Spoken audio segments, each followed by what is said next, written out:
Hello everyone and welcome back to AneurynPlays. My name is Aneurin and today we will be playing Stellar Blade. I say playing Stellar Blade. Sometimes I feel like this game is playing me. Today, it's going to be less playing and more hopefully getting my way through it because, oh my goodness, I am so tired. I don't even get it. I don't even understand because I slept quite a lot last night. I know that we've been going through a trying month. Man, I'm just so tired. Maybe it is because we're just not doing much. We're just making sure we're rested after a month of chaos and sickness and car accidents. But, yeah, oh man, I am so tired. Do you know what? I'm so tired, in fact, today I do not have gamer subs. I usually have gamer subs while I'm streaming, but today I got myself some Dr. Pepper.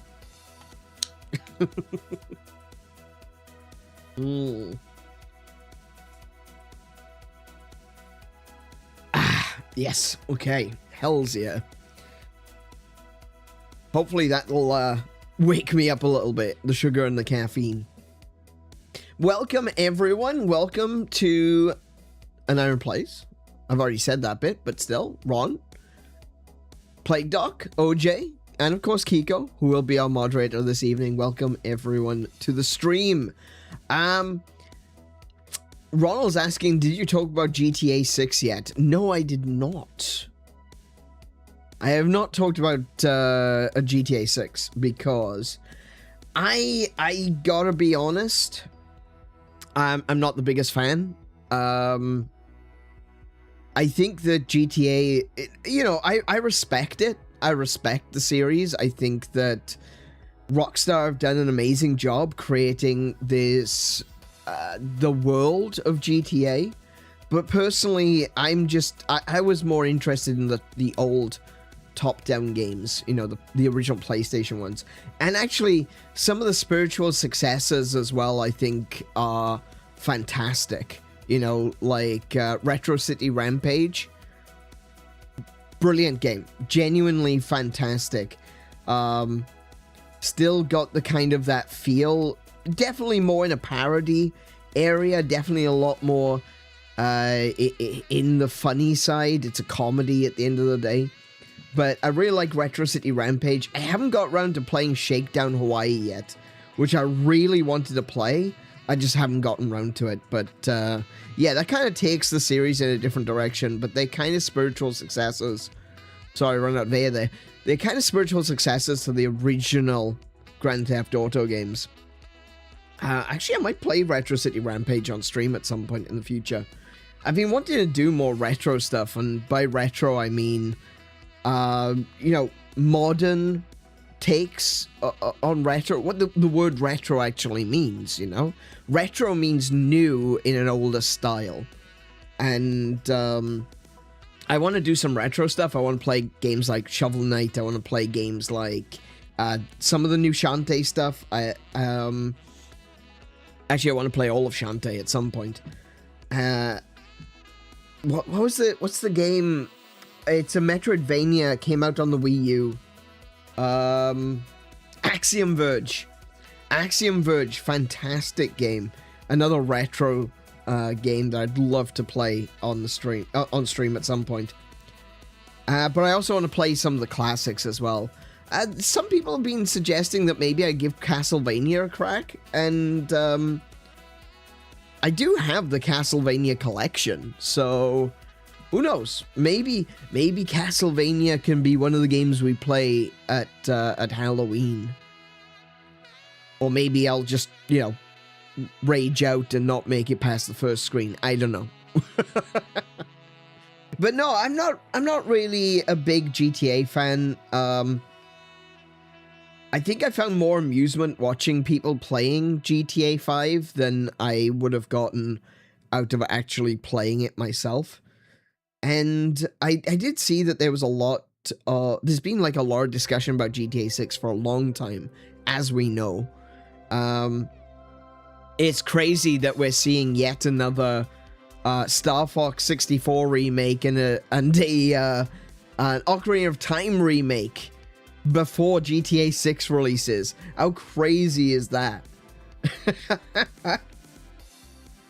But yeah, yeah, not really my thing. I don't think I'll be playing it on stream. I don't think I probably will play GTA 6 in general.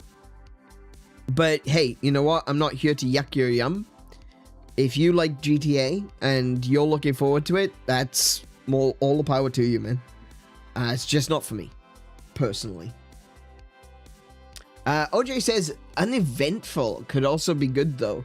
As for being tired, you're not alone there. It's currently hot in the Netherlands. Oh, yeah, I actually got a message from my mother in the UK.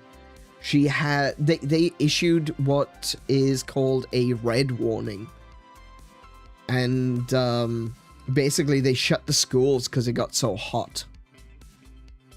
It's nuts. Like a lot of people are laughing at the UK going, oh, it's only 40 degrees.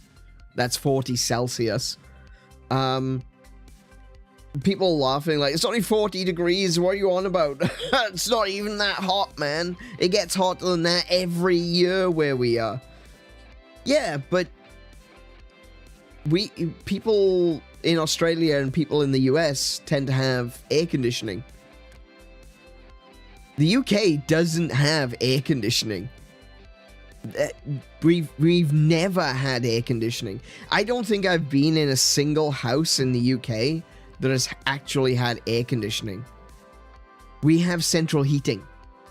We basically have a big boiler in our house that sends hot water to radiators, to basically big metal plates that are screwed to the wall and full of water.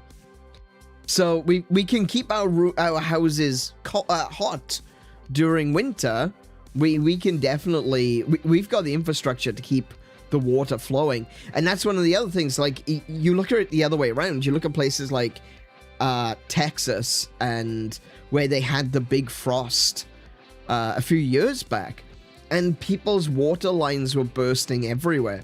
Well, in the UK, we're prepared for that. We got the infrastructure to deal with the cold, but we didn't have we don't have the infrastructure to deal with the heat.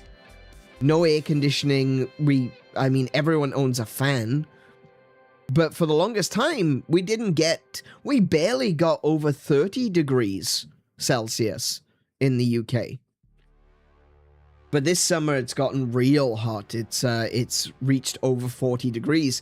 And because the schools aren't equipped to be able to deal with that in terms of, like, having air conditioning in the classrooms, they've had to close schools because it's just so hot in the UK right now.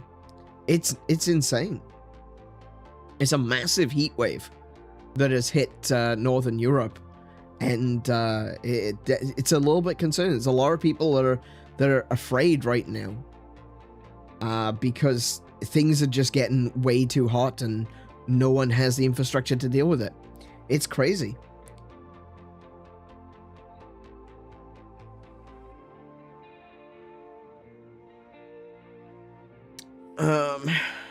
Let's see. Yeah, and like OG said, it's just way too hot to sleep. That's what I had to deal with here in Australia. When I first moved to Australia, we were living in a house, actually, that didn't have air conditioning. It was not pleasant. During the summers over at that house, we had to literally have every window and door open and hope there was a breeze. The way that I used to deal with the heat was that I used to wet towels and put them in the freezer. And when you unfold the towels, it kind of looks like I'm wearing a roof. It's kind of funny. It's just like a hard, frozen towel that's now in the shape of a roof. And I used to put it over my head. And, you know, the cold, because of the way that heat rises and cold falls, having the frozen towel above my head meant that the cold was constantly running down across my body, and it would keep me nice and cold. And, you know, once it defrosted, I had a cold towel I could wrap around my neck and keep myself nice and cold.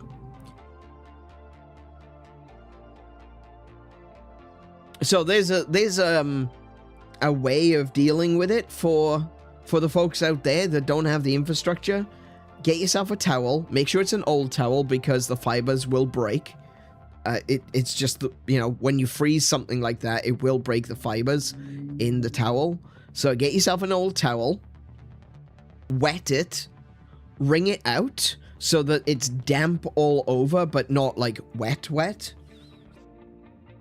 And certainly what you don't want is wet, because wet were not a great band.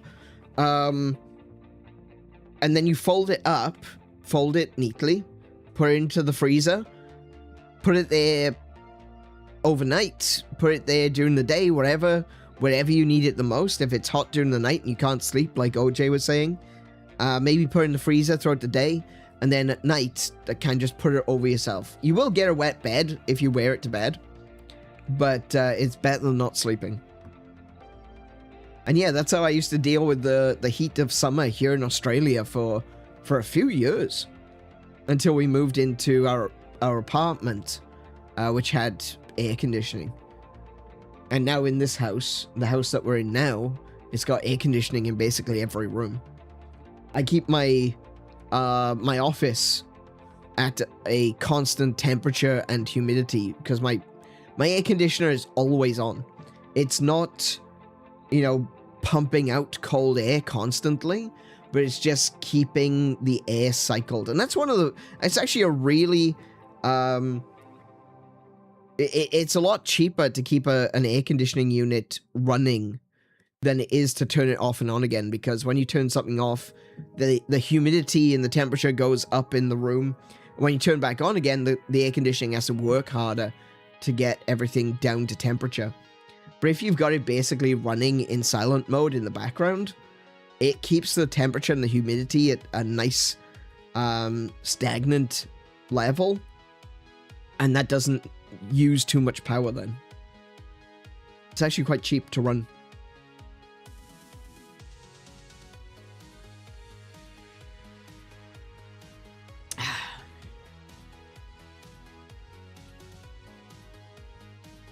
Let's have a look. I wasn't going to play GTA 6 anyway, but I also do not respect it either, because I don't even, because they do not even offer true physical release, which is ludicrous. I think there are some games where it's somewhat acceptable, and from what I understand about, like, there are some games where a true physical release just isn't possible. And I accept certain games for that. Look, I don't like it. I like physical games. I like knowing that the games I own are games that I own. And that in 10, 20, 30 years' time, I'm going to be able to plug those games into whatever system I've got and be able to play them. I'm all for that. But there are some games where, you know, you kind of look at it and you go, okay, well, I understand what the, I don't want to say live service, because it's not necessarily live service, but the intention is there for continuous adding of content. And I think of games like Monster Hunter, for example. I'm a huge fan of Monster Hunter. And once upon a time, it was perfectly reasonable that you would include, you know, you'd have Monster Hunter, let's say Monster Hunter 4, for example. Monster Hunter 4 never released in the West, but let's, well, actually, no, let's go with Monster Hunter 3 on account of the fact that it did. So, Monster Hunter Tri originally released in the West, and then they released Monster Hunter 3 Ultimate. And 3 Ultimate has a whole extra rank. So you go from low rank to high rank to G rank, what is called G rank, which is like the hardest of the monsters. More armor, more weapons, etc. It's great. It's a great upgrade. But you're limited, sort of limited on what you can do with that. And with Monster Hunter World, actually no, it started with Monster Hunter Generations Ultimate, really. hang on. No, it didn't. It started with Monster Hunter 4. Sorry. There we go. With Monster Hunter 4, they started offering, like, DLC hunts. And did 3... I don't think 3 had event quests. I'm not sure. I could be wrong about that. Anyway, I remember doing the DLC quests in 4 Ultimate. We did the DLC quests in Generations.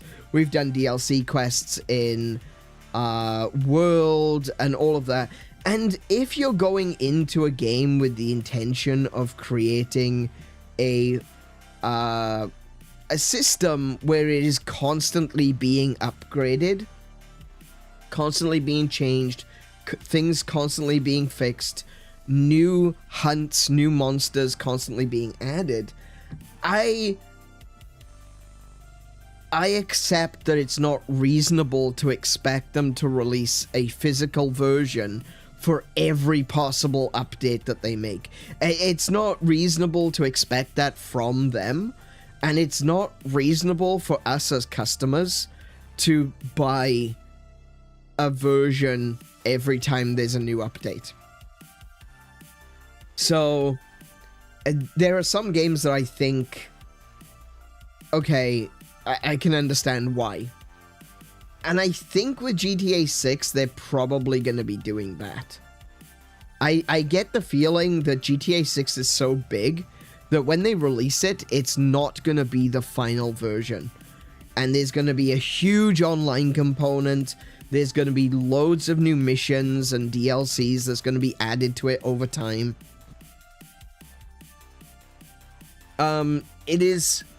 I think it's unreasonable to expect that they do a physical edition now. In fact, I would prefer if companies didn't do a physical edition when a game is first released. In my personal opinion, I think that it's a good idea to release a game digitally, and then in a year's time or 2 years' time, when you've ironed out all the bugs, once it's got all of the DLC released, once it is the complete game, then release a physical edition. And that's something that I wish that more developers would do more often. I'm okay with double dipping on something like that. If they want to release something digitally and then turn around and say, hey, you know what, we are planning to do a physical edition once all the DLC has been released, I would be behind that. So long as they're showing us the roadmap, you know, and saying, hey, this is the plan. What I don't appreciate is, you know, like I was just saying, if they were to do that with Monster Hunter, they'd be releasing a new edition of Monster Hunter Wilds every 2-3 months or so, which is unreasonable, completely unreasonable. And sadly, we have seen them doing that. Not Capcom specifically, Konami, actually. Because, of course, it's Konami. Who's surprised there? The Teenage Mutant Ninja Turtles Shredder's Revenge game. So that game was published through Limited Run. And then they released another version when the first DLC came out. And then they released another version when the second DLC came out. And at that time, they said that was going to be the last of the DLC. And then they released a third DLC. And they released another physical version of the game when the third DLC came out. That is absolutely disgusting. Especially telling people that it was complete after the second DLC, and then releasing a third DLC afterwards. That was absolutely disgusting. And you know, I bought Shredder's Revenge. I bought it when it first released, and at the time, we didn't know if there would be DLC. You know, it's not uncommon. You know, DLC. A lot of people release DLC. That's fine. I don't have a problem with that. But we didn't know if there was going to be DLC. I wanted, at very least, a physical copy of the base game. And then when they released the next version, and then the next version, and then the next version, I was just so... I was so insulted by it, you know? Because they did expect you to buy every version. They kept saying, oh, this is going to be the only DLC. Oh, this is the complete version now. In fact, I believe the second release was called the Complete Edition. And then they released a third DLC pack.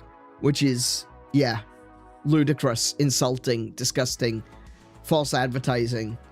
All that. And what's worse is that given the period of time between the release of the so-called Complete Edition and the announcement of the next set of DLC, they knew. They absolutely knew. They knew that there was another piece of DLC in development when they called it the Complete Edition. Disgusting.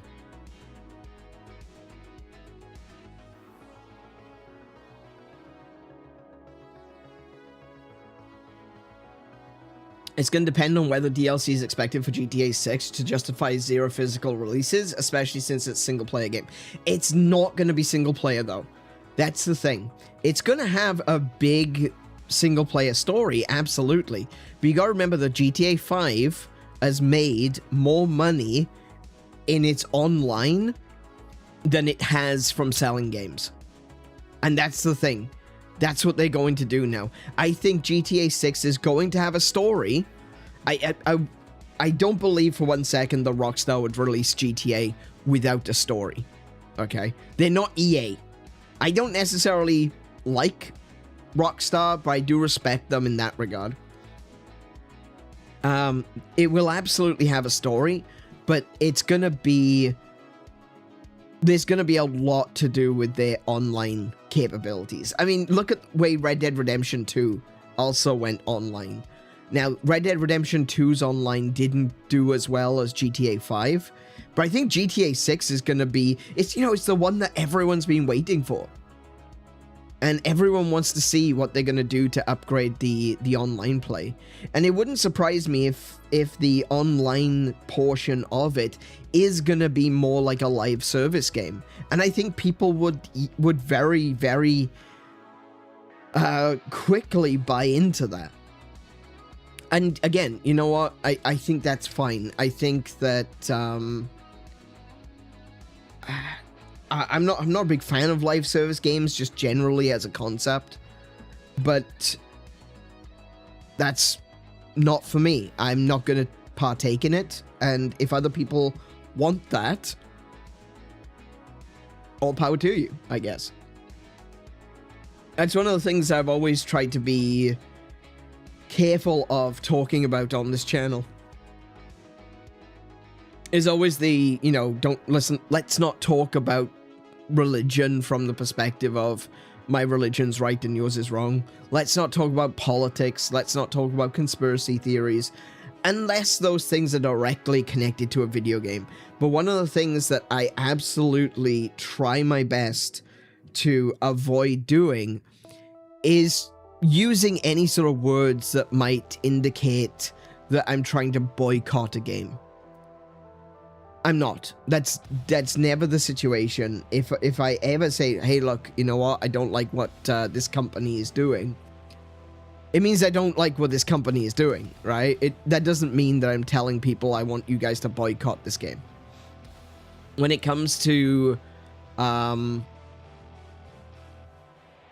GTA, I don't know exactly what their plans are going to be, but I do know it's going to have a huge online component.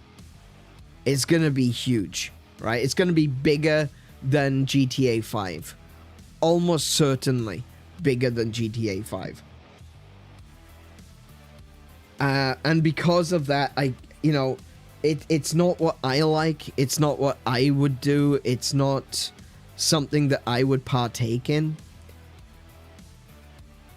But ultimately, it comes down to value. And if someone believes that they are getting value from their purchase, it's not for me to tell them that they're not. You know? I've said this a million times when we talked about the Nintendo Switch, right? You can say that it's too expensive for you, that it's not worth it for you to get a Nintendo Switch, and that's completely valid. Absolutely. If you can't afford it, you can't afford it. That's fine. That's like completely reasonable. But it's incorrect to say that it's overpriced, because overpriced indicates that it's too expensive for the value of the system. And honestly, the Switch 2 is a really good value. It is. By this point, at very least, it is. And especially with Ocarina of Time remake coming up, Star Fox just being released, it's a good value system. It's definitely worth it. And I would, for a lot of people now, saying that it's too expensive, I would highly recommend picking up a Switch 2 before September, because the prices are going to go up in September. That's already been confirmed. The price is going up because of the cost of chips going up again. So, yeah, we're living in a crazy time when it comes to the cost of things. And unfortunately, we just, yeah, we live in a crazy time. And, I think a lot of people are going to have to go without luxuries very soon.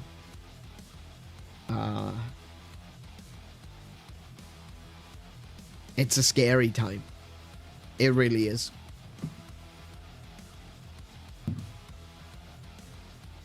I've thought of many different ways in which different people might attempt to destroy video games. Like there was all that talk back in the 90s. Do you remember the famous Hillary Clinton comment? Do you remember that one? That playing violent video games lowers IQ scores more than lead paint? Do you remember that one? That's nuts. I genuinely thought that video games were in danger back in the 90s, because there was so much ill will towards video games coming from places of power. And even you know, back, you got to remember the 2016 election, Donald Trump versus Hillary Clinton. Actually, it wasn't Hillary Clinton. What was it? Yeah, it was Hillary Clinton. You got to remember that even during that time, I was terrified. If Hillary Clinton got into power, would she try to ban video games? It was a genuine concern. It was an honest fear that I had. Not that I'm American, but you know, the way that this tends to work is, if something happens in the UK or America or like Germany or somewhere like that, a lot of the time, a lot of those policies will trickle out to other countries that will go, oh, that looks like a good idea. And I had the concern in 2016 that if Hillary Clinton was elected, that she would attempt to ban video games, or at very least highly regulate them to an extent that it would not be viable as an industry in the West. Because if that happens in America, then, you know, places in Europe might start to think, no, hold on a second, we can do the same thing. And then Australia will do, because that's how Australia comes up with its government policies, is they basically look at America, Europe, and the UK and go, oh, that's a good idea, we'll do that too. And then they do it worse.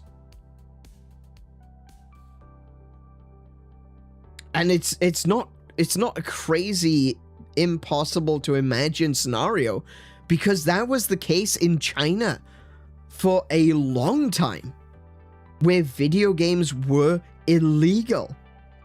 There were very, very fine lines where people could play video games in China. But it was illegal to own a games console. The way that they saw it was any sort of technology like a computer should be used for work. And if you wanted to play video games, you can play video games on a system that is designed for work. And that's why, MMOs became such a big thing in China, was because everyone had a PC. Everyone had a PC, and they started playing games like World of Warcraft. And, and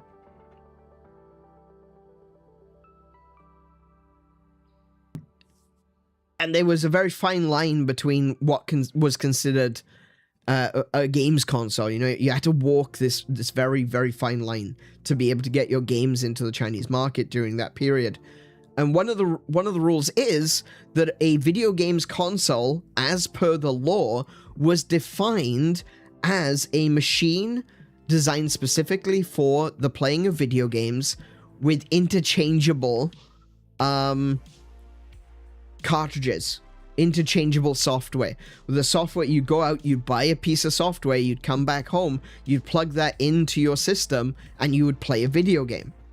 That was the definition that they used legally for what a video games console was in China. And Nintendo got around that by making possibly the greatest, most just insane machine that they possibly could have during that period, and that was called the IQ64, or no, it wasn't called the IQ64, it was called the IQ. And the IQ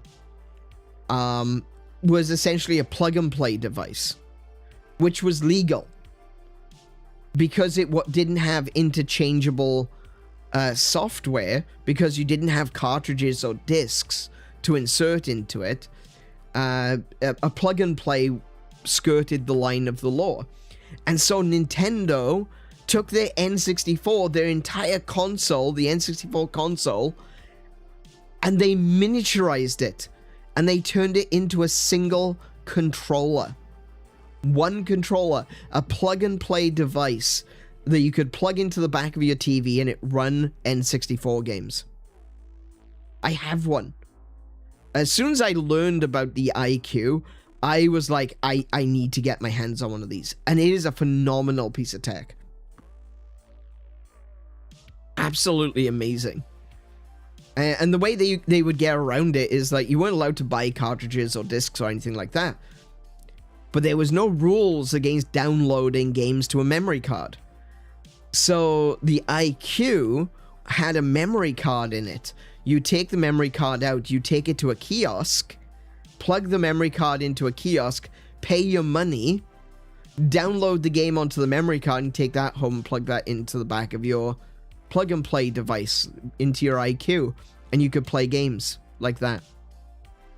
Absolutely amazing piece of tech. I genuinely surprised they didn't release the IQ in other regions. Because, sure, it would have had, like, a very, very, minimalistic, minimal, sales capacity. It would have. Can't imagine many people would have bought it. But, it's a really interesting device, and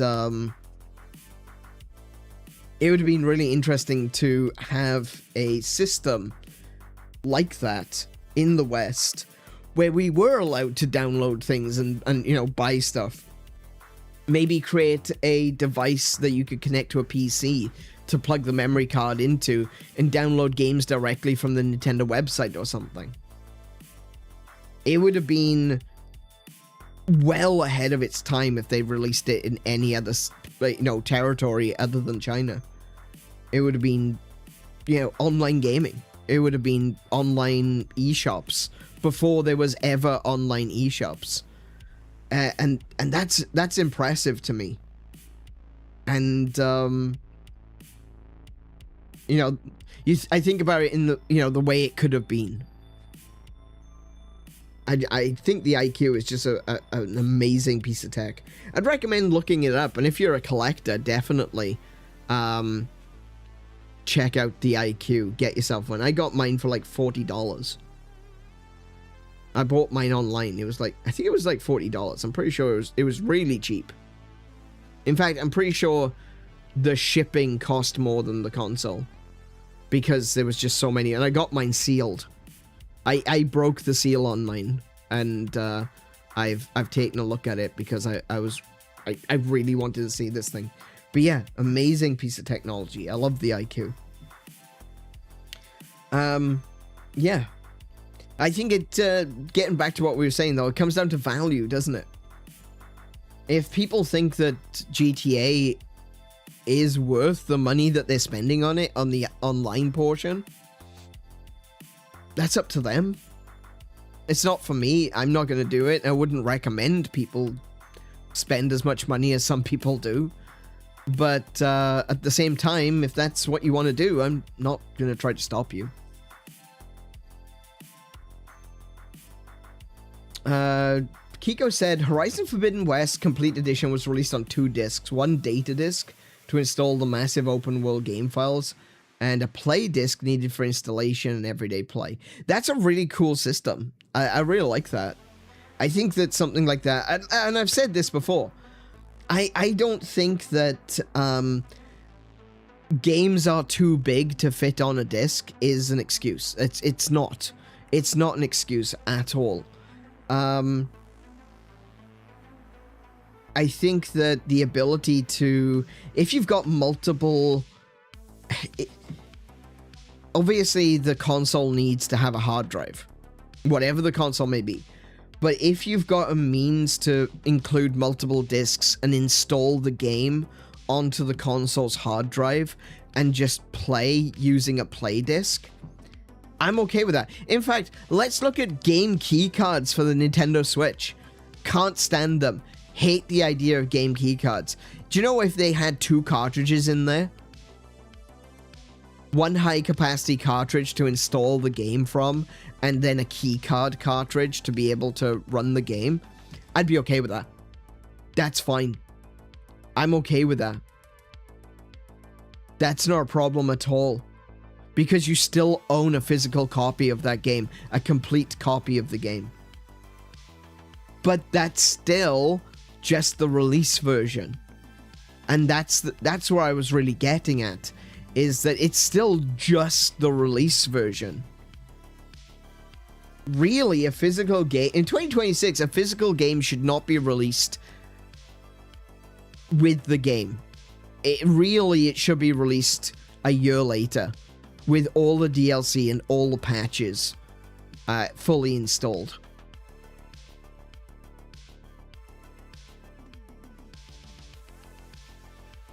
Or who knows, maybe a second disc? Maybe just release a disc or a cartridge that's got all the DLC on it. So at very least you've got a physical copy of the DLC that you can install from a disc. You don't have to, you know, spend the money to buy a game again, because that's one of the other things, you know, like I said, is when you're buying games and then they do an update in a couple of months' time, then they release a whole new copy of the game. Again, looking at Konami and the Teenage Mutant Ninja Turtles game. You know, once they've got all the DLC released, if they release a complete edition, which would be great, it might be worth double dipping on that one. Alternatively, maybe release a disc, which is literally just the DLC, because that's what we used to have. I think about Half-Life, the original Half-Life. And then later on, you were able to buy Blue Shift, and I can't remember what the other one was called. But you could buy the DLC separately and then install it, you know?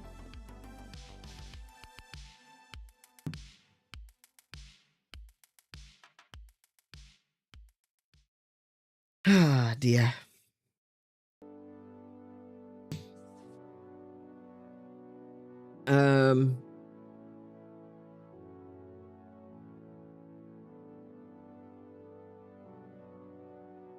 Sorry, I missed something that OJ said. So, those games do exist, but does GTA 6 have single player mode? Would you not want to be able to have that on physical release at least? Sure, online modes are another story, but that's not all GTA is, right? No. I wasn't suggesting that that's all GTA 6 is going to be. It's not going to be all online. At least I don't think so. I wouldn't imagine so. But I do think that GTA 6 is going to have a more integrated online system than GTA 5 did. It's still going to have a story mode. Would I like to have the complete story mode on cartridge? No, not cartridge, on disc? Yeah, absolutely. I think that there's no reason to not have that. But then there's the question of, are they going to release any updates to it? Is it something that's going to be added to over time, like a live service? Like I said, I think it would be okay if they released a physical edition of the game in a year or two with all of the DLC and everything included. I think that's probably the best move in 2026.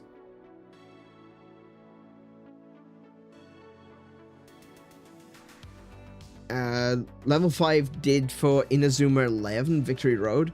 There was only a digital release, and then when they were done with the updates for the game, they announced a physical. Exactly. Yeah, absolutely. Exactly that. Absolutely that. Yeah, 100%. Welcome to the stream, Large Small World. How you doing today? If it means that the internet is not required to download or play it, then that's okay. Playable outside of the box is all I want. And yeah, I agree. I do think that there are...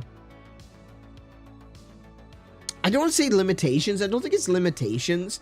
I think there are exceptions, and those exceptions would be remedied by waiting and releasing a physical edition later.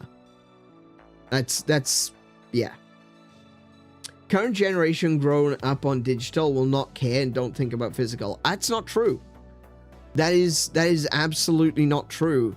There are a lot of people discovering the way that games used to be, and they are starting to say, now hold on a second, why can't we have ownership? And there's a lot of people that go around, you know, it's become a common meme. It's not just Gen Xers and boomers and all of that.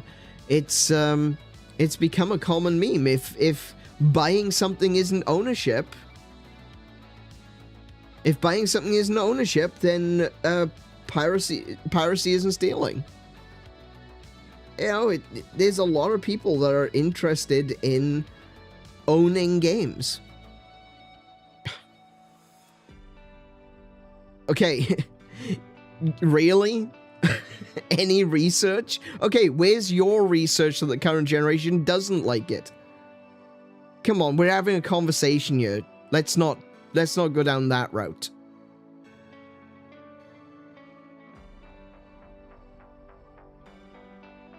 If you wanna like try to catch me off guard, put me in a corner and say, you know, oh well, where's your research? Where's yours?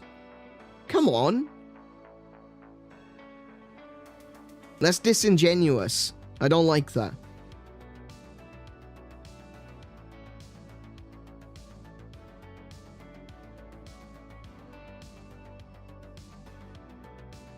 Hey Marley, welcome to the stream. How you doing today?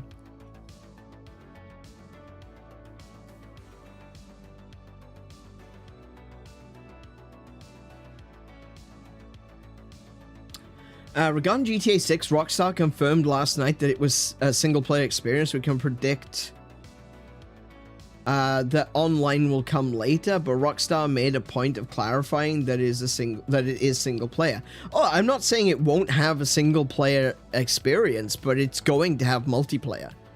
It absolutely will have multiplayer because, like I said, GTA 5 made the vast majority of its money from the online experience.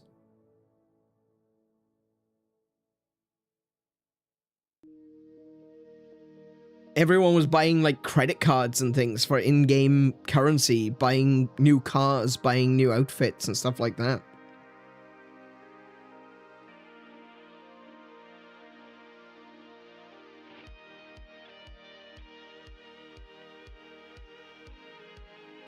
I'm at Gold Cross now? Wait, what do you mean? Oh yeah, you Gold Cross. Yeah, that's right. Yeah, because you've been, that's not gold, that's brass. Or is it bronze? No, I think that was brass. I can't remember. Hang on a minute. I can take a look. Hang on. I can't remember what order I did these.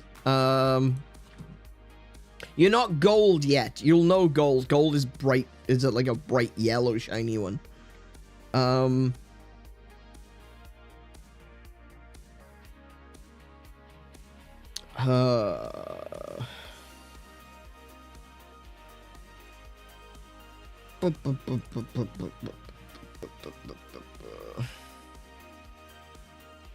Member badges. There we go. Yeah, you're bronze. So I just had to double check. So it goes iron, copper, bronze, silver, gold, diamond, neon. And the one that you've got is bronze.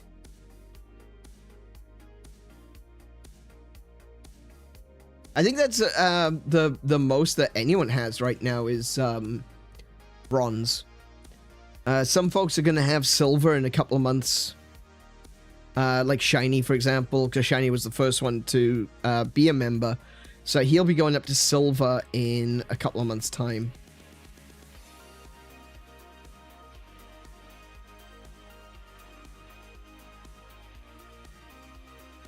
Shame the on-screen character doesn't show member badges. I know, it will in the future. I did get that worked out, but I mean, you were there, Marley, when I was trying to get that to work.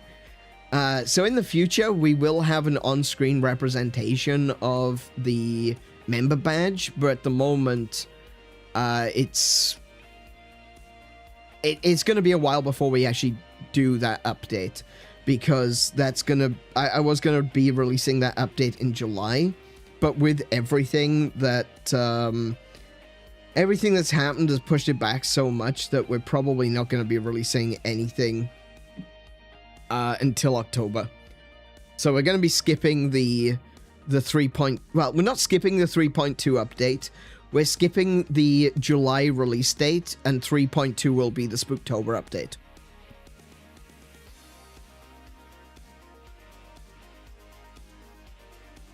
The illogical magic language. Oh yeah, it was yeah, magical code.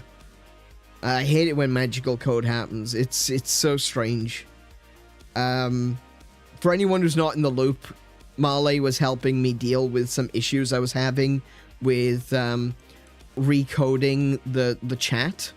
So I had to rebuild this basically from scratch for the new update. And one of the issues is you see these? You see how it's got like this diagonal line as a part of the border? That doesn't work, right? That's not supposed to be there. I figured out how to do that. I developed a piece of code to allow me to do that, right? And the reason is because what happens is when you're setting up a diagonal. So basically, this is actually a little bit complicated to talk about. By default, any sort of box that you create in HTML, PHP, CSS, it's by default, it's a square, right? And when you apply a border to it, it applies the border to the square. So if you want to make a shape change on the border, that applies after you apply the border.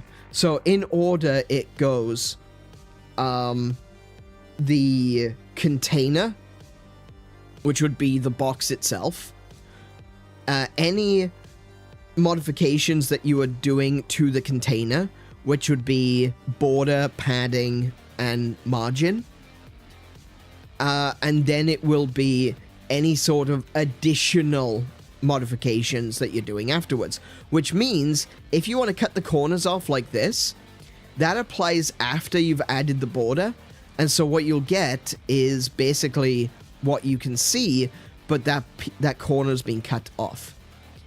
So I made a piece of code to get this to work, and it was actually kind of simple in the end. I don't want to make it sound like, oh yes, you see, I developed a super piece of code that allows me to draw diagonal lines. No, it was actually kind of easy in the end, but pretty much everywhere that I looked online, people were saying it's impossible to draw a diagonal line like that in HTML and CSS. But I figured out how to do it. The problem was that it wasn't showing the diagonal line. And I would change the code to remove the diagonal line, and then I would change the code to put the diagonal line back on, and it would work perfectly. And for some reason, it would just randomly stop working. And even though I never actually changed the code, I just removed the line and then put it back on again, the code was exactly the same. It would work perfectly afterwards. It was infuriating. Absolutely infuriating. The line would just disappear sometimes, and then I'd have to delete that line of code and then put it back in again. Really dumb, really stupid. I hate it when code does that. But sometimes it's not a science, it's magic, okay? I was his rubber duck to rent at. Well, no, I needed someone there to actually like send messages so that I could see how the, you know, how it displayed. So I needed someone who was a member to do it. And so Marley was helping me out. Exactly, OJ, yeah. OJ has got it in one right there. Oh, my favorite. Why isn't this working? 3 seconds later. Why is that working?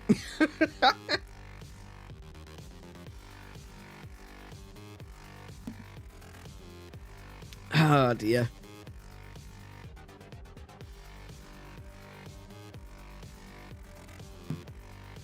But yeah, no, we got it working in the end though, and we do have when the update does come out. And do you know what? I'm actually kind of glad that we're pushing it back to October. There's a lot of little tiny things that I need to fix, and this, you know what they say about coding, about any sort of development, is that 10% of the work takes 90% of the time, and that's true. And that's usually at the end, you know. So for a very short period of time, you're working on, oh, this is what I want it to look like generally, and then for the rest of the time, it's just focusing on doing the tiny little details, making sure that making sure that that what you've made is running properly, making sure that it's exactly right. It's detail work, it's debugging, it's annoying. Non-ironically, the story of my life as a programmer. Exactly, right? For me, it was never... I've never done, like, programming in the sense of, you know, making an app or anything like that. For me, it's always been website design. But it's the same. It is absolutely the same. It's maddening sometimes that, you can have a piece of code and it works, and then suddenly it doesn't. And then it works again. You go, now hold on a second. I didn't even change you. What happened? Why are you working now?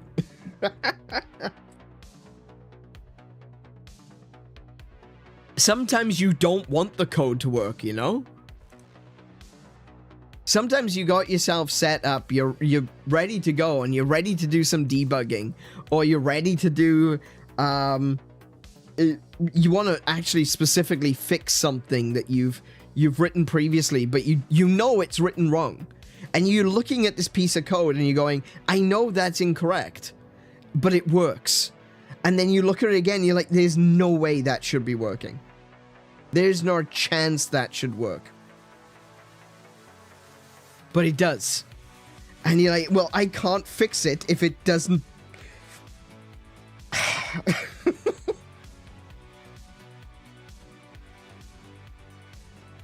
I used to get that all the time with image scaling. Image scaling for HTML is a pain in the ass. If you know exactly how big you want the image to be, it's fine. You just turn around and you go, okay, so it's going to be 100 pixels height, colon, 100 pixels. Width, colon, 50 pixels. You know, you got yourself a little icon or something, you know? It's easy. It's easy when you do that. When you start adding dynamically scaling websites for PC, for different size screens, for mobile, for a tablet, any sort of logic or understanding of how this is going to work just leaves. It just doesn't, sometimes it just doesn't want to work. And yeah, really annoying. I'm currently working on tests for an app that I'm developing. It is such a complicated application. It consists of hundreds of files that interact. Finding one line that breaks everything is hell. Oh yeah, absolutely. And I had that. Like, I've worked with PHP. Like, PHP was something that I used to use a lot because I used to make forums and CMSs and like blogs and things. And you would have all of these hundreds of files that make up the application that you're running, whether that be a forum or like I said, a CMS or something. And for some reason, something goes wrong. And you don't know necessarily what went wrong. It just says error. And I go, oh. I don't know where that error is. Because you got so many nested files as well. So it might indicate that there's like, oh, there's an error in file content. But file content is only 5 lines long. And the only thing that file content does is call other files. So it's like, okay, so which file is actually broken? It's not actually content. It's one of the other files that the content file calls. So you go to one of the other ones, like, oh, is it going to be the dialogue box? Is it going to be the image call? Is it going to be... And you got to go through every single thing to figure out exactly what's broken. Oh, it's so annoying.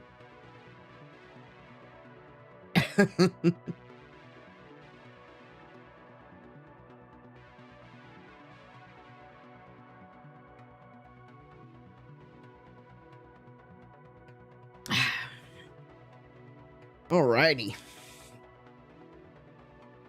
I have since given up on all of that.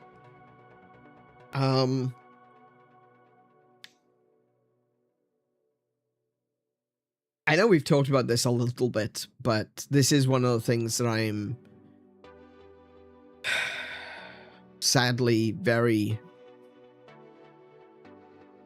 disappointed about. Very sad about, honestly. And it's something that I've been working on for over a year. And in the end, recently I shut down my server space. I closed it up because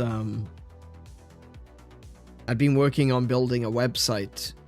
I wanted to make a community website, something that was more geared to the sort of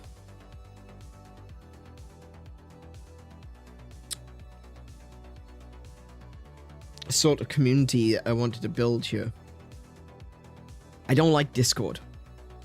I've talked about this. I've made this very clear. I am not a fan of Discord. And I wanted to build our own community website for us, specifically for us. And it was going to be a blog post thing where I could post everything that I wanted to post to. It was going to have the, you know, updates every time I went live. It was going to be a place where you could leave comments. It was going to be a forum. It was going to have a chat room. I'd been working on it for over a year. And then Australia passed these ridiculous quote-unquote child safety laws. They're not child safety laws, they're control. They're control laws. They don't give a shit about children. When you look at the list of websites that were exempt from the child safety laws, Discord, Roblox, Minecraft, X, Facebook. It's clear from that alone that they don't give a shit about child safety. It's all about control. But they made it so that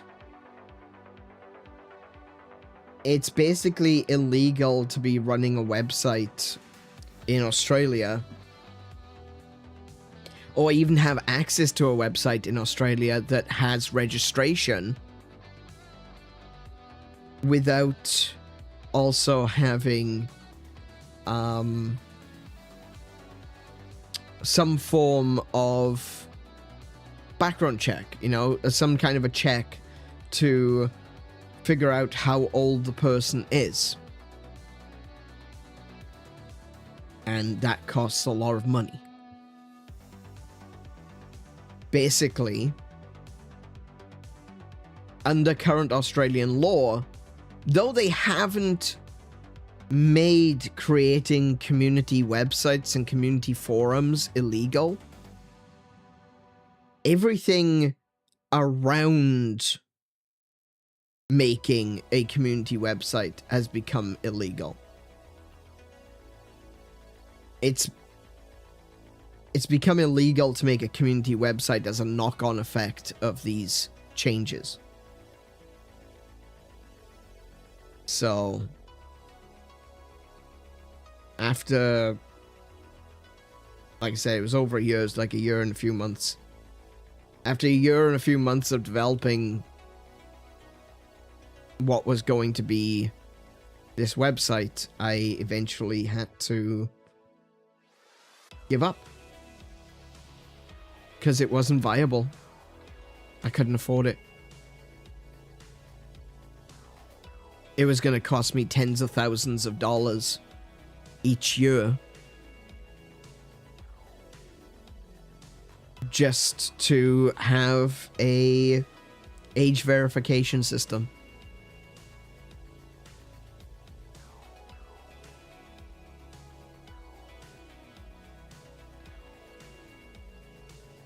Basically, I had to give up.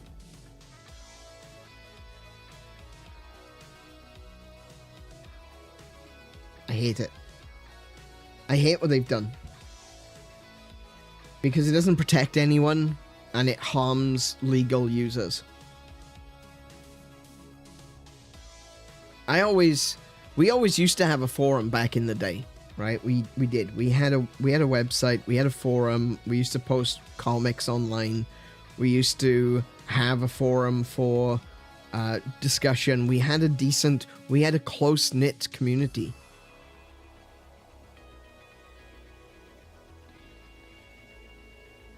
And I always regretted shutting down the forum. But in retrospect, now, I'm glad. Because I much prefer the idea of shutting down the forum on my own terms than shutting down the forum because I have to. I don't like the idea of being told, you haven't done anything wrong, but we're punishing you anyway. So I'm glad that I shut down our forum years ago. With the intention of making a new one. You know? I did want to make another forum, but I never got round to doing it. A lot of things got in the way of making a new forum.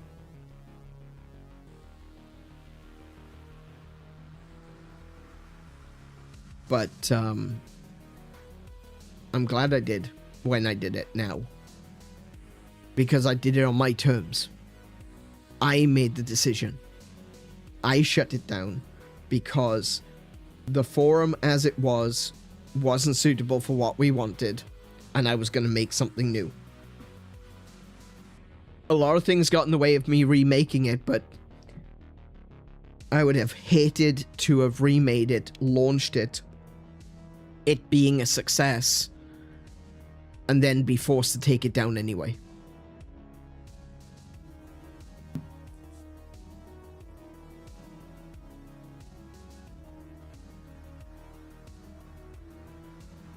Sucks. I asked about, because I've actually had spoken to legal advice regarding this one, and one of the things I asked was about the fact that the website would be hosted in another country. It wouldn't actually be hosted in Australia, so would that circumvent the law? And they said no. What will happen is you have to choose, you have to manually disable access to the website from Australia. Which means that, you know, even if it was hosted in the US, I wouldn't be able to access the website to do any updates on it anyway. I wouldn't even be able to log into the forum, even though it was my own website. So that's how crazy it's gotten. It is not illegal for me to build a website which includes a community forum and host it in another country, but it would then be illegal for me to access my own website from Australia. I hate this. I hate this so much.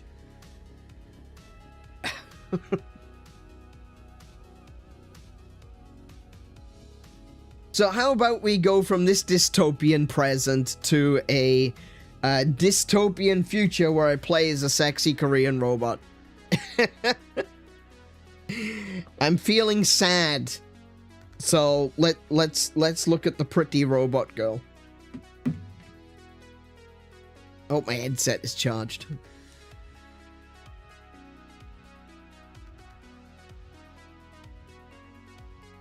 Oh, dear me. Alrighty. Let's turn that up and let's turn that down. Cool. So I'm just synchronizing my headset a little bit. There we go. I want to be able to hear the game. There we go. Oh, it's still a bit loud. Alrighty. So, let's jump on in to Stellar Blade.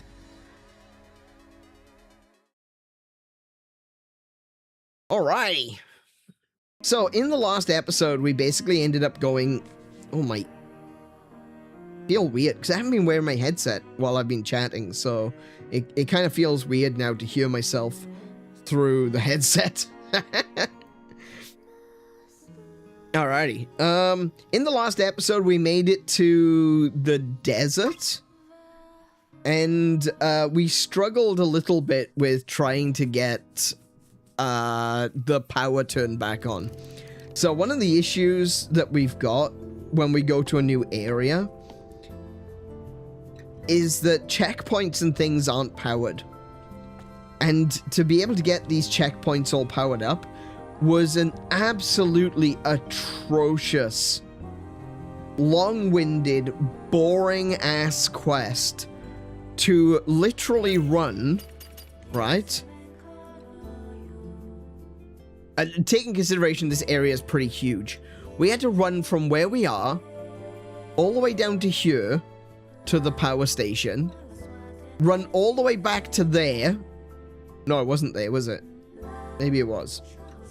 It was around here. I think it was here, actually. Run from there to here, right?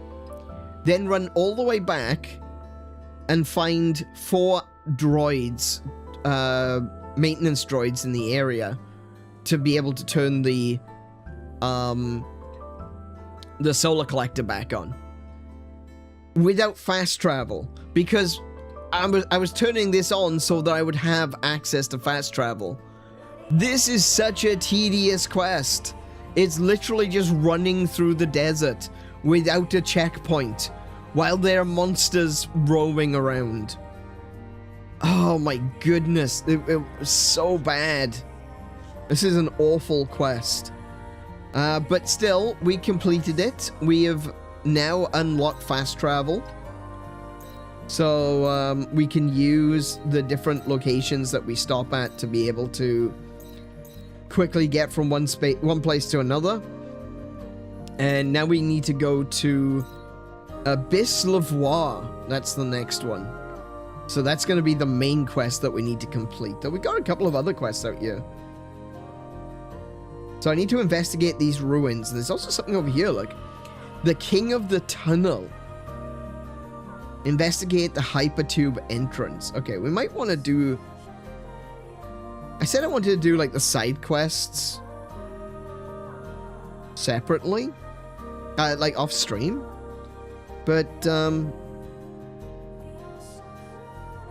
don't know. At the moment, I know that I've got basically a boss fight here. So it'd be a good idea to, you know, do some of the side quests, I suppose, so that we can, like, ease into the game, I suppose. So, let's do that. Let's do a little bit of side questing. We'll fight some monsters out in the desert, and, we'll get used to the controls again. Wait, where are we? Which direction do I need to go in? Right, I'm facing the correct direction, so it's over there. Also, I didn't realize it before, but,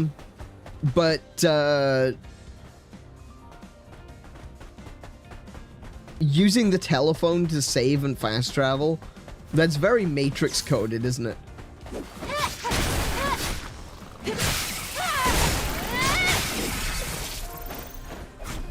Stop it. Ah! Okay, never mind. I missed the blink. That was all on me. But that's fine. So the guy that I'm looking for is over here somewhere. Oh, I think I want to take out that creature. Oh my goodness, it turned around! This one's walking awfully close to where I need to be. So... let's get rid of this guy with the butt stab. Wait, I can't butt stab him? There we go.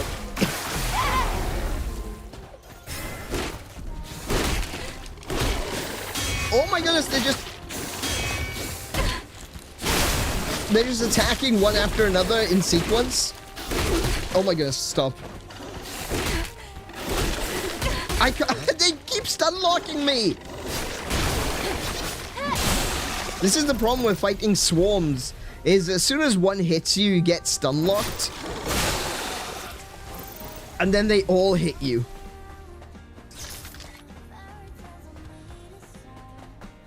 Swarms in this game are horrible to deal with. Okay.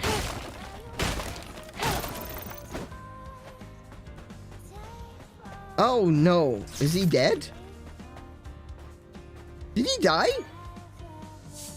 The mission has been accomplished, 𝗻. Oh my goodness, he died. Hey, 𝗻? Maybe he went to go and be with them. His old partners. With the storm gone, 𝗻's last path must have been a peaceful one. Oh. May your memories live on. Oh, that's sad. We were successful. We did the thing. But then he died. I'm just going to steal his parts before I leave. It's that'll be fine.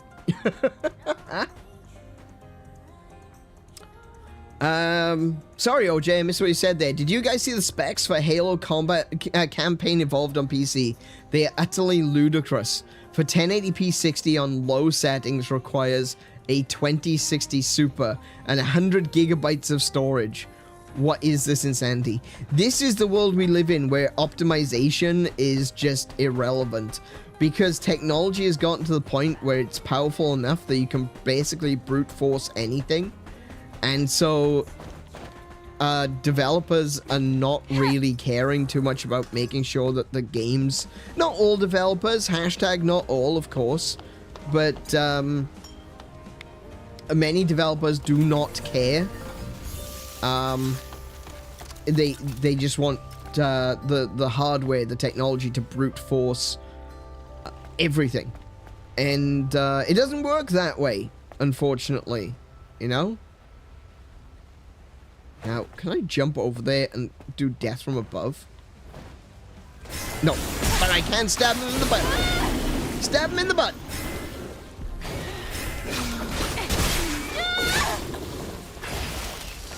Back up, back up, back up, back up, back up. There we go. Okay. But yeah,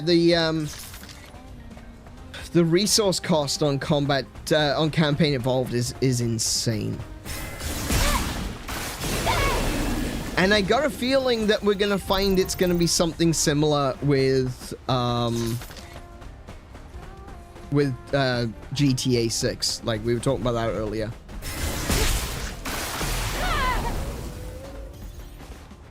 Okay. Don't really want to fight all three of those, and they're very difficult to sneak up on.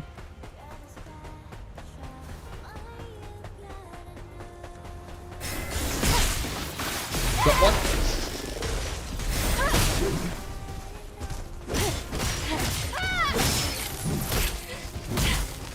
Ah, damn it, damn it, damn it, I'm targeting the wrong one!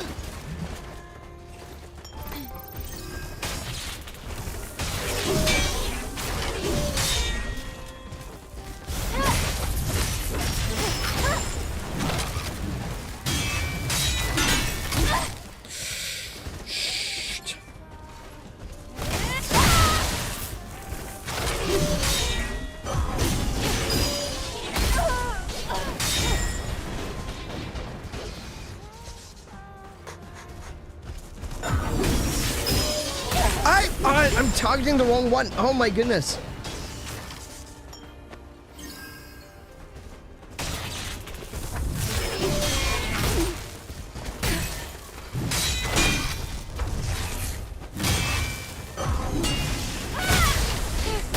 Oh, good grief. So you can't do the blink attack. You can't do the blink attack unless you're actually physically, actually targeting the correct one. And so when they team up on you like this, it's near impossible to... Oh, come on.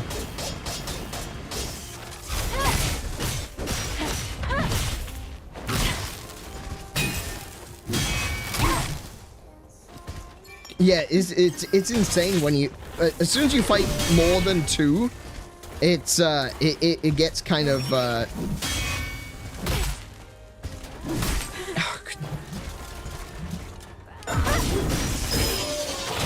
no, didn't work.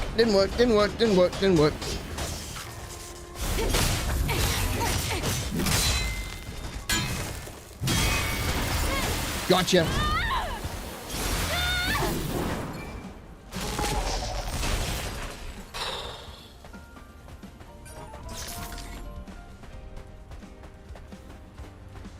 Okay, there's a couple of burrowers here. One of them is guarding the box. The other one is kind of roaming. Where do you? Oh, wait. Why did you change direction? It was coming right for me, but then it changed direction. Oh, here we go. Here it comes. Here it comes. Here it comes. Ah,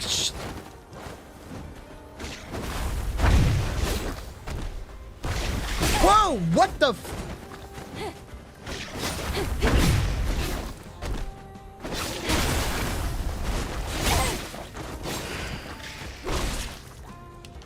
Get up!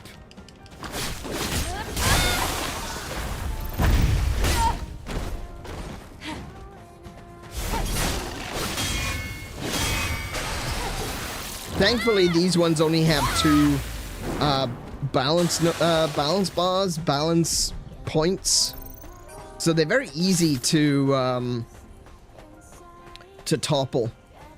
Ah, this though. There's so many roaming enemies in the desert.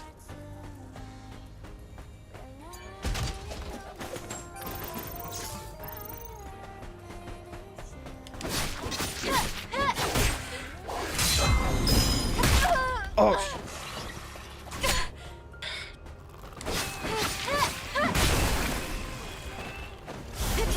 Whoa, second one. What the f-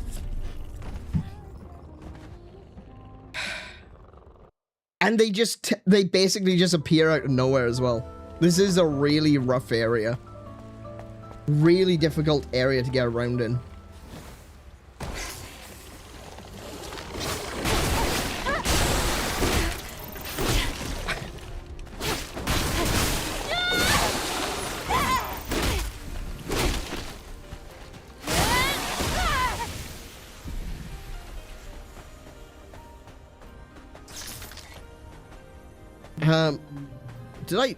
I did the quest that I need to do down here, didn't I? I did. Okay. Alright, I am absolutely not ready to do 𝗬𝗏 because 𝗬𝗏 is going to be a boss fight. And if I am having this much trouble with just regular enemies, this is not going to go well. This is going to be a rage stream. I can see this happening now.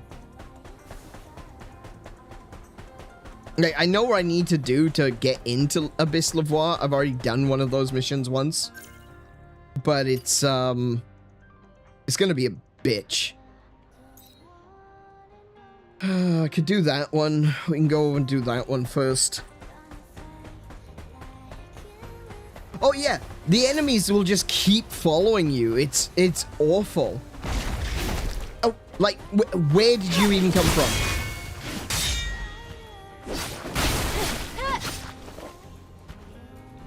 Hello?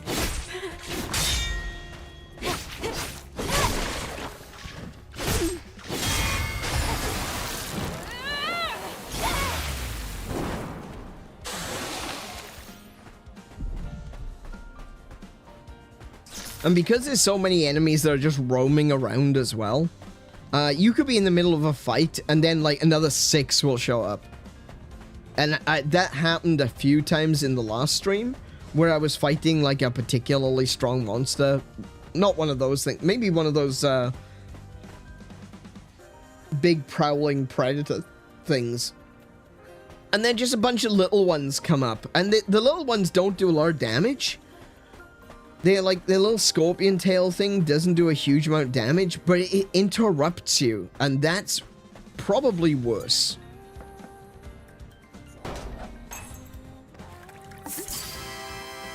Nectar grape juice. And because they interrupt you, it basically just prevents you from being able to fight, you know? You're blocking, you're attempting to block, but because you're blocking really only affects the thing that you're blocking in front of you. If you got a little thing that's behind you hitting you with an attack that isn't really doing a lot of damage, it's just interrupting your block. It's incredibly frustrating.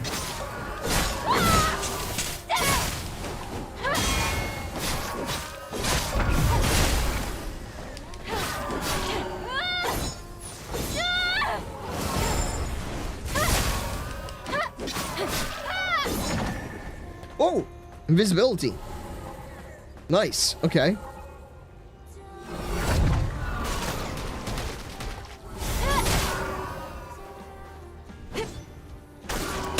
Ow.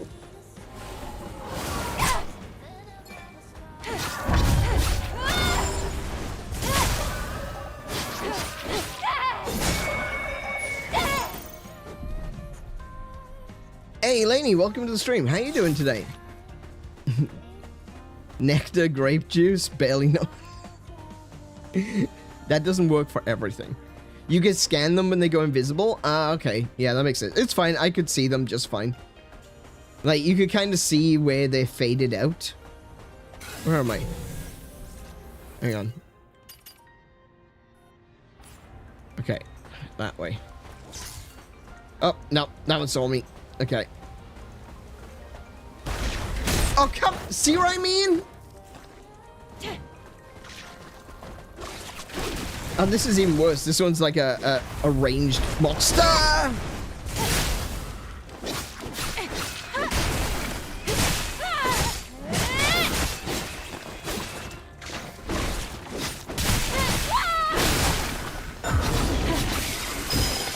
Nope.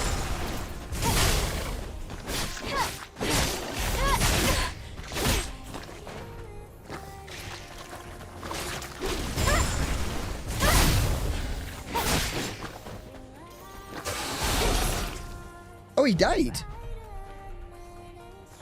Okay, so he had like he had a death rattle.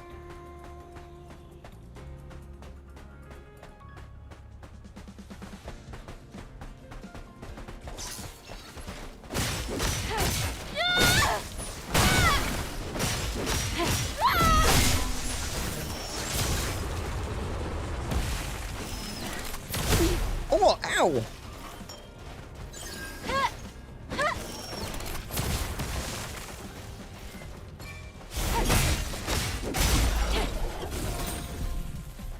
Okay. Let's see now. I should probably just, you know, start tracking that mission. There we go. So it's this way.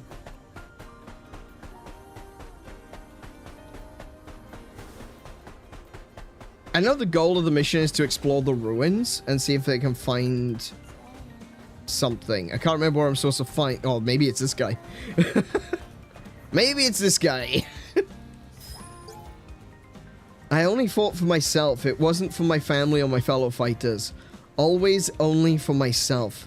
I had a venom inside me screaming to be let out. But that hatred was all in vain. I don't think it was that guy.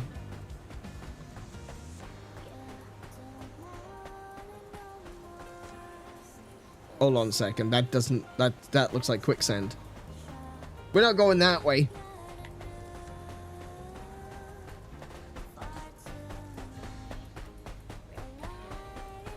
Ruins, buried by sandstorms. Whoa, what was that? Amount of sparks. Could this be Naytibas doing? For the sake of the fallen sentinels, I will find it.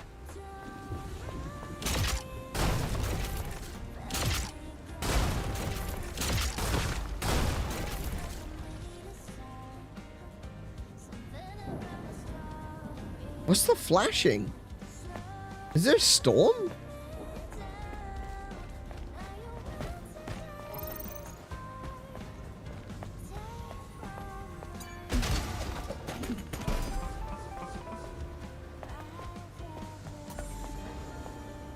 Got an Omnibolt. Very nice.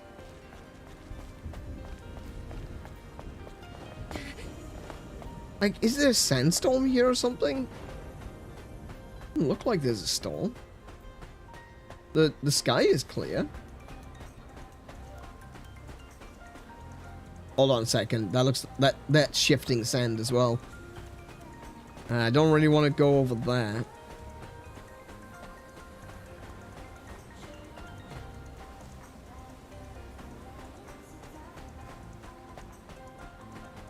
Yeesh. Okay. See, is it just a lighting error, or is it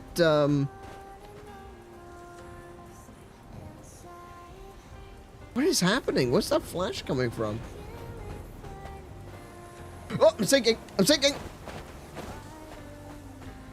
Went a bit too close to the middle there. Oh, can I get in through here? Oh, hello.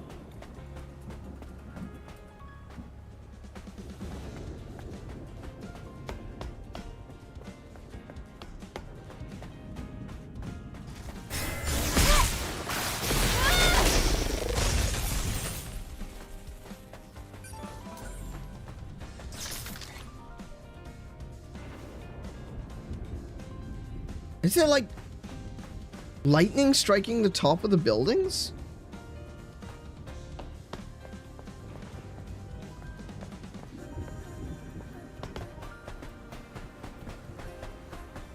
Hang on a minute. Hit that one. Whoa! I barely touched it.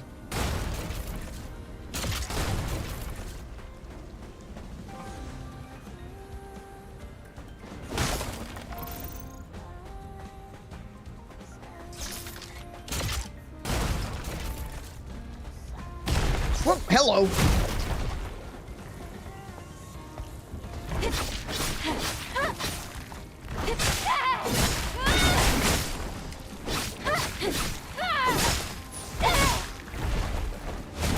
Ow. Ow.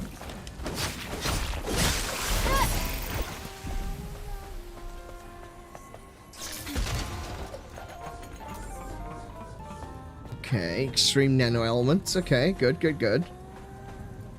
Mostly those are just, from what I understand, those are just used for getting costumes and things. There's a human over there. There's a bullet there that I didn't pick up. Can I access this? No. Looks like I could go up there. But I can't jump that high. So that's not gonna happen. Oh, it is lightning! I can tell you why there's lightning. No spoilers, of course. No, I can see the lightning now. I was just trying to figure out if it was lightning or it was just something going wrong with my graphics card. Beep beep, facility management service required in numbers and letters, service area. Not enough power, not enough power, not enough power. Please check 3 switchboards on neighboring building roof. Reset required, succeeded in unlocking location. Process terminated, terminated, terminated. It's a raid out. Oh, yeah, okay, that makes sense. Wait, it said that things were unlocked. Does that mean this is unlocked now? No. You lied to me, little robot.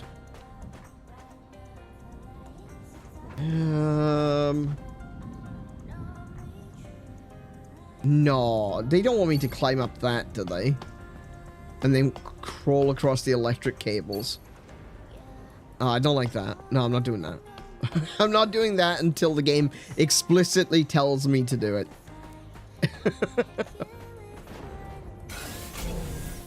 There's a person there. Body of a person, at least.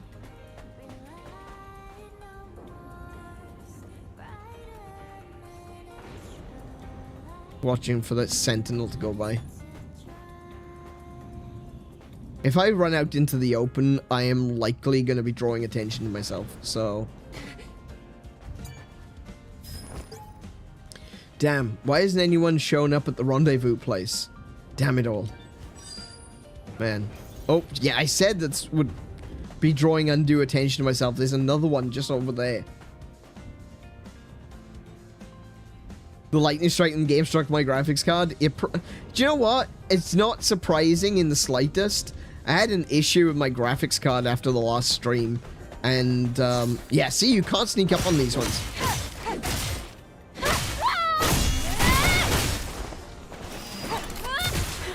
Ow!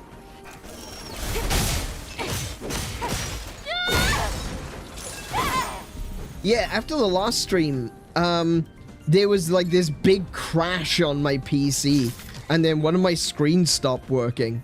Turns out, that the most recent AMD graphics card driver just completely turned off my graphics card. I was flabbergasted. There was much flabber, and it was all gasted. Oh, hello. Where are you going?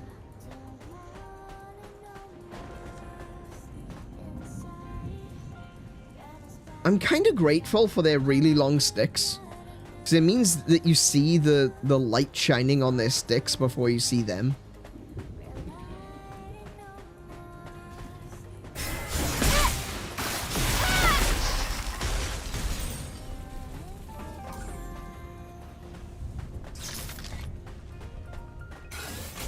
Oh man, there's a load of stuff going on here. Oh, there's an upgrade robot there as well. Oh, hello.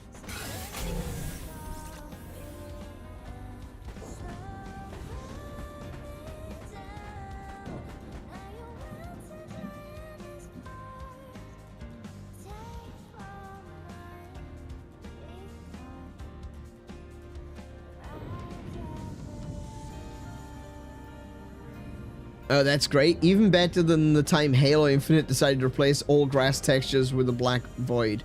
Maybe you remember me telling you that one a while ago, because the NVIDIA GPU updated.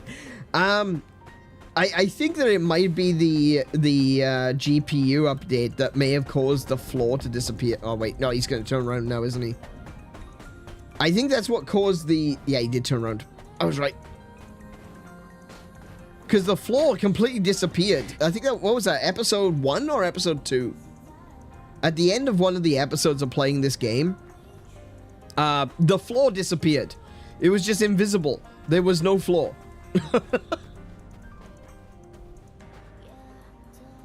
It was quite unsettling, I've got to be honest.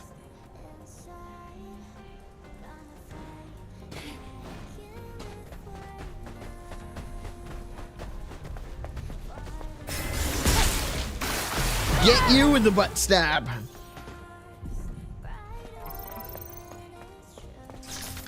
That was episode 2, the Giggle Boss fight. Yeah, that's the one. Yeah. Ooh, ooh.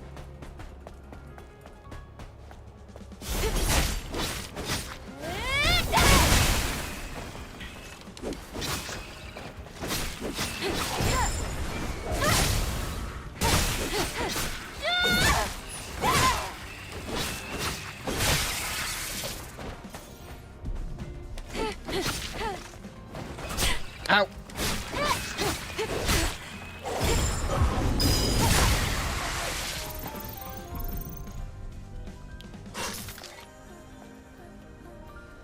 So I think that when you've got multiples like that, it might be a good idea not to lock on to any one particular enemy.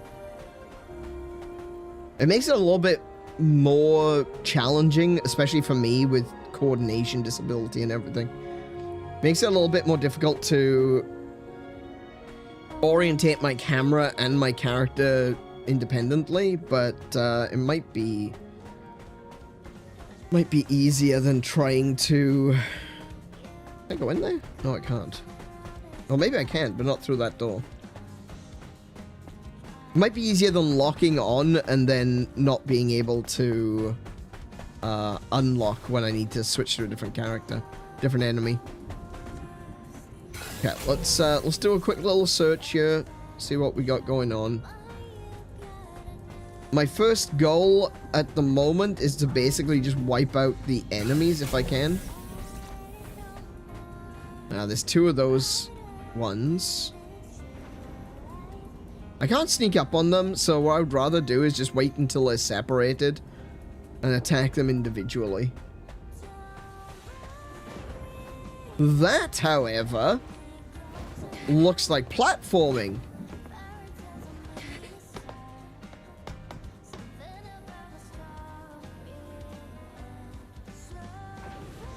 Can I get in there? No.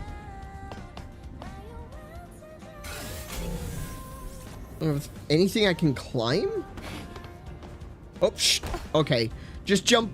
No, it's fine. Just jump off the balcony. Why not? That's fine. No, I wanted to do that. I did. There's some gold. There he is. Come out. When they're separated far enough apart. Perfect.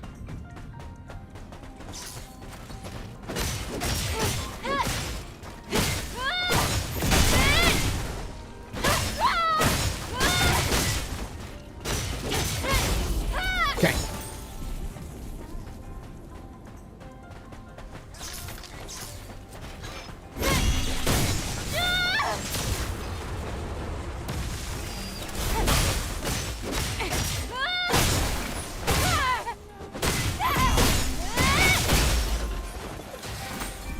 Okay.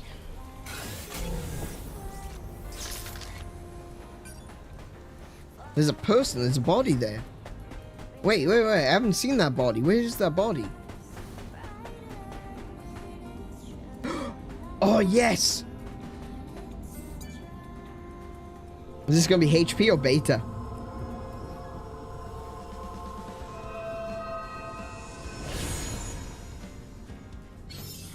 Beta.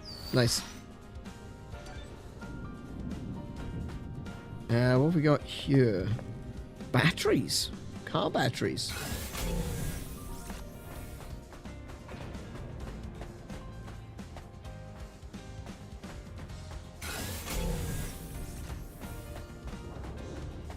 There's some boxes over here.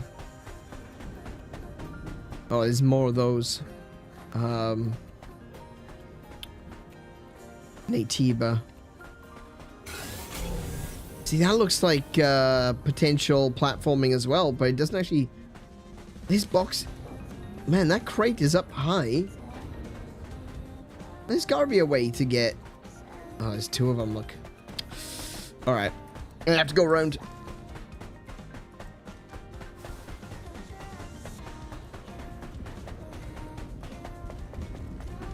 Once I'm cleared of all these enemies, ooh! Ow!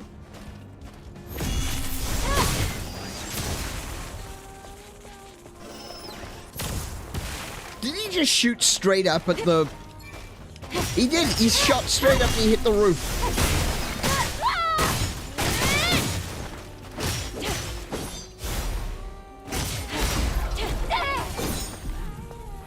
He shot straight up and he hit the top of the door frame. Or dumbass. Can I not climb? Can I not climb? I can't climb, apparently. What about... Ooh, hello.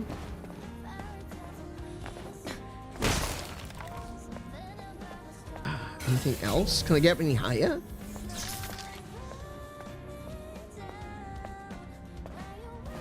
Nope, can't grab that. Damn. Oh! No. I thought there was something else behind there, but it's not. It's over there, look. That's on a different building entirely. I don't think I can get onto the roof here. Which I think I'm still trying to do. Not 100% convinced of my mission just yet. But I think I need to get onto the roof.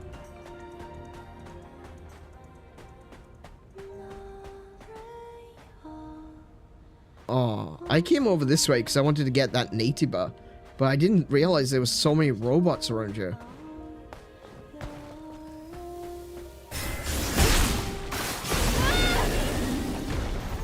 Up. Oh. See what I mean? You fight one Naytibas, then you get a bunch of them popping out of the sand.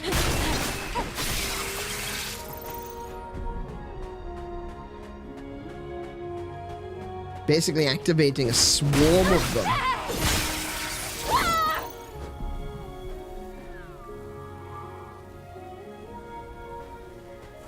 Whoa.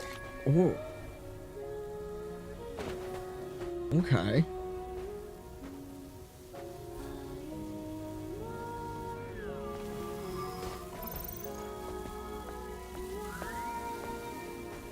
I can't talk to that corpse. Okay. It's not a corpse I can interact with. Oh, it's just all ammunition. For real? Can I shoot those? No.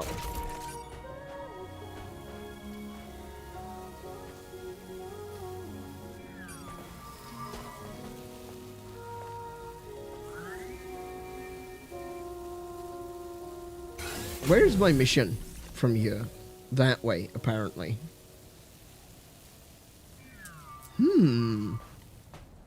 Oh, hello. Take that. Oh, come on! See what I mean? I'm sneaking up on the one guy, but now that one guy is alerted to my presence because of these little spider bastards.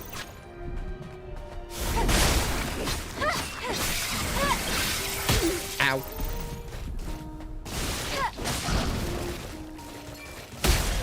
Oh!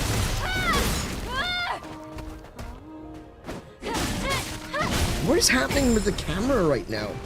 The camera is having difficulty tracking. That's weird.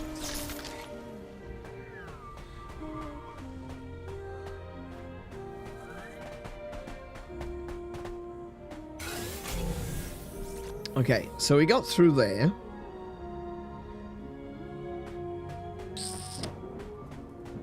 We basically killed everything in the area, so we should be good here. Just trying to figure out how to get up on top of the buildings. Oh, right there. Hold on.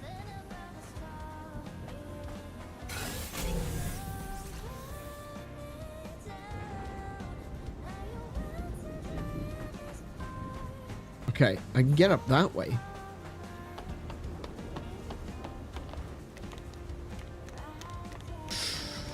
Oof.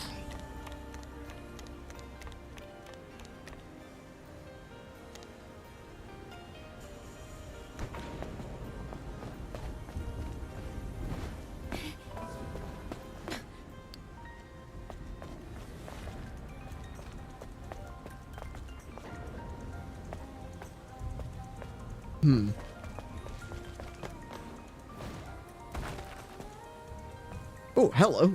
There's a crate there.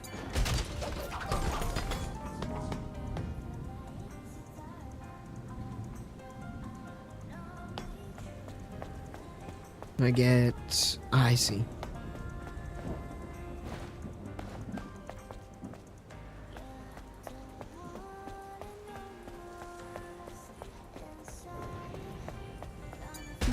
I'm supposed to be activating something on the roof?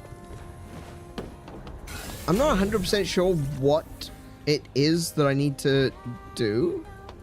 But I need to activate something on the roof. There's 3 of them that I need to activate.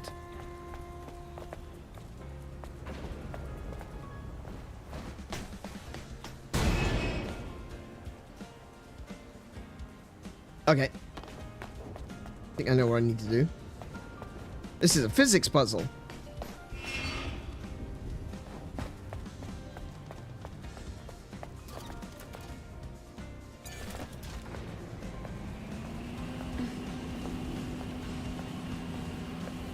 If I can lodge that in underneath this seesaw, I might be able to keep it at its elevated state like that. Then I can run up it and get that swing bar. Up, make sure you press the right button though. You gotta actually hit the jump button when you reach the end.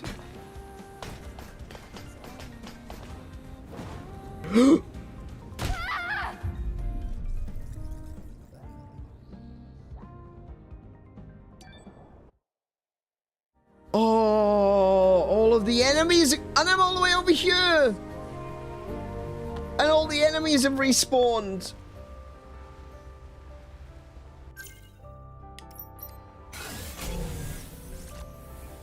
Oh, that's vile.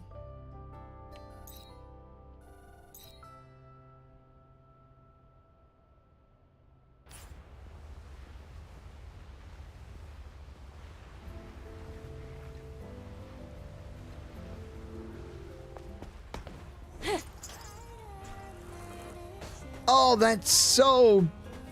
Oh, my goodness.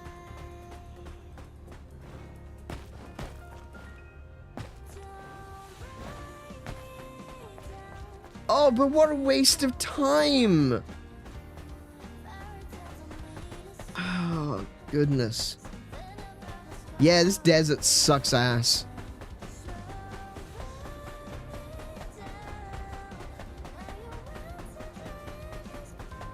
Oh.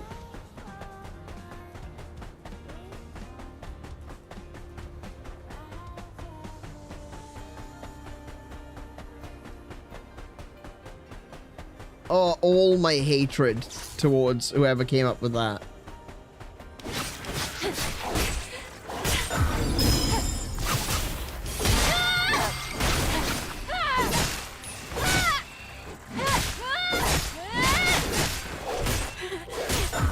Could you...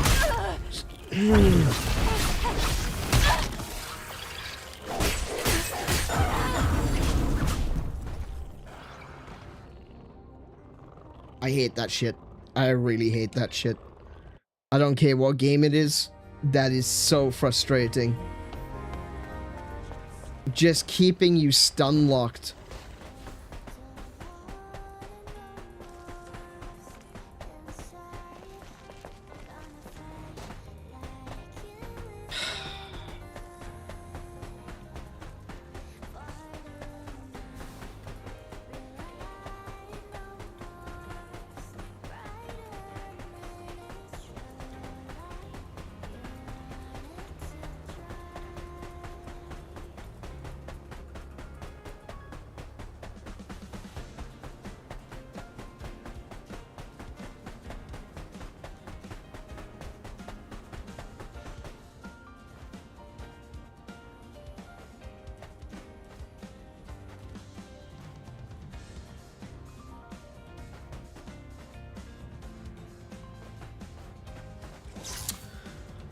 Literally saw me from that far away. Okay.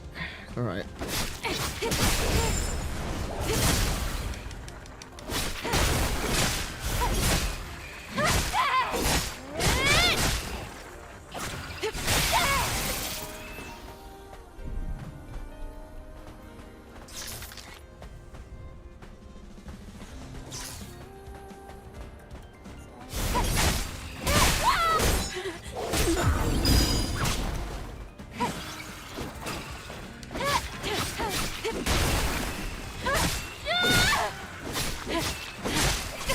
Damn it!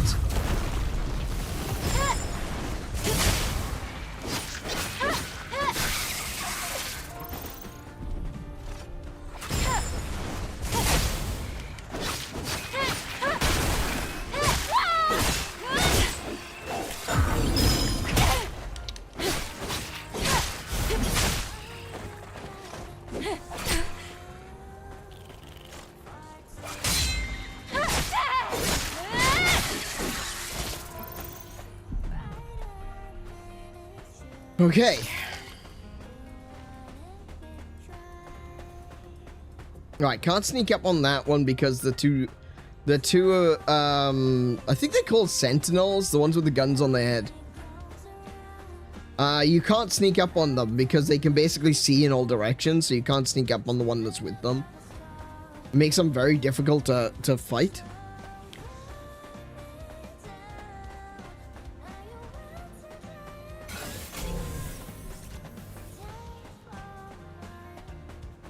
Oh, I've already spoken to this guy. I've been here before. Well, I say spoken to. Oh, yeah, that's right. I had to go around because the quicksand. It depends on the helpful advice. It depends on the helpful advice. If the helpful advice is try blocking or get good, that's not helpful advice. But it does depend. Oh, look, see, there's another thing over there. I thought there's a monster under the ground over there, look. You can just see the puff of dust coming out of the ground. There's a campsite here. Well, I was scanning the area. I didn't see a campsite anywhere.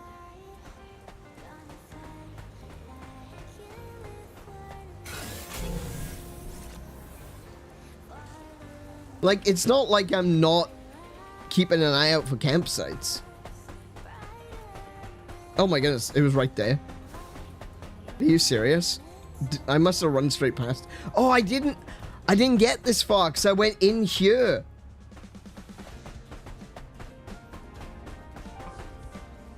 Okay. Yeah, I went in around the corner, so I didn't come this far. I don't know where I am. I don't have a mini-map. South. I didn't come this far south to be able to see. Because I was looking for an entrance into the town. Alright, well, it's right there, so...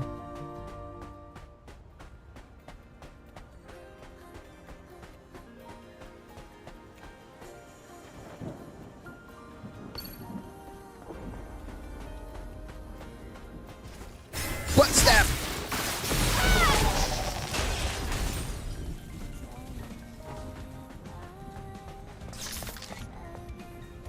Can't butt stab this guy, but I can charge into him and beat the crap out of him before he attacks me. Just keep him stuck. Keep him from reacting. It's okay when I'm the one doing the stun locking, okay? Let me just get that clear with everyone. When I'm doing the stun locking, it's fine.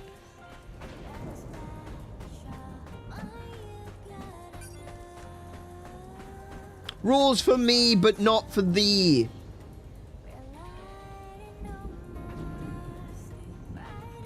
Is it resting? It's not just activating? Oh, do I... Oh, but that means I'm gonna have to respawn. Oh. It's alright, we can just butt stab them again. I thought just activating it was enough to count as a checkpoint. I mean, I got a checkpoint at one point in the last stream before I had the power turned on. I have no idea how that happened. But yeah, if you go back to the previous stream, it was towards the end when I found the highway. It was, let's see now. So there's a highway here. I think it was this one. This supply camp. I hadn't turned the solar tower on yet. And yet I got restarted at this camp. And I have no idea why that happened. Like, it wasn't even turned on.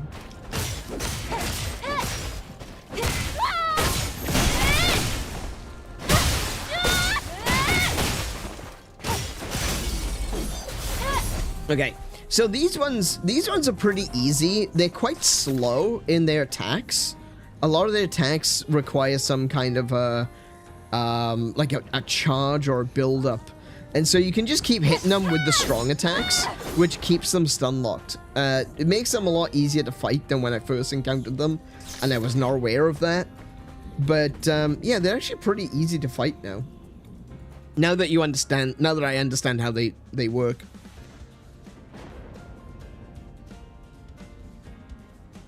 And the rules for the enemy should be different. They actually should. That is actually true.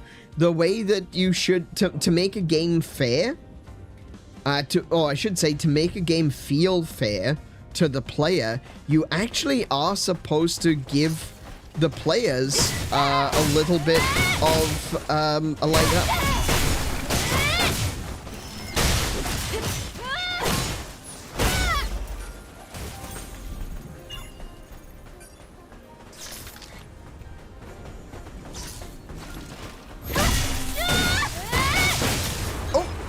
You got it anyway.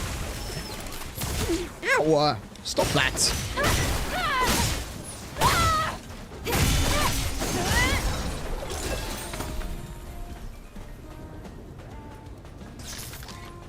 There's a thing. There's a psychology in game design.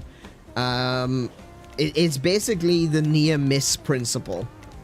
That a near miss will often feel really unfair. Like, if you are just, you know, think about old platformers, right? Where you do like a jump towards the edge or something, and just narrowly miss it, but you can't grab the edge, right? Because it's an older platformer. It doesn't have climbing mechanics. So the idea that you can narrowly miss by a pixel, but your character has no functionality to grab an edge, feels incredibly unfair. But the ability to grab an edge and pull themselves up changes it, makes a game's platforming feel fair.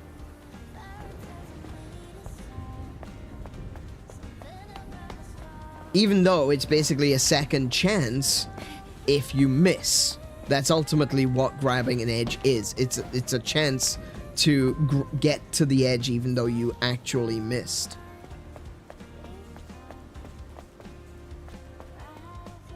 Okay, so that's further than I thought it was. I think I'm gonna need to do a double jump and a dash.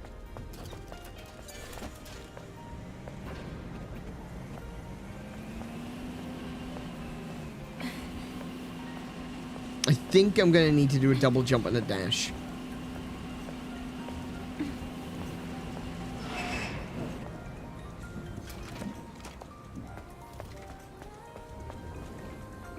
So it's gonna be boom, boom, boom. That mid-air dash though, it's not very far. Nope, nope, nope.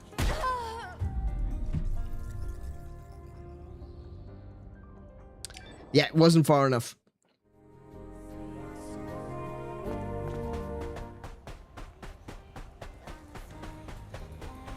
I don't know what I'm missing.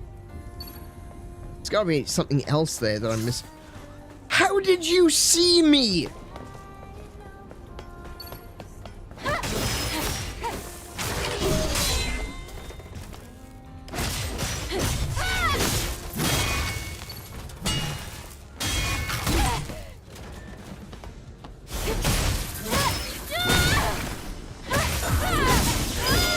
Ah, I missed.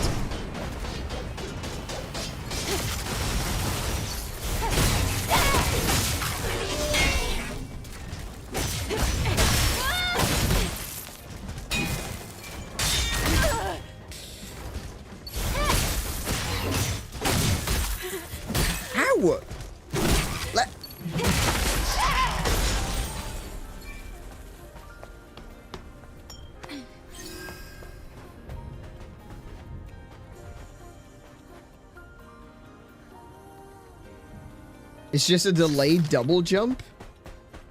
Well, I mean, I double jumped and dashed and I still didn't reach it. So, you know.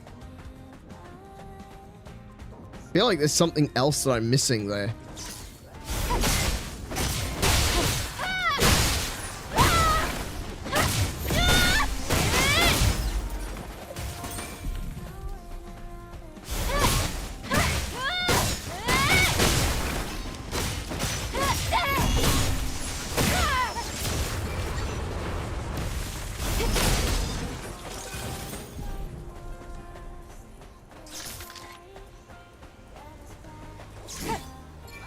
Oh, my dash hadn't recharged yet.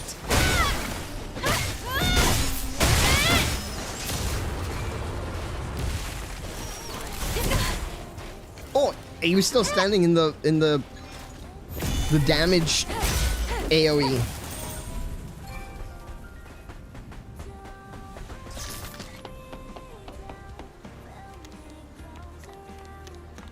Think the dash made you overshoot? I didn't feel like I overshoot. I felt like I slipped underneath the bar.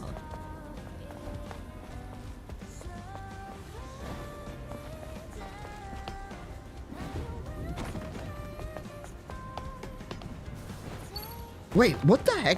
Whoa! Hold on! What was that? Oh, did I go into super speed? Oh, right. I went into super speed while I was jumping.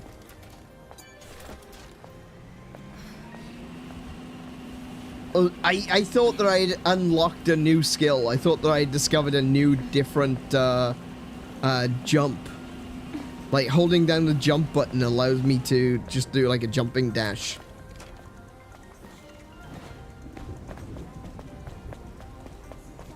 Yeah, so I can't just run up that, unfortunately. But I can keep running. No, I can't keep running on spot. That sucks. Okay. Okay. No, I can't control that. That is so difficult to control. Oh, I did it with the super jump. With the super speed.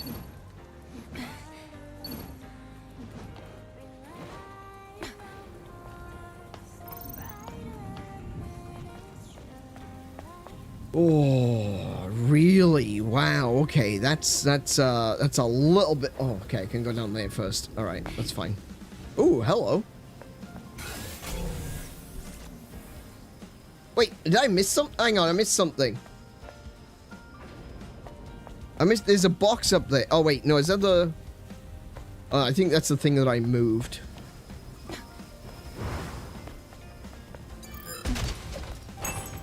Ooh. It's really annoying to me that I can't take a screenshot of me finding one of those.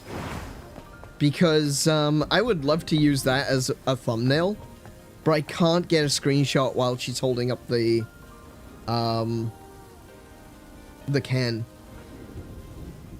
Okay, I need to make it all the way across that, so...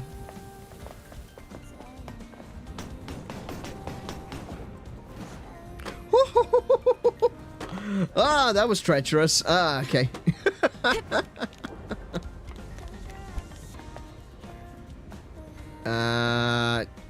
You're giving me an open, big square open roof.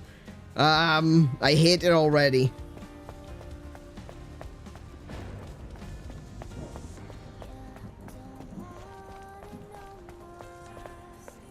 I hate it already. I don't like being up here. That's clearly not the thing that I need to... What's that? That's a long way down, is that? Let's see now. Oh, there's a way to get back up, though. Drop that rope down. Okay.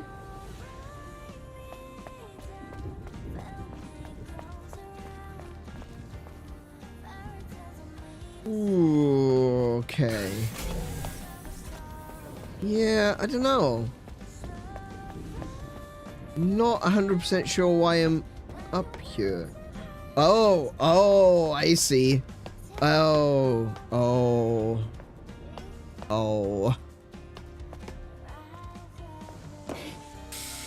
Ooh, I don't like this.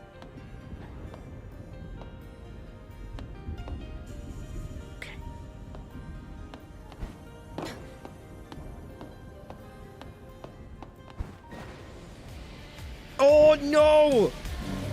I should have gone back down. I should have gone back down and saved. Oh wait, is that an Abaddon? That's an Abaddon.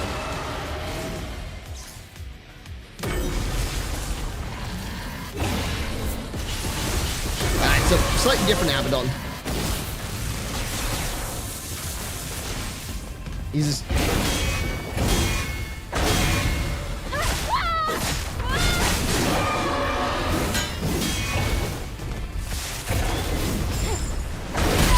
Oh my goodness, that did a lot of damage.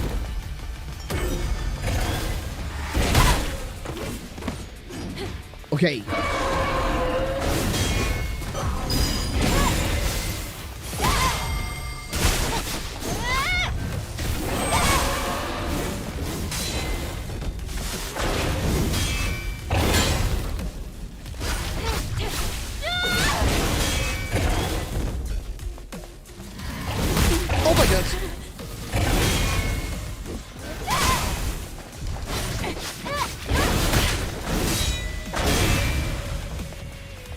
Heal, heal, heal, heal, heal, heal, heal.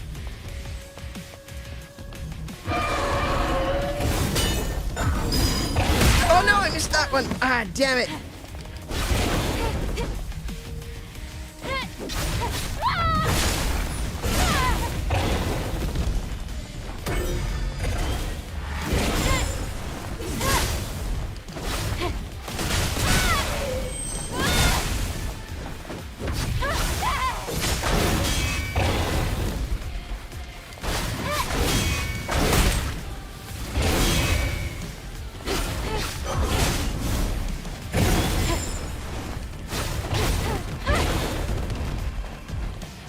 Whew.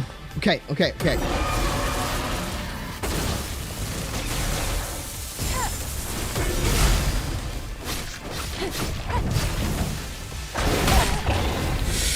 Woo.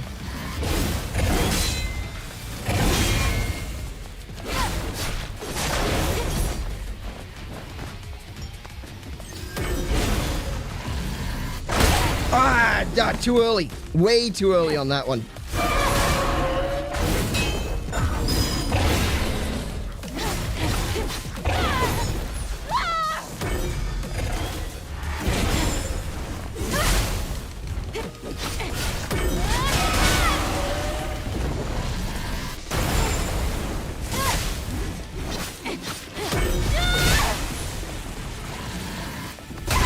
Oh, my goodness. Okay. Oh, whoa, whoa, whoa, whoa.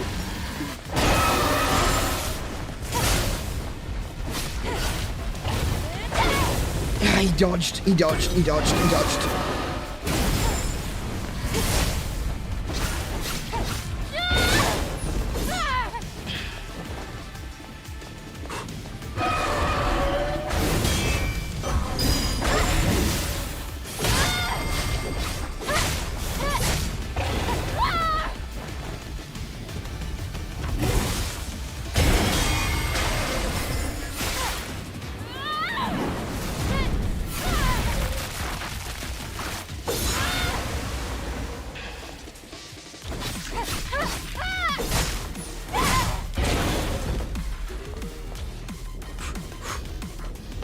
Whoa, I just realized I got my fishing rod equipped.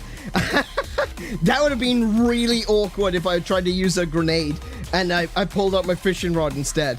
That's not what I want.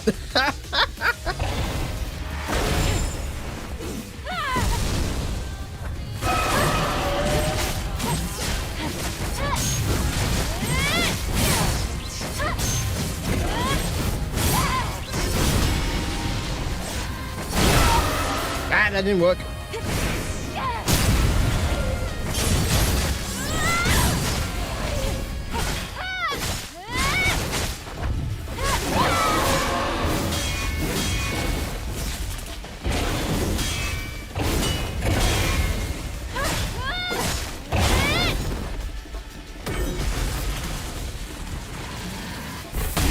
God damn it.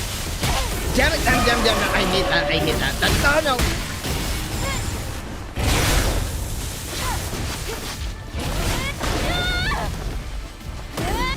Nope, missed.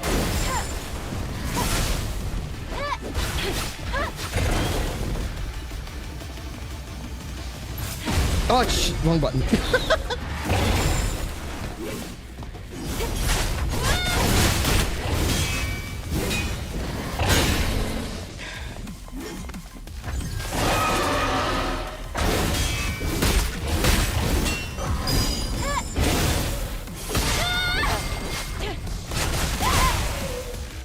Oh, there we go.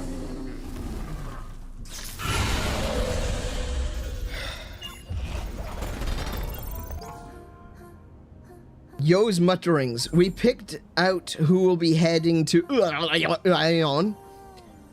We have to buy some time. Afraid to say goodbye.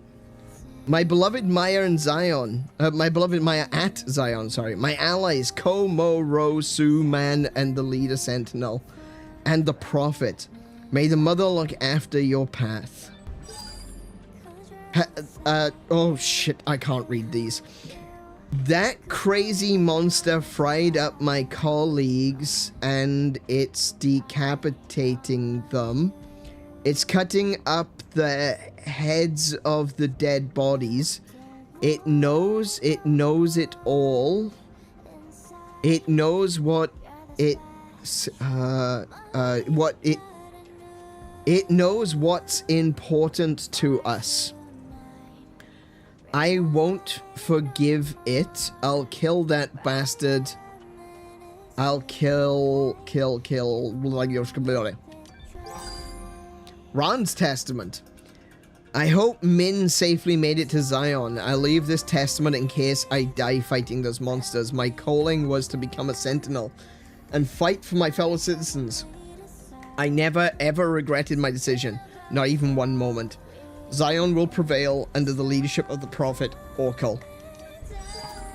Mel, Mother Sphere, please take your pitiful servant with your hands.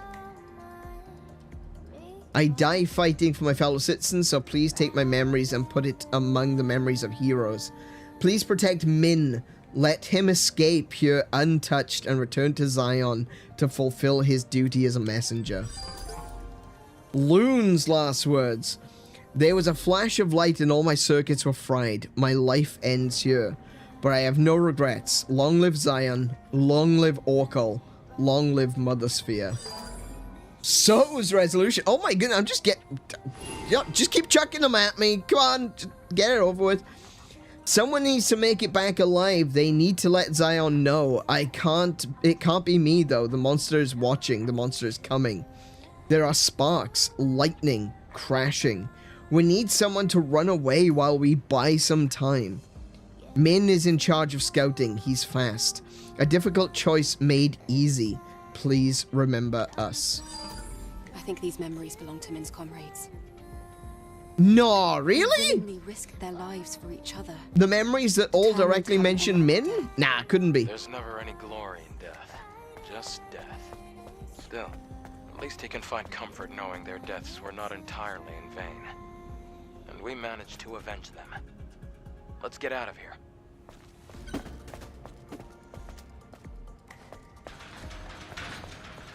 Yeah, so that Abaddon was a little bit stronger than the last one we fought. But very similar moveset, so I was kind of prepared. I kind of felt like I knew what was coming next. The thing that caught me off guard was that lightning storm. The lightning storm was insane. It just hit so many locations around me. I didn't have anywhere to dodge to.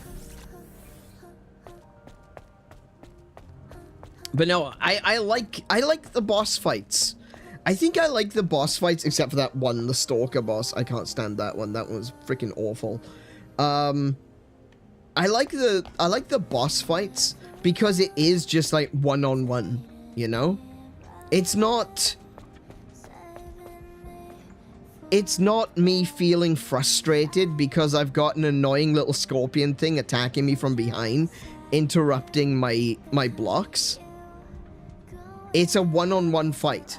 And I feel like that is probably what is the problem with a lot of games like this, right? Is that they go into it, they want the boss fights to be the spectacle. They want the boss fights to be like the main thing that you enjoy, that you feel like a total badass fighting this thing that's twice your size. That they're fast moving, that they've got really interesting patterns that you've got to follow. And because the game is balanced around that, it means that lots of little enemies that just kind of attack you sometimes quicker than you can respond to, especially if you're in the middle of a swarm. The game's not designed for you to deal with that, you know? The game is designed for these big spectacle fights that make you feel like a badass, that make the game feel so much more fun. But the annoying little biters, the annoying little stings, the annoying little headbutts, the things that shouldn't, you know, they're not going to do a lot of damage, but enough of them will just strip you of your HP in no time flat. Those get annoying. And it's a completely different feeling. But no, I love the boss fights in this game. They are so good.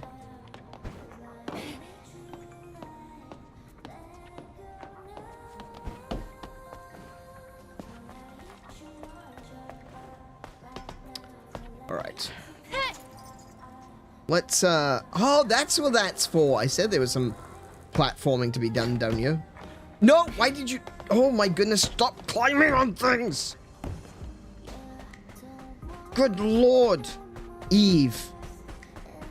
Just climbing on every bloody thing. Alright, well, I've done the side quest. I think there's something else I need to do in here. What about this one? Can I go that way? Oh, I can.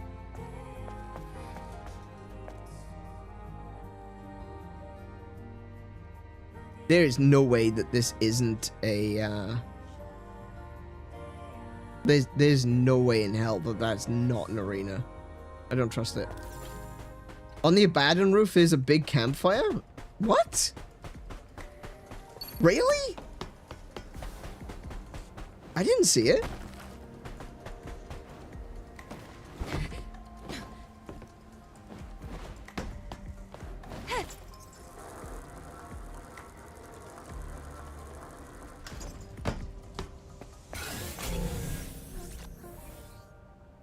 There's no campfire up there.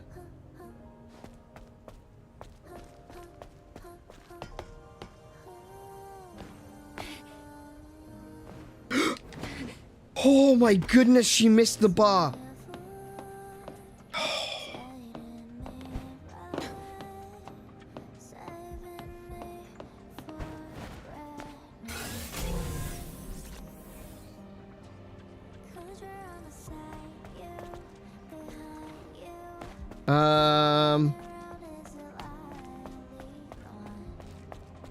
There is no campfire up here. Oh, behind the roof.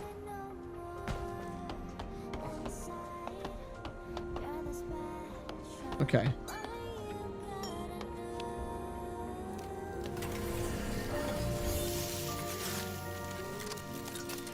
See, to be fair, Lainey, you said on the abandoned roof, there's a big campfire. To be fair,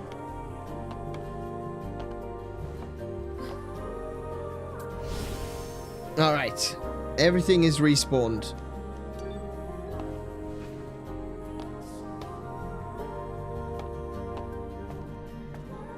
It's weird that I couldn't see it though. Is it really that far away? She missed again! Oh my goodness! Why does she grab things that she doesn't need to and then doesn't grab things that she should? That is so frustrating. Good lord.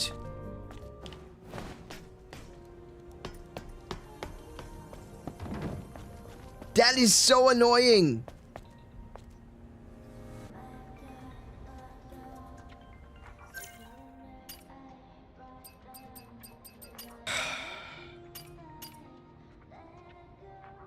What we got here? That's the jump attack, isn't it? Yeah, that's the jump. You know what?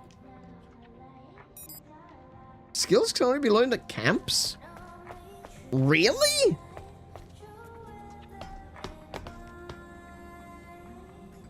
Huh.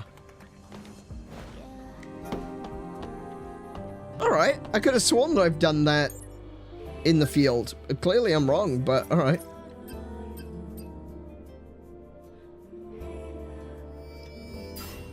We'll finally add that one to my skill set. Let's see what we got here. What's this one? Crescent Slash? Oh yeah, that adds the second attack, doesn't it? Yeah, we'll go with that one. I definitely want to include that one. Then I've got 3 points left. This one does recover some beta energy when the enemy is hit with a shield breaker. That's not bad actually, because I guess technically, well, you could make the argument that's basically lowers the beta cost. I mean, you still require the beta cost to be able to do the attack, but because you get some of it back, you know, it's the refund mechanic is pretty useful.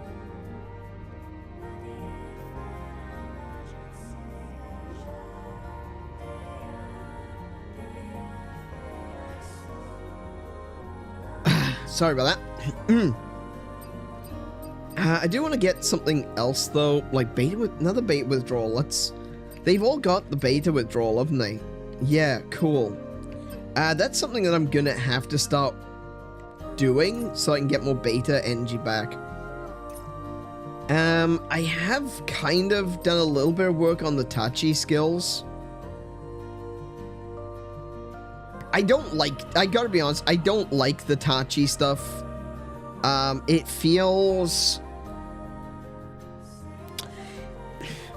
It looks more impressive than it feels.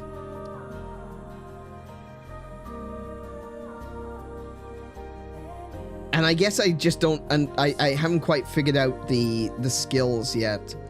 Something which I'm gonna have to work out, I'm sure. I'm sure it's me, get good, yeah, I get it. But it's not something I've quite gotten to grips with just yet, so... I haven't really been using burst either, but I really do need to use the burst. I need to use burst more often.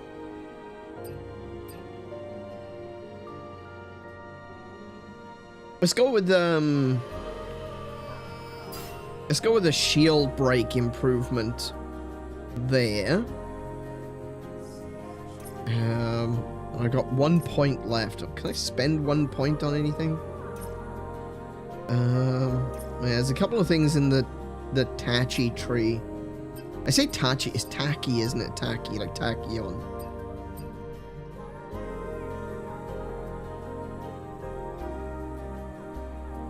So after perfect dodge, hold X.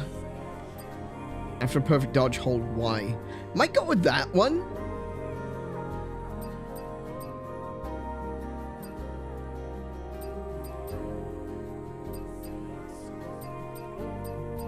Might go with that one because I'm already used to holding down Y once I've done a reflection to do the reflection. So I'm more likely to remember to hit the Y button than to press X. And I don't want to form a habit of pressing X after a dodge. I don't think that would help me. Oh, I can hold X. All right, for the okay. I've mostly just used the use the Y button one.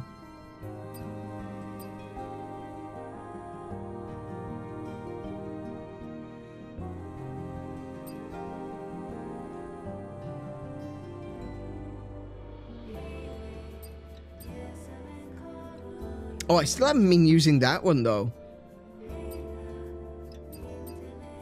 Pressing Y and B after a reflection. I need to train myself into doing that. Okay. So, we got the new skills. Is there anything I need to buy while I'm here? I think I've got everything. Oh, I can get some more slugs. 3, 4, 5. Cool.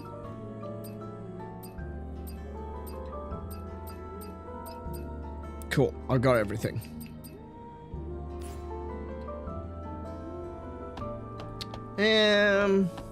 Anything else while I'm here?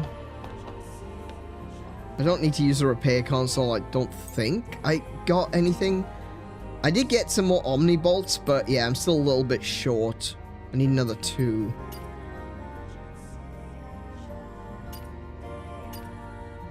Oh, I've got 1 point of drone upgrade, but okay, but I can't actually spend it yet. Okay, cool. Alright, that's everything, I guess. Where should I go next? So the quest in this area says that I need to get onto the roof.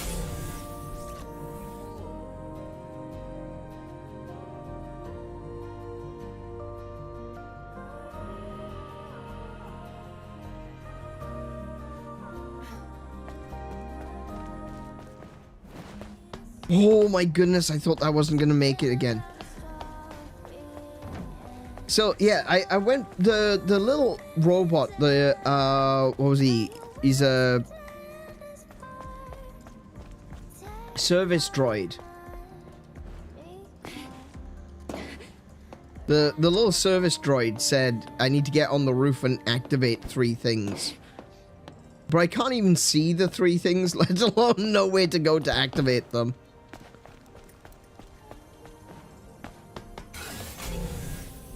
I think that's one of them. Over there. But I'm not sure how to get up there. And I can't reach that ladder because it's too high.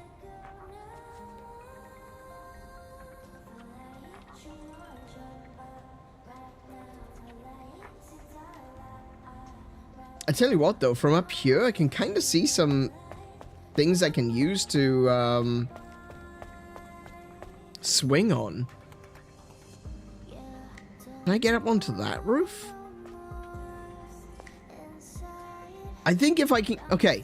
I think if I can get up onto this roof, I should be able to swing on this bar, swing on that bar, and get across.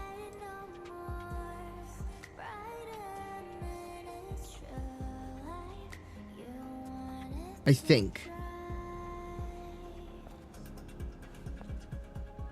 Hang on a minute. Let me, ooh.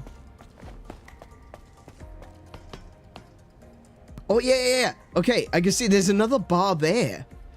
So basically I go from this roof to this bar, to that bar, to that bar. I'm gonna guess that there's another bar, and then I get up onto this ladder, and then up on that roof. Okay, I think I know where I need to go.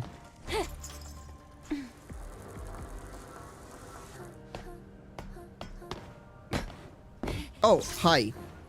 Bugger.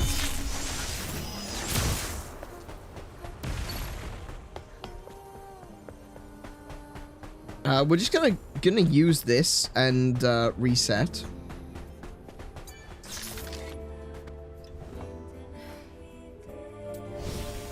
Cool.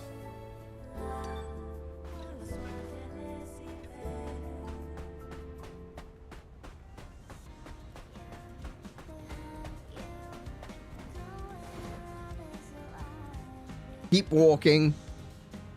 Keep walking, Buster Brown.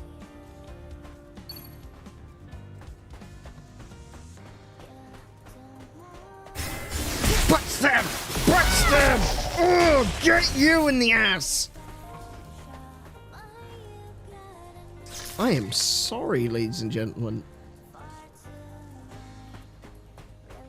I am getting way too overly excited about stabbing in the butt.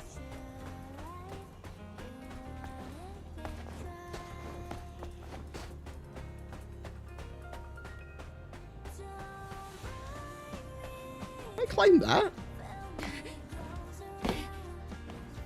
No. Okay, there's got to be a way up there. There's, up.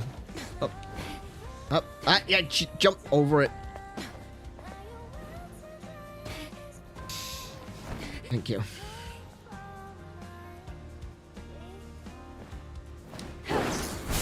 Ah, okay, I didn't mean to, yeah, wrong button.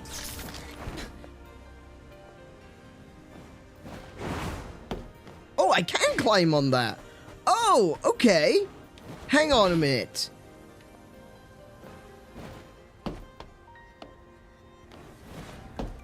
Okay, I can climb on this, but I can't climb up it.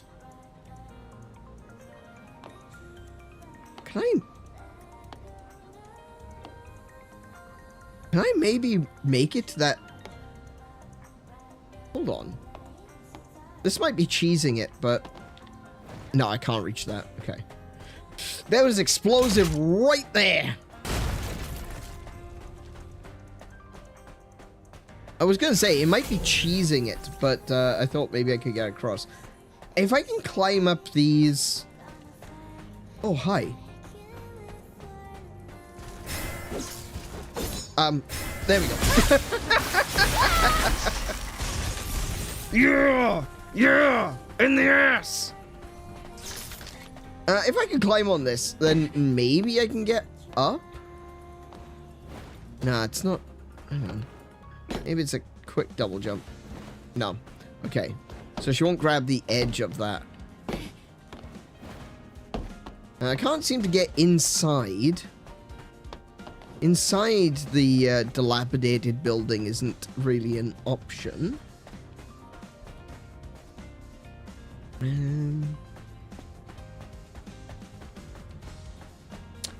Do I really have to climb across the power lines? That seems like really ill-advised. It doesn't look like I can get up there anyway.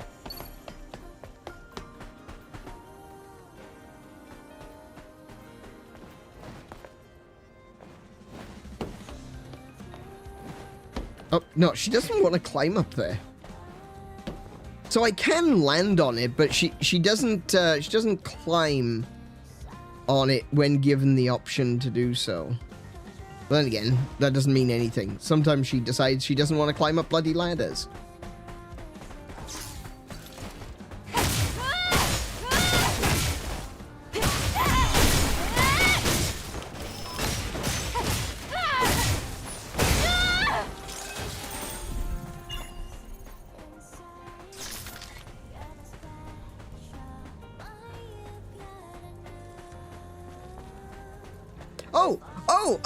Oh, I can see it now.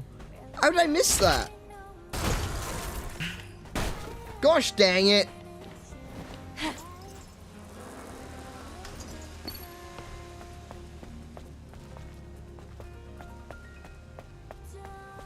I feel so dumb. How did I miss that?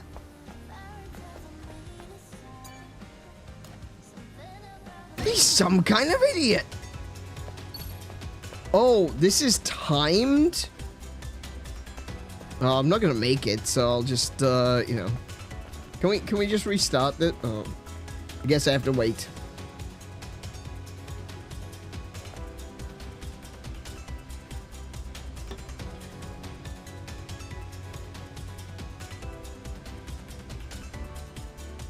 I probably could have made it. Actually, do you know what? I probably could have made it by now, but whatever. We'll have another crack. Dance in the meantime. I don't have a dance emote for myself, but we'll get on that. Kiko, dancing. That's the next one. Yeah, map it before running is a good idea. So I'm seeing, like I said, I thought this is what I would have to do, because I saw it from up on top of that building. But basically I need to jump across to this, to there, to the edge over there. Look, there's some ledges that I can use on this windowsill. And then across to this bar, across to that bar, across to the ladder, and then up the ladder to press the button over there. So I think I know what I need to do. I don't think it's that difficult. It's just whether or not I completely stuff up and drop to the floor. That's the problem.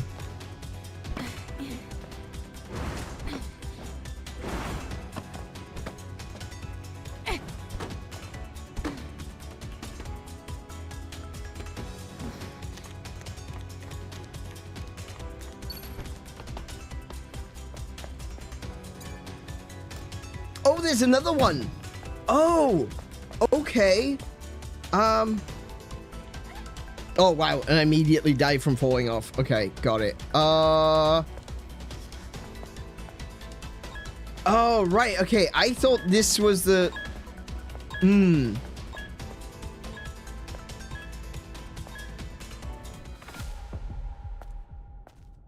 I climb on the power lines?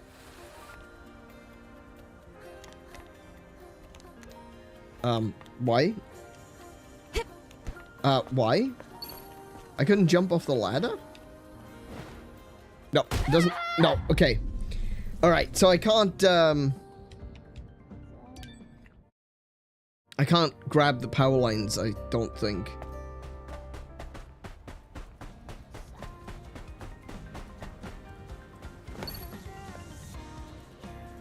Keep going.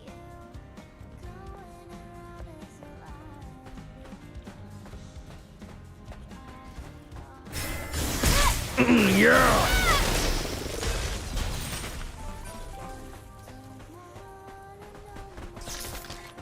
Oh, hello. You're gonna be in my way, aren't you?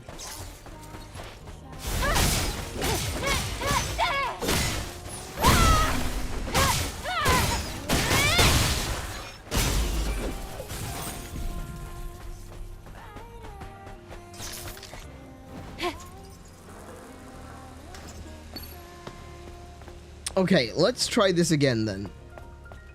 So we have to go across there.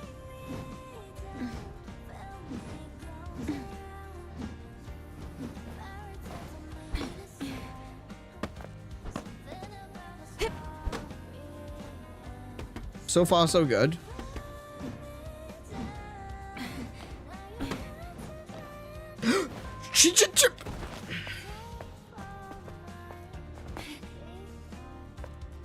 See what I mean? How she just sometimes goes, nah. Sometimes she'll snap to something that you can climb on. Other times she'll just casually sail by. Like ships in the night.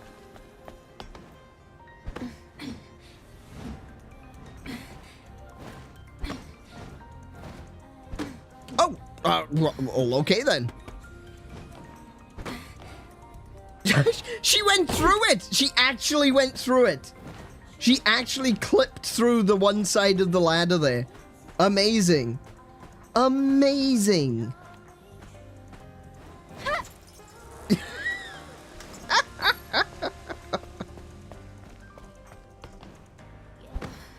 That's what I love the most about this game. It's so consistent.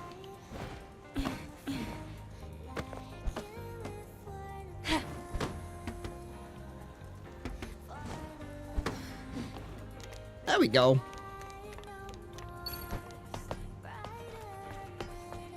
Okay. It's basically telling me to jump here.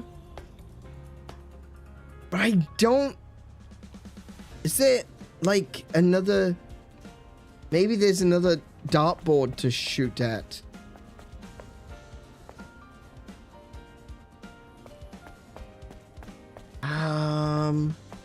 Not seeing anything though.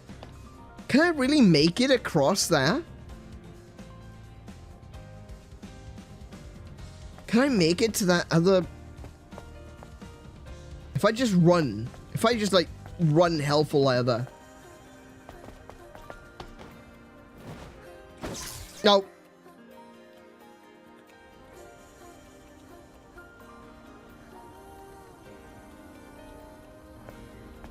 No, I don't want an answer.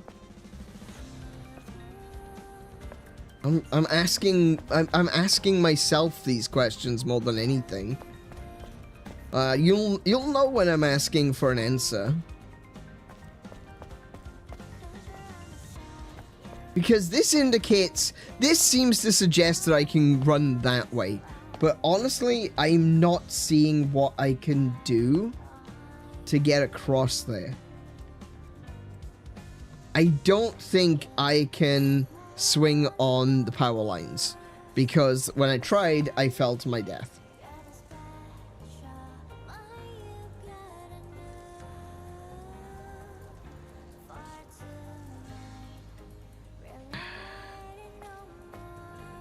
No, there's no dartboards.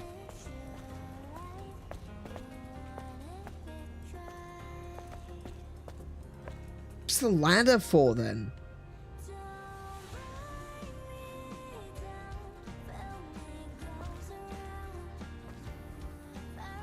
Hang on, what's this ladder for?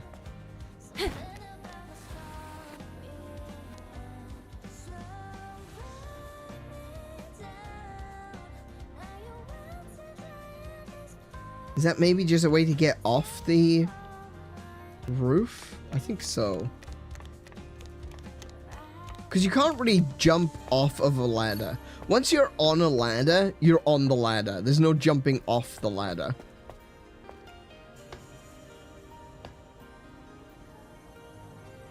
even if I could swing on the power lines, I wouldn't get enough height to be able to grab that.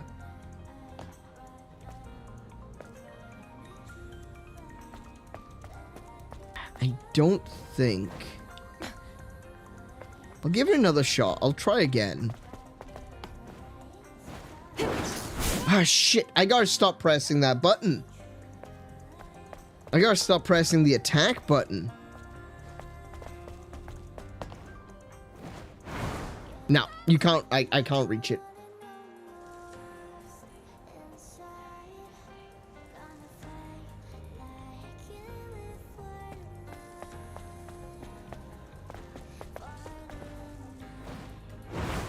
Oh, I can! And then she immediately let go. What? Okay, so that is just an extremely precise jump. Extremely precise. Okay, I can do that. I can do that.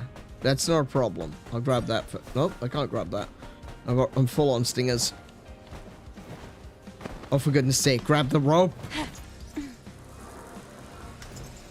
Yeah, apparently I can reach. I was not expecting that. Can I do it in one shot? No, probably not. Oh my gosh, why camera? Why? Oh crap. Okay, turn around, please.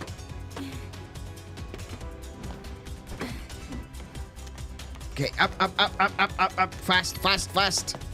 Let's go. Hit that button. Cool.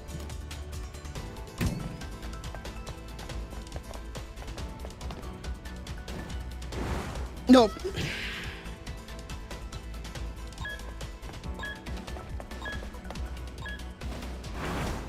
Nope. Okay, mission over. Try again. It is just a very, very precise jump. That's all it is, really, is a very precise jump.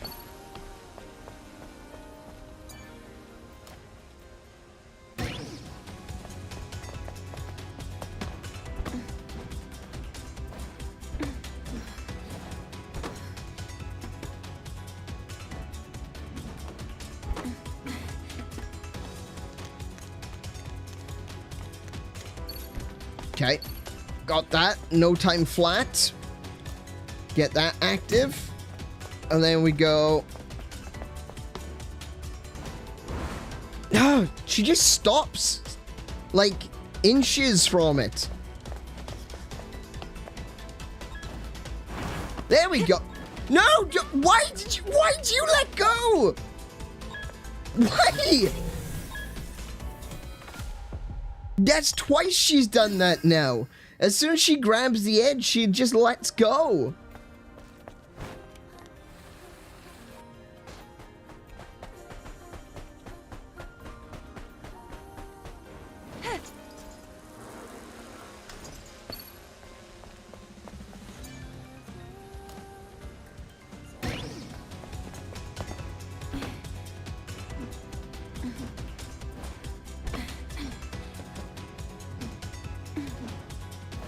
Uh-oh. Oh, no.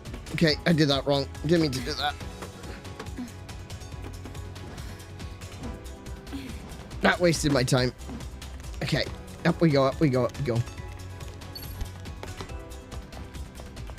Oh, gotta hit this button. Because that's not wasting time at all. Come on. Oh, she didn't let go. Oh my goodness, she didn't let go that time.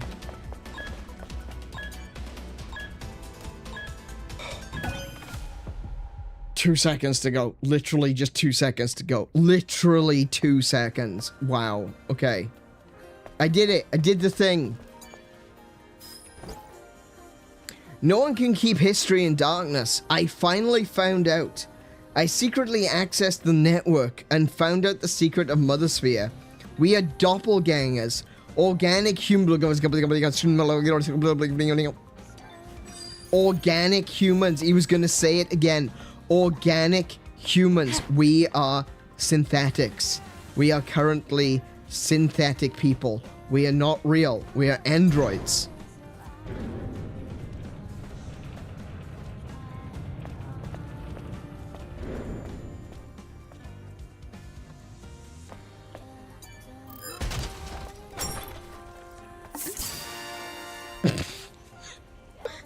Oh, come on! I thought it was gonna be something. It was a can. It was a collectible.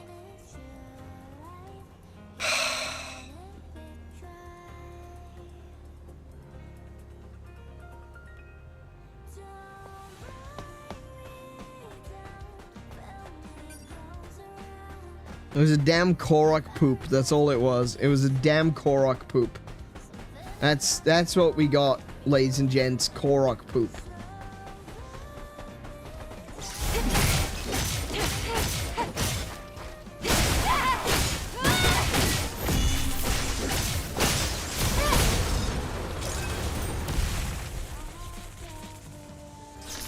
Just show us you can. Oh no.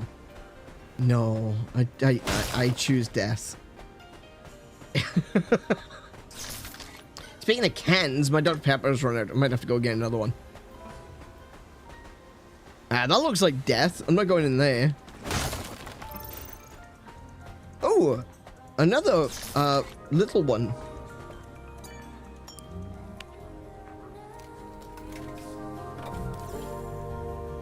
Chat, could you please all just, like, gang up on and bully Lainey for me? I would appreciate it, thank you. What's in here? There's another one. I don't like that this room is, this area is so open.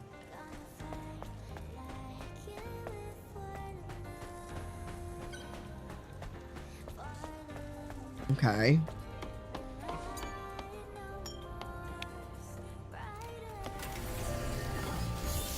Weird how there's two so close together.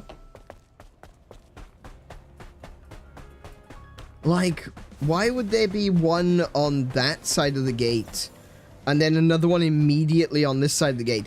That almost feels like, you know, it's preparation for a boss room. But there's nothing here. You! Oh! Come here, you! Give me a popcorn. Don't run away.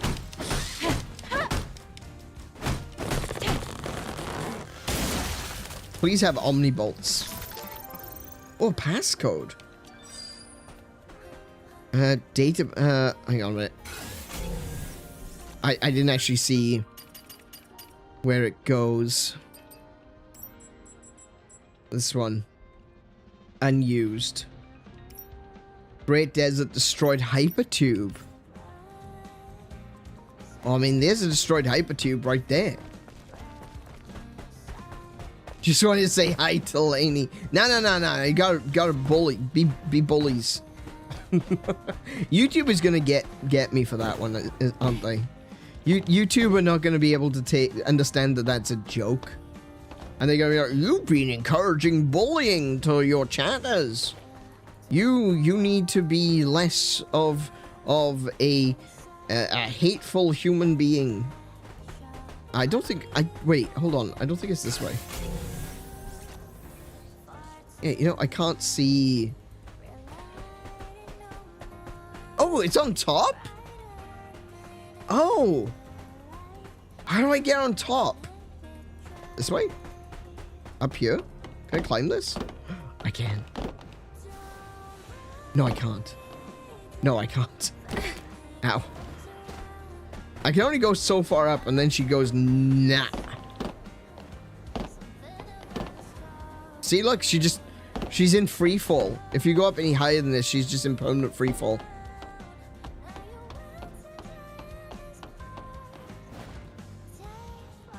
Oh, can I glitch my way up? Can I glitch my way up? I could probably glitch my... No, I can't. No, don't. Okay, yeah, I'm gonna take damage if I do that. Alright, never mind. There's a crate on top. I'm not sure. Not sure how to get up.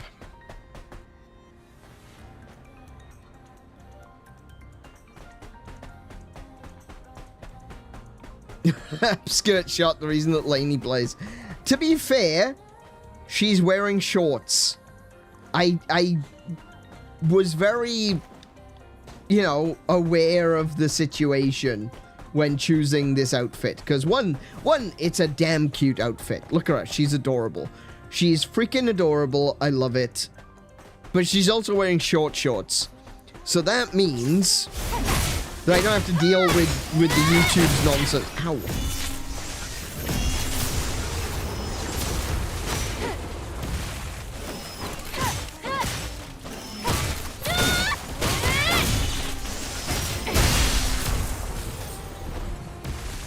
Please, lock on. Thank you. Ow! Ow! You're a shit! What? What? Right, that's it. Oh my goodness, no.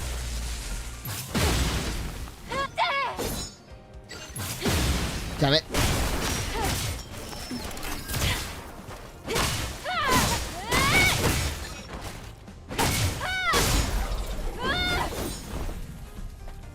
Okay. Okay, I may or may not have beans that up a little bit.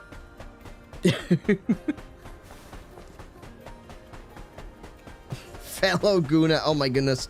They're bonding.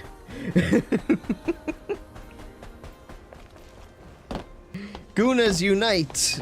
Wait, no, don't, please don't.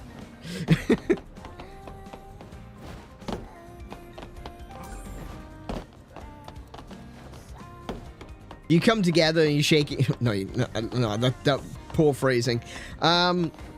You're shaking hands and you get stuck. That's the life that you must lead now. Marleykins. Oh no. I found the chest. It was a can again! Oh, it's Earl Grey, though. I'm okay with Earl Grey. I like Earl Grey. Earl Grey's quite nice. I wanted to go in that one, though. But it won't let me climb up the tube. I like that thing.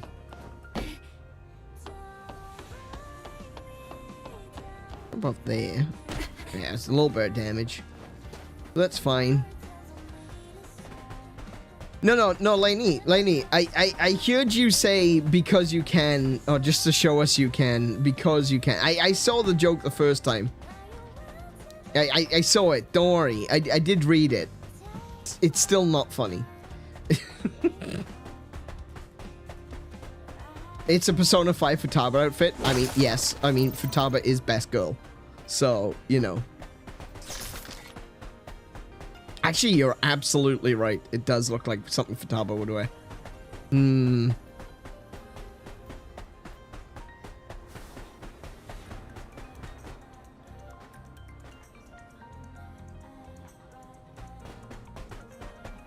I have 2 Persona 5 figures. One of them is the Joker amiibo for Smash Bros. The other one is Futaba. Oh, I got drone upgrade parts. How did I... Oh, nice. Okay, we'll take... I'm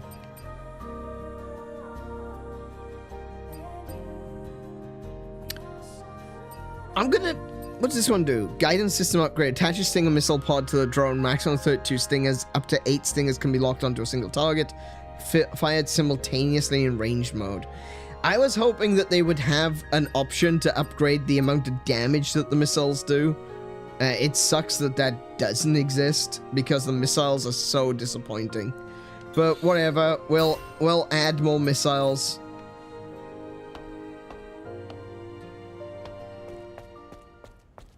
Call me Wendigoon because I go cryptid with it. Oh no. That's too much information. definitely more information than I ever wanted to hear. But, you know, you do you. Apparently you do.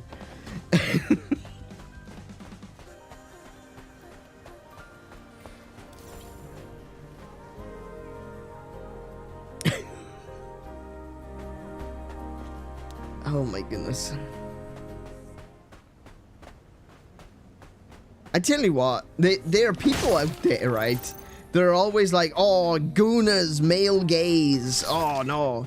I was like, you should come to my chat. My chat is full of girl Goonas. I say full of, I mean Marleys, yeah. Ah, look, there's 3 of them.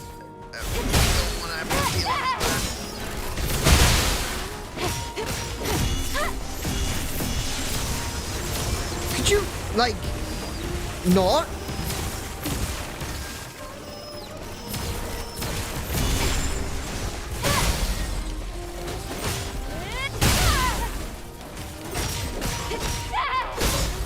There we go.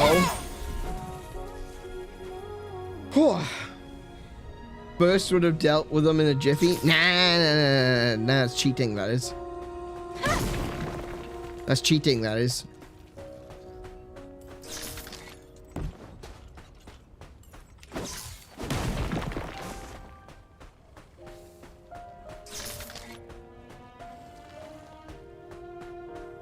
Oh, it's a dude.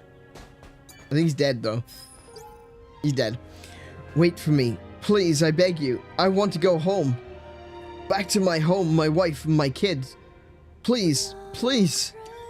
No. Sorry.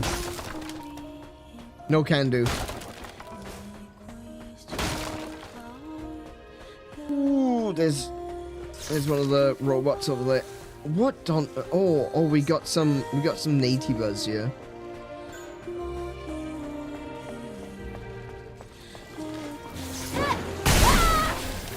That does not do as much damage as I was hoping it would. Ow, you horrible flappy bastard. You don't really attack, they just kind of flap at you. I don't like them. Right, which one of these are real? None. Just the robot.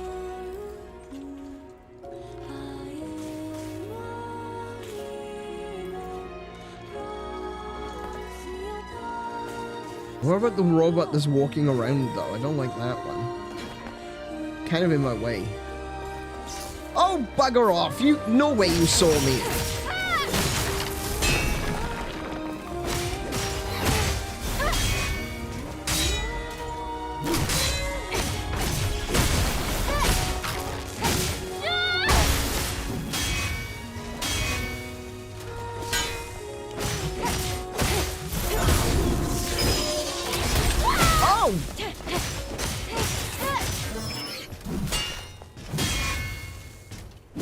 Ow. Okay, that last one got me. That last one definitely got me.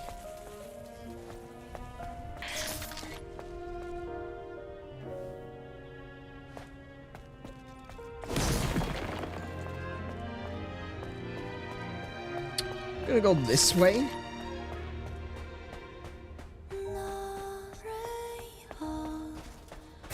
Butt stab! What in the butt? Said what in the butt?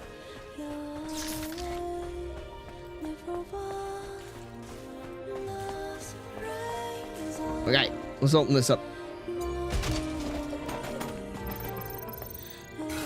What do we got? What's in the area? What's worth finding? There doesn't appear to be much around here, does there? Oh, hello, what's that? A newspaper. How very retro.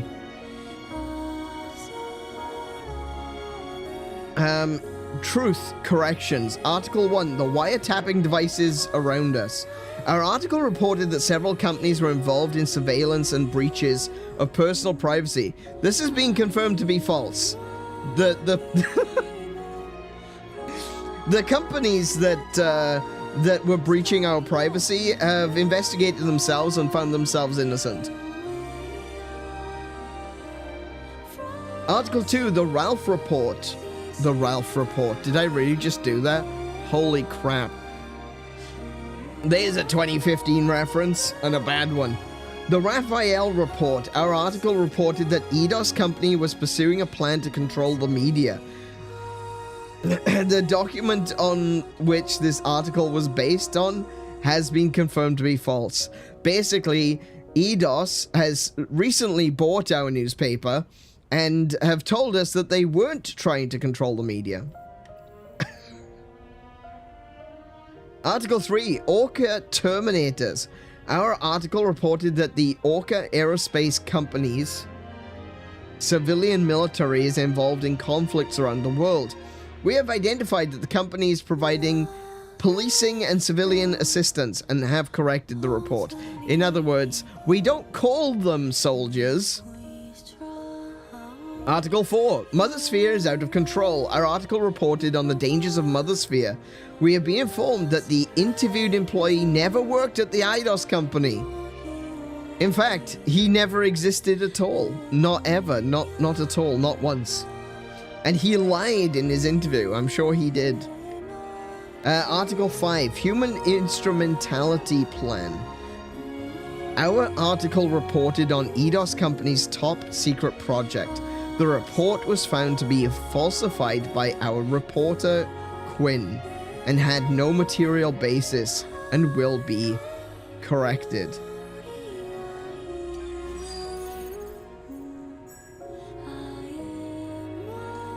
I get a feeling that all of the original articles were probably true and the corrections are likely false. Now, you, sir, look like someone with the kind of head that I would love to stand on. That being said, this looks like it would be a perfect place for an arena.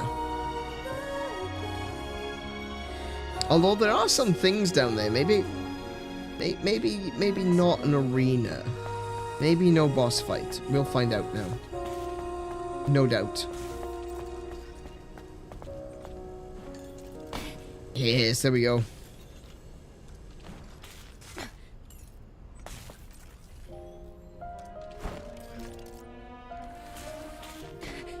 Oh well, there's no getting back out that way. Ah, I'm as good as dead. Come here, popcorn bot. Omnibolts? Passcode. Okay. No Omnibolts. What's this do? Why can't I pick that up? Interesting. What about this one? I can't pick that one up either.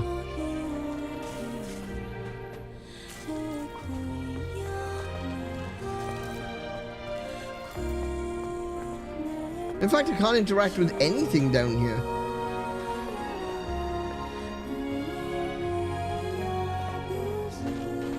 Oops, didn't mean to kick that over.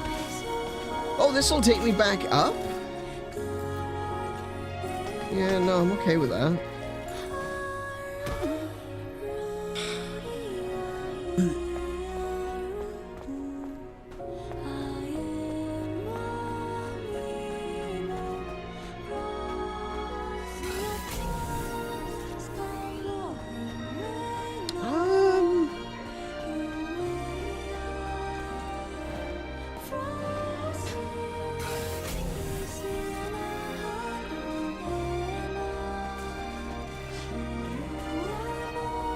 I don't know what the point of this was.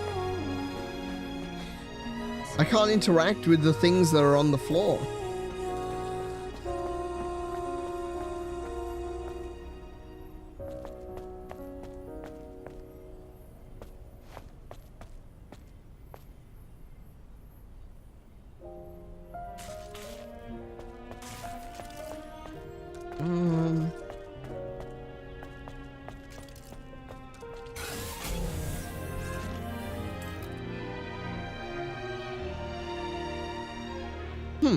Oh, there's a person up there. Oh, I can't interact with them either. Okay.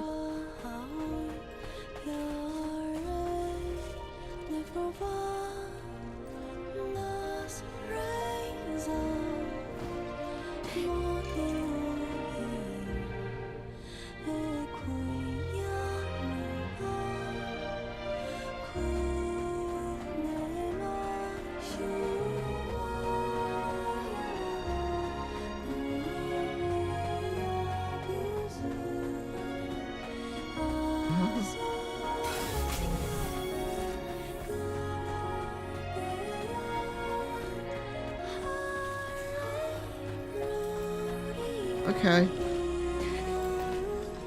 If I go this way...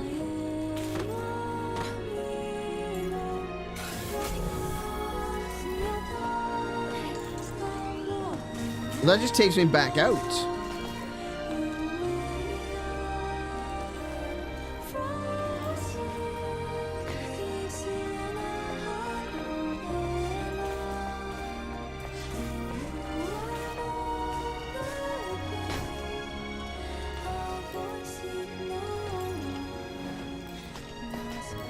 Oh.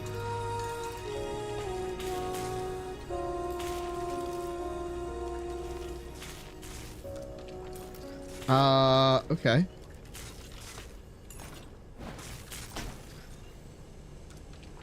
So if I stand on this, on those ones.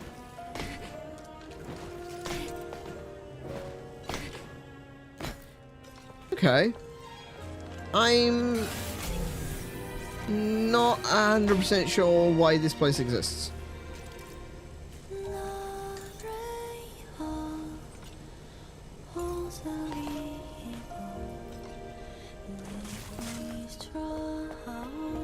Hang on, I clearly have missed. Oh, oh, it was a fast travel right outside. I missed that.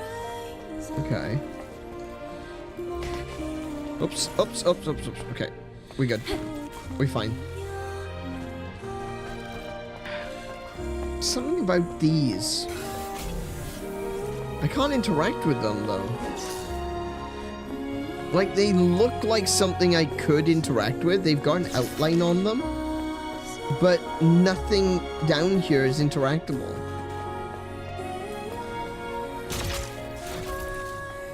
Wait, what about you? Can I climb on your head?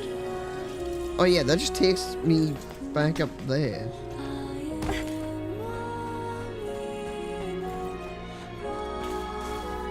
I've missed something?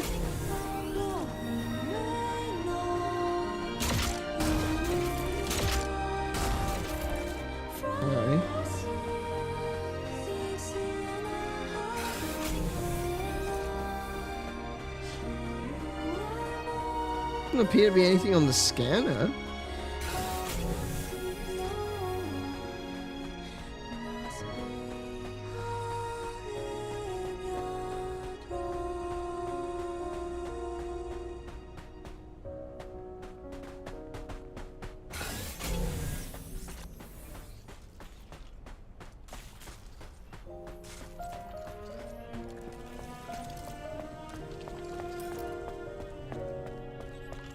Did I do any Zion? Oh, is it a Zion? Right, it's a side quest. Okay. So this isn't active until I actually accept the side quest. Got it. So maybe I haven't accepted the side quest yet. Alright. Could you climb, please? Thank you.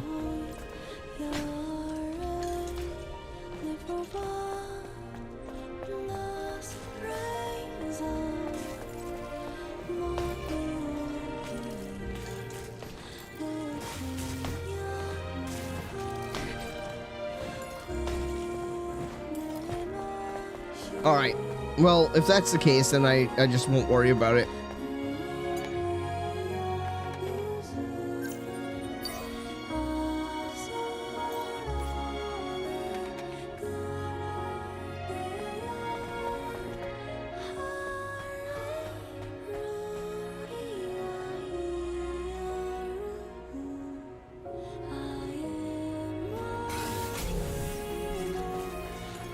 Oh, it's...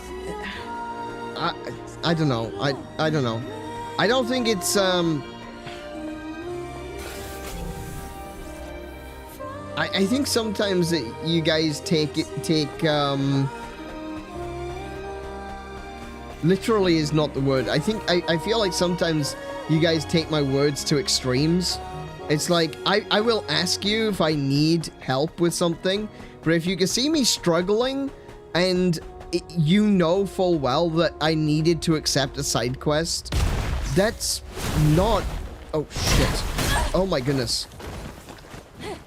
That's not spoilers. That's just saying you haven't accepted the side quest. That's fine. That's helpful. That's kind of necessary. Because otherwise I'm going to be dicking around for ages trying to... Why'd I use that?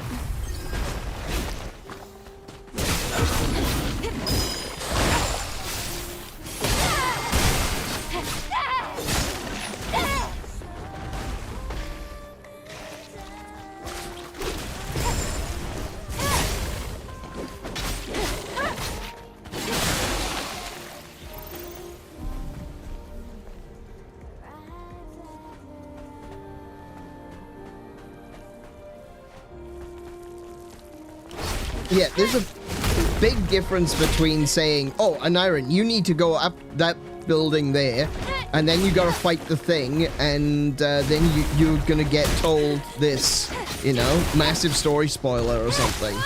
It's a huge difference than, you know, just going, that is a side quest. If it's not active, it means that you haven't accepted the side quest.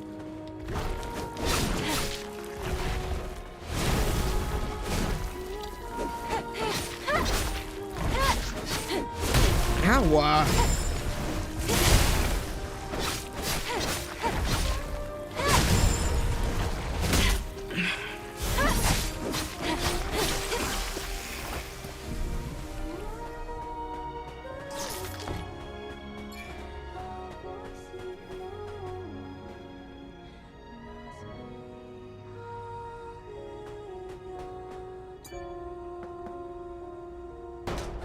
Yep, there's another can. Oh, ginger, very nice. I do like ginger. Ginger beer is one of my favorites. Hang on a minute. What's this? Hang on a minute. What's this? There's things on the floor there. Oh, there's things on the floor there too. Oh, and there's some robots.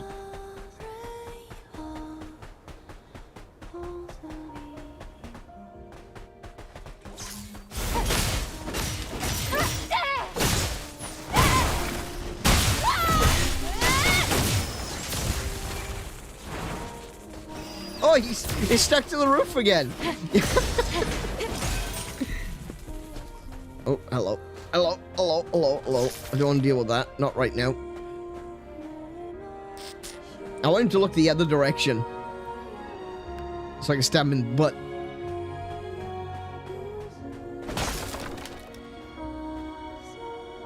Oh, no. Why are you coming this way? No, no, no. Go the other way. Go away.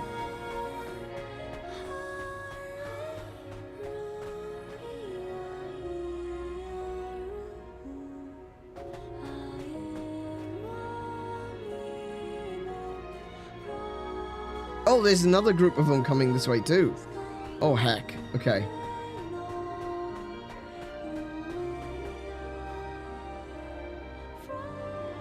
Excellent.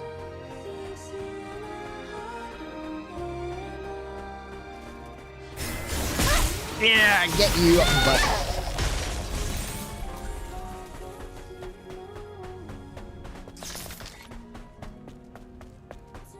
Get this guy as well. What? In the butt?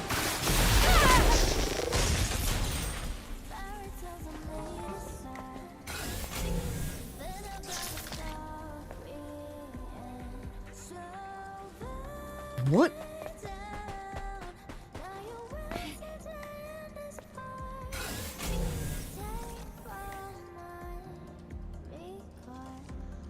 Wait, do I need to put... 2, 3. What?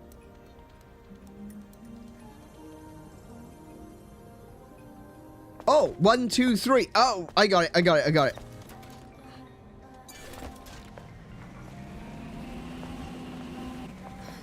Come on, come on. There we go. Come on, come on. Come on. Oh my goodness. Turn!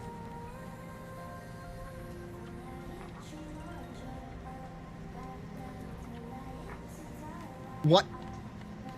Why isn't she moving at all? She's not moving at all. Like, it's just not moving. Why isn't she moving?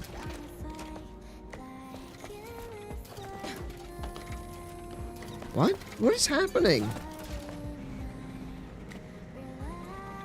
What is happening? This is glitched the hell out.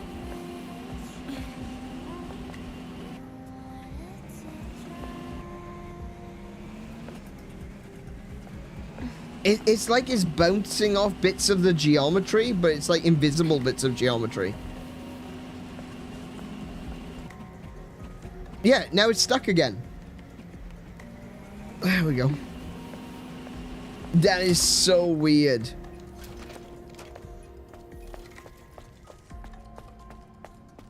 It's like little stones like this are getting caught underneath it, and it's getting stuck on them.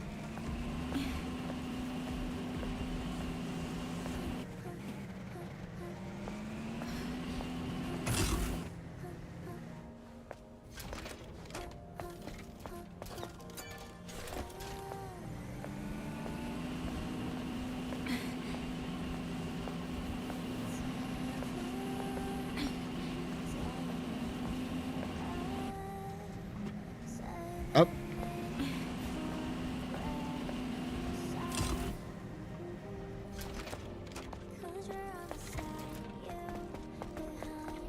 Wait, still locked? Oh, I did it wrong.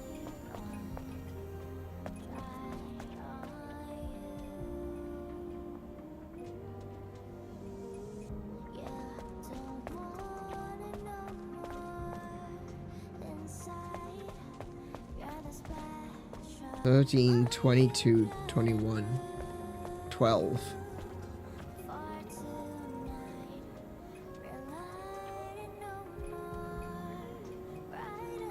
$12. 2 plus 1 is 3. 2 plus 1 is 3. 2 plus 2 is 4. 1 plus 3 is 4.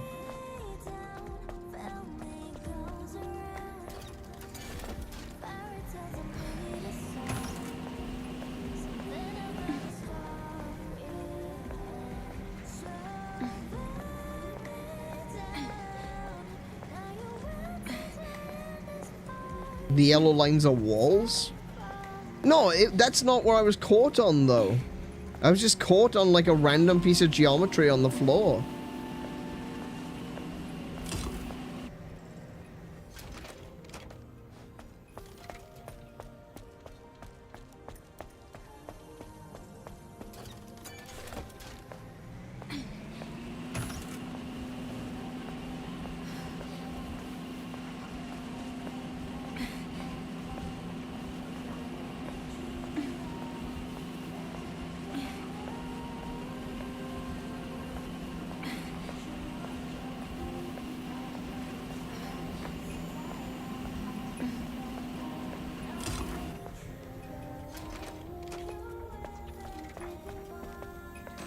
Nope.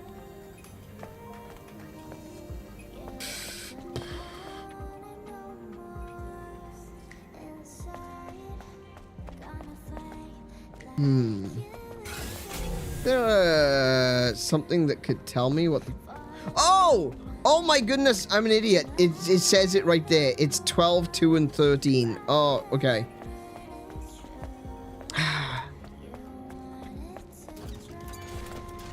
Okay, I got it. I got it. I got it. I got it. I got it.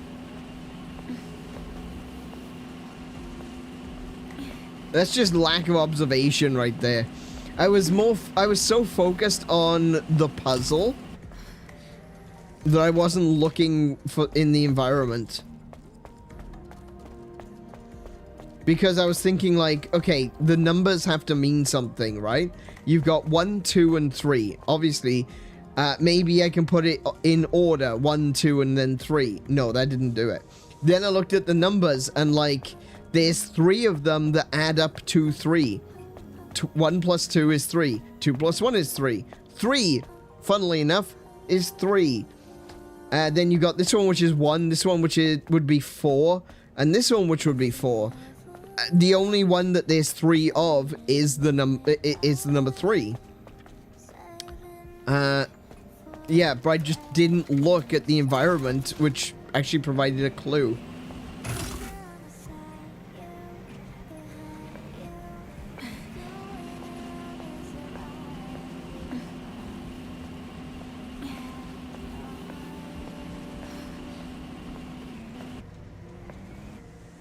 What the f...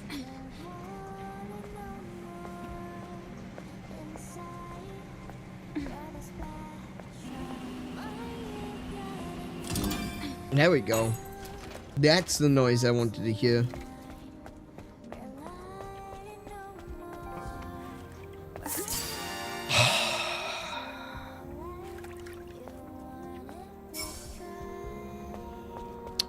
So this is gonna be, I'm gonna be renaming this one the Can episode.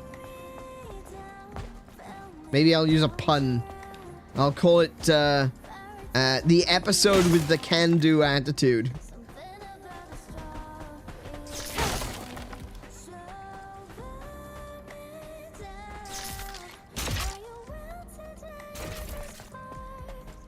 Okay. Let me tell you what I see right now. I see one Naytiba, a load of bodies, an explosive, and another angel. Which suggests to me that there's more than just this one Naytiba.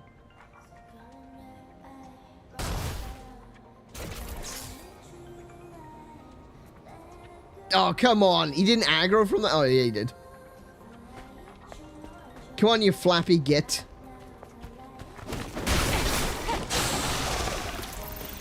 What the hell was that?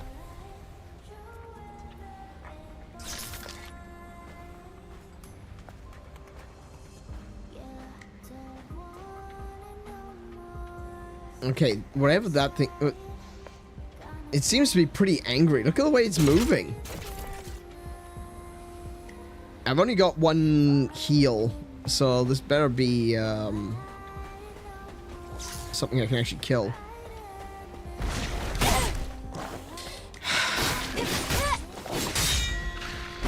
Ow!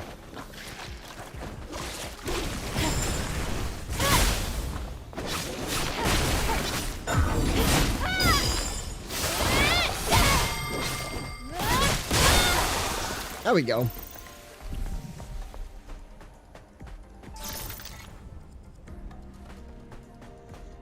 Can't collect anything from these guys. Just some gold that they dropped. That's sad. If you don't want the can, I'll take it. I want to be able to take a screenshot of me holding up the can.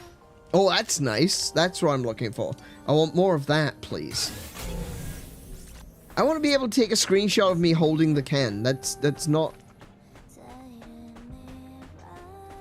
Wait a second. There's something inside the explosive box.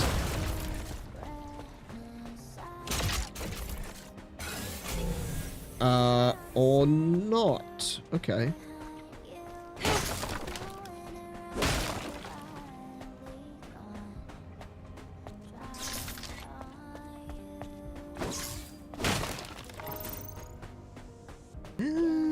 Where am I going? What am I doing next? I'm going this way.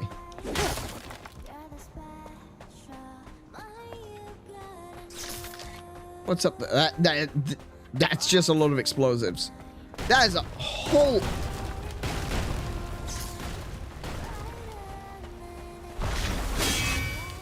Yeah, I got my timing right on that for bloody chain. Oh my goodness. There's 2 of them. Heal, heal, heal, heal. Oh, for goodness sake.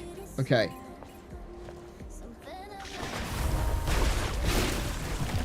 Come here. Get them together, get them together, get them together.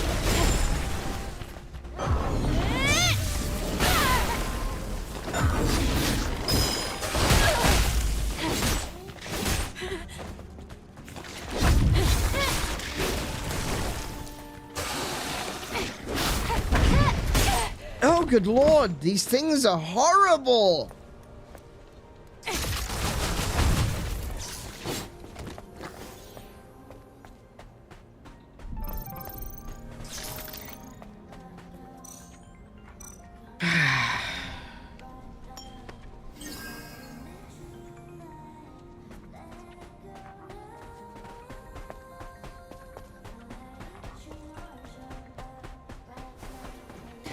Oh, chill, love.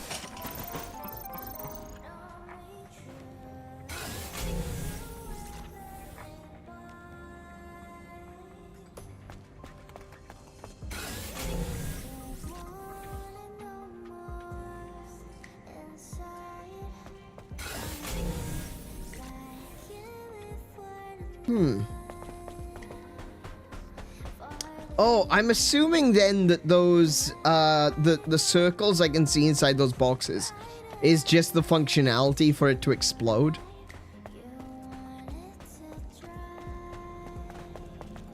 Did I see anything else? I saw this one. There was more, there was another puzzle over there. Oh, hello. We're onto something now. I've got a... What saw me? What saw me? What the heck saw me?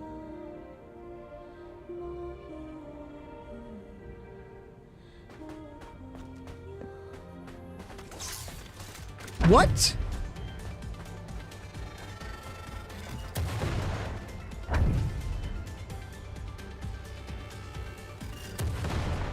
There's nothing here.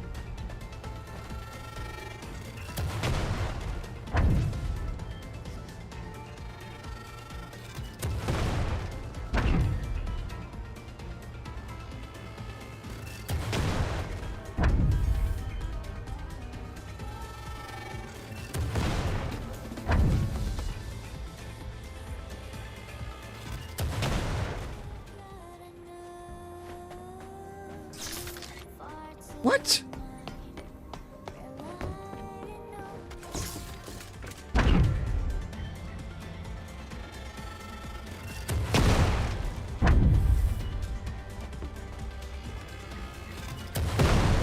It's got to be behind this wall, hasn't it? How can something see me through the wall? That is cheating, sir.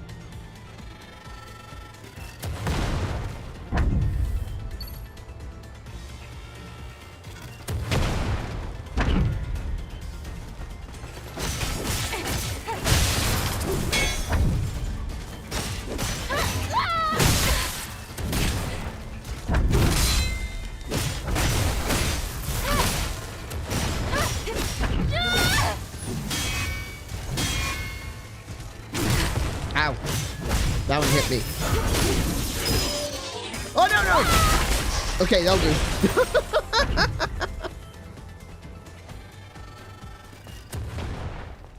Oh my goodness. Look at the range. Look at the range it can see me from. That's nuts. It can see me at that range and lock onto me through walls?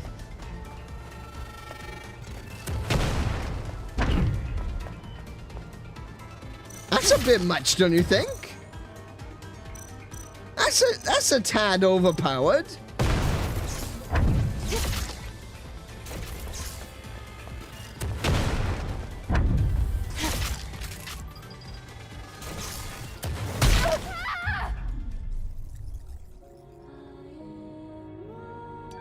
Oh no. Oh, they're all back!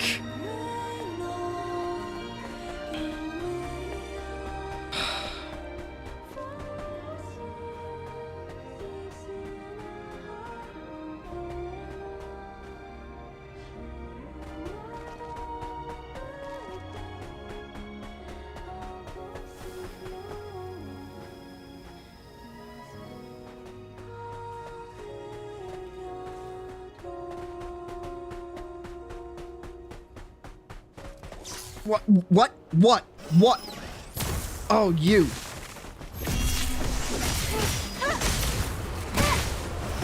I'm pressing the dodge.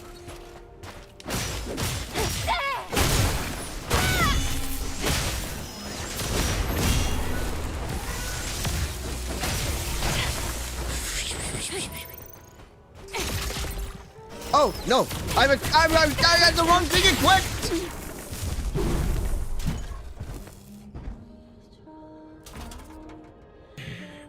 Eat a dick.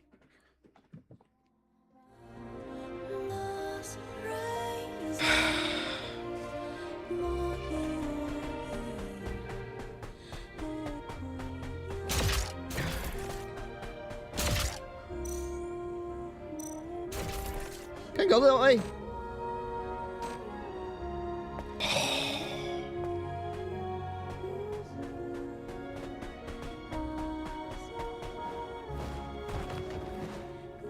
For real?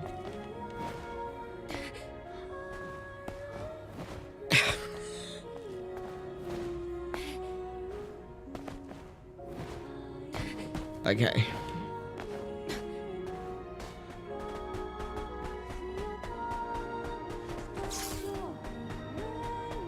Nope, no, bugger.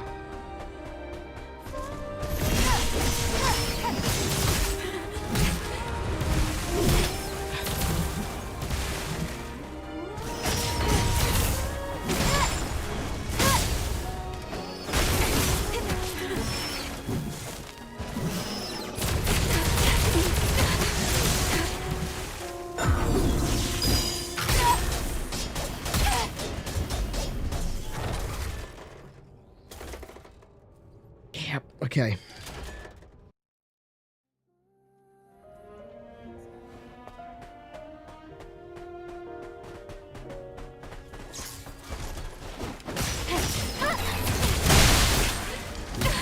That didn't do as much damage.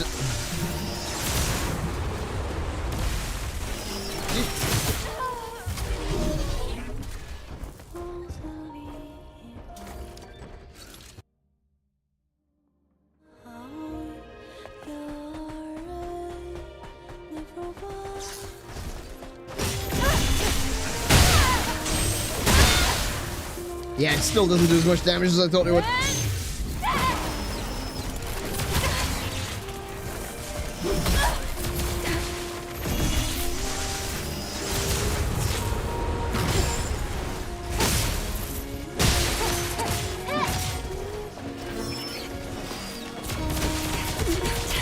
Oh my goodness, that's so bad.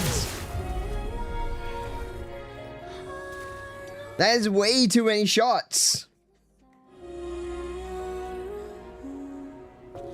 I'm getting frustrated now. I am getting frustrated. That's why I keep running in, because I'm actually frustrated.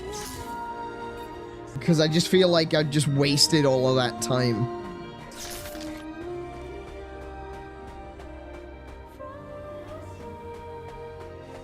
Oh, bugger off!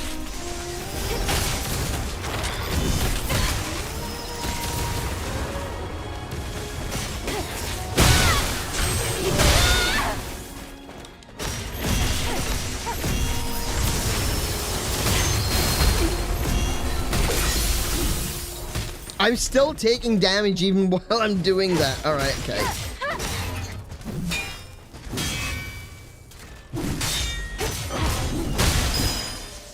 What?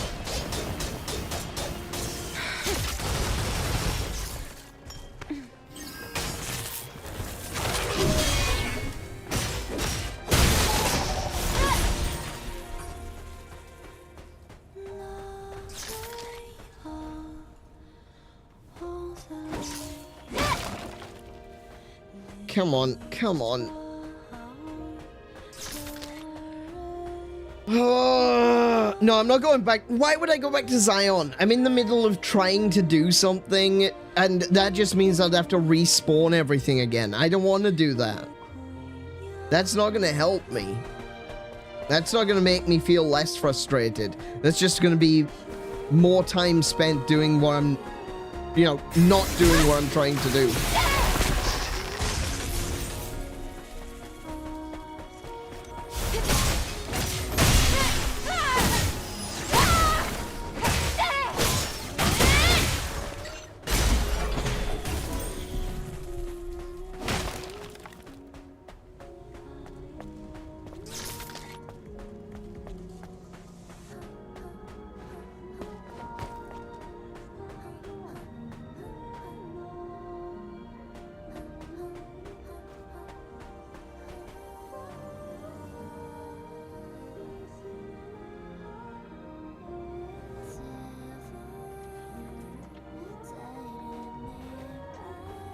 Come on.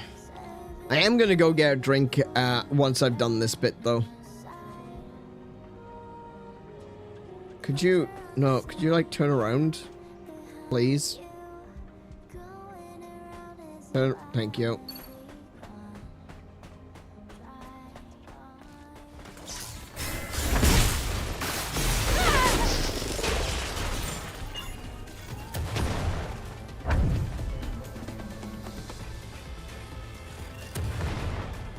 Oh, that is so bad. The range on that is insane.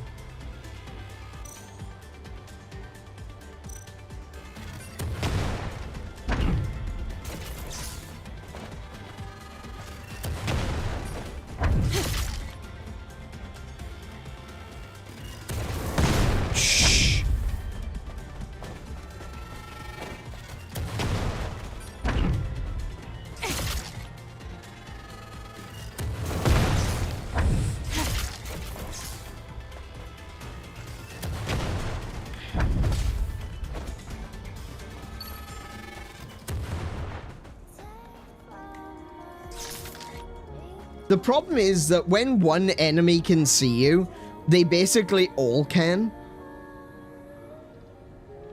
So it's very difficult to sneak up on these guys, because as soon as I take a step too close, that turret targets me, even though it can't see me, like literally cannot see me, but it can still target me.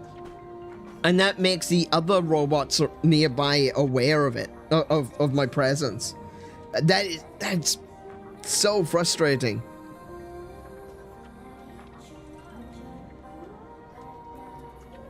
And then the amount of time between shots that thing does, that's quite fast. That's a bit too quick for me to be able to actually take aim and use an attack. Because I'm not very... I don't play first-person shooters on console. I don't play third-person shooters on console. I do it with a mouse, and don't really have that option right now.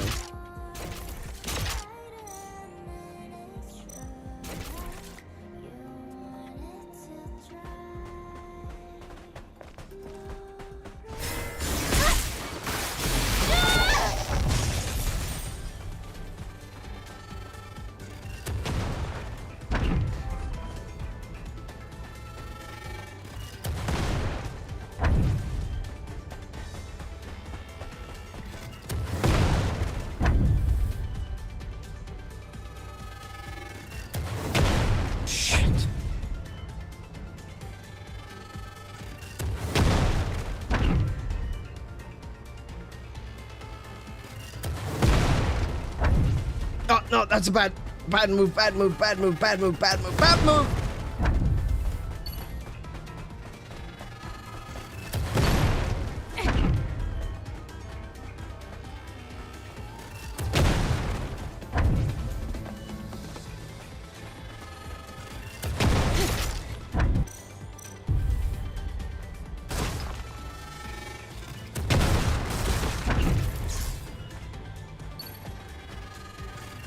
not blow up that, that cat.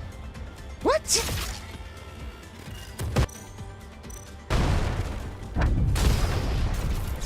That didn't blow it. Oh, there we go. There we go. I got it. I got it. I got it.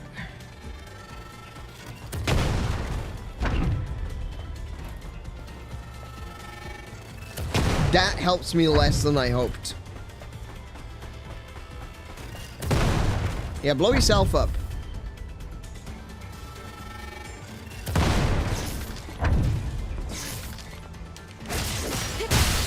No, that was a mistake.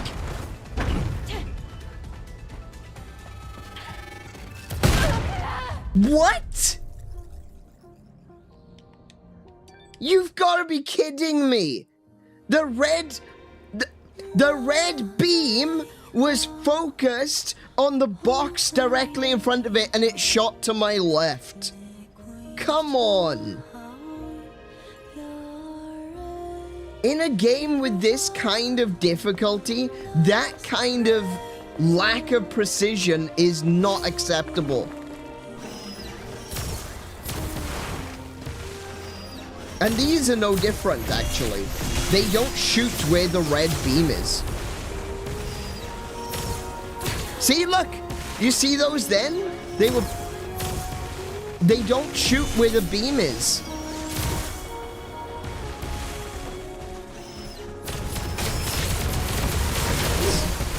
Just go away. Just go away.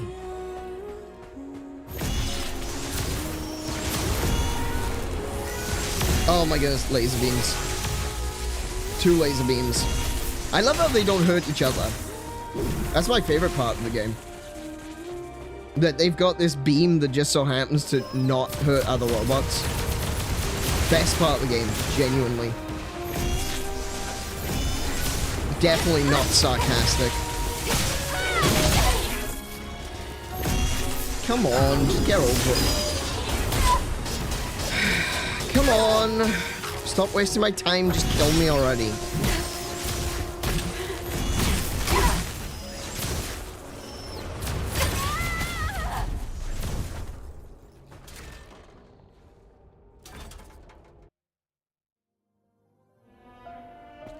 This is exactly the lack of polish that I've talked about in other episodes.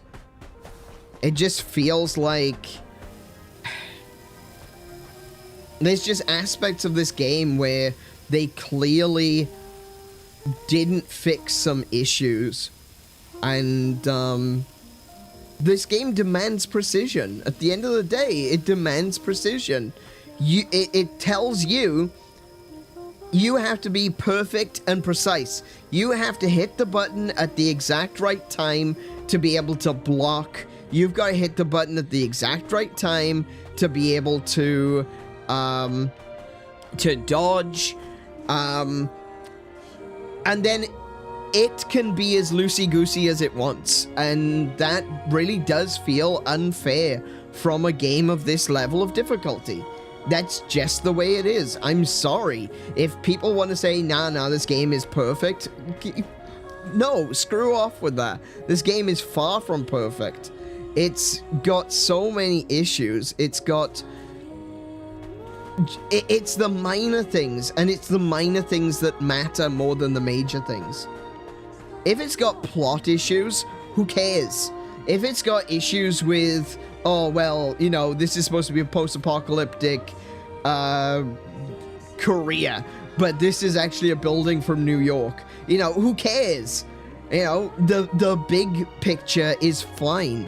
It's the minor details. It's the lack of precision in the dodging, the lack of precision in the enemy movements and enemy attacks.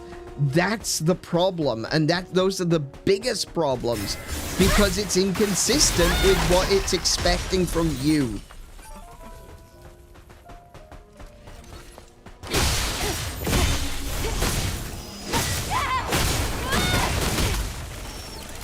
Can I dodge, please? No, that's not gonna work.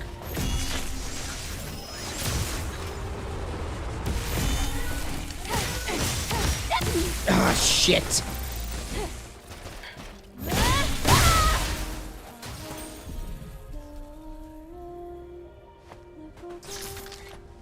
Yeah, climbing and navigating isn't... Whoa! Hello?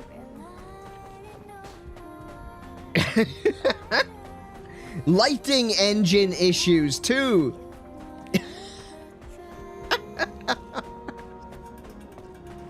Yeah, climbing is one of those things that is incredibly frustrating in this game.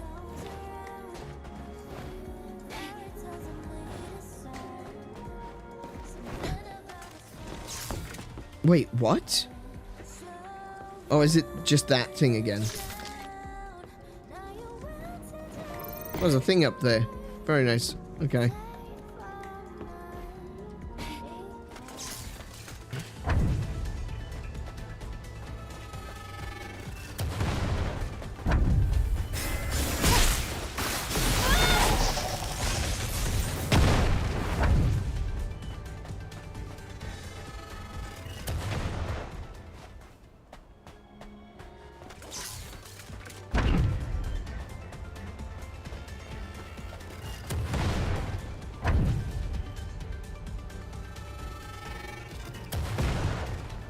And just the sheer, like the sheer amount of waiting as well.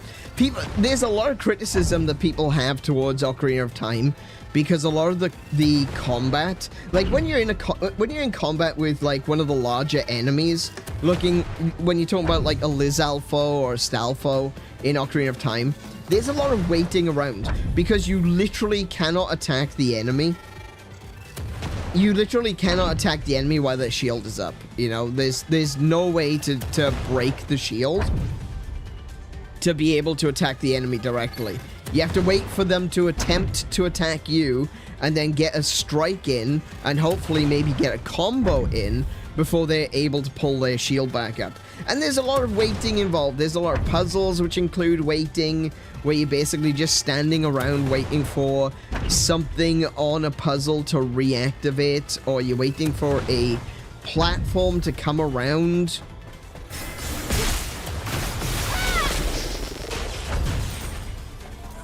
I think this game has more waiting than that. I really do.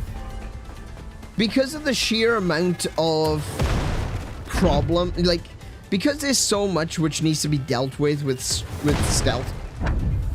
Yeah, that was completely out. Because there's a lot of this game which requires stealth.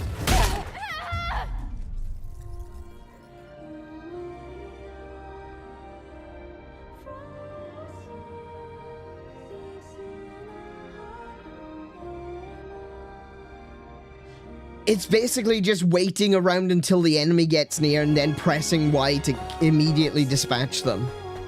Because you can't, like, for the most part, not saying it's impossible, but I'm saying it is not it's the wrong idea to go rushing into that fight. Could I win that fight against those 3 robots? Yes, I probably could. Is it the correct move? No, it's not. The correct move is waiting for them to walk past, because why would I waste my time and HP fighting that when I can avoid combat? But it's all just freaking waiting.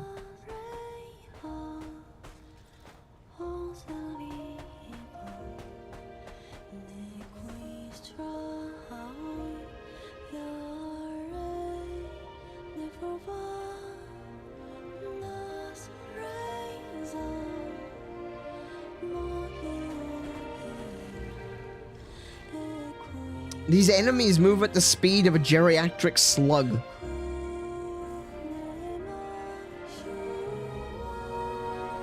With a bad foot.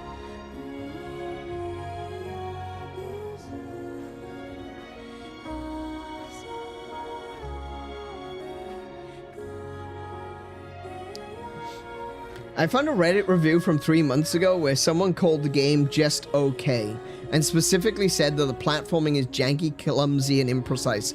Oh yeah. Yeah, absolutely. Completely agree with that. The platforming in this game is actually kind of bad. I hate how it's an absolute coin toss if she decides to grab the edge of something or not.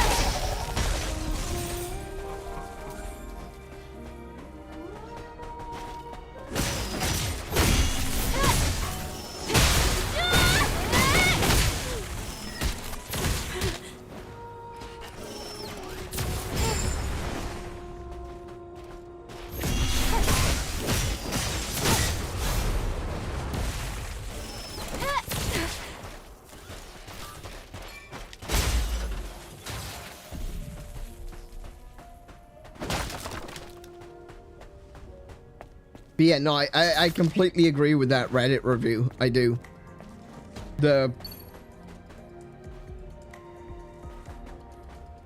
I would say the same is true of some of the combat. Not all of the combat. But I still have issues with the blink skill just not working sometimes.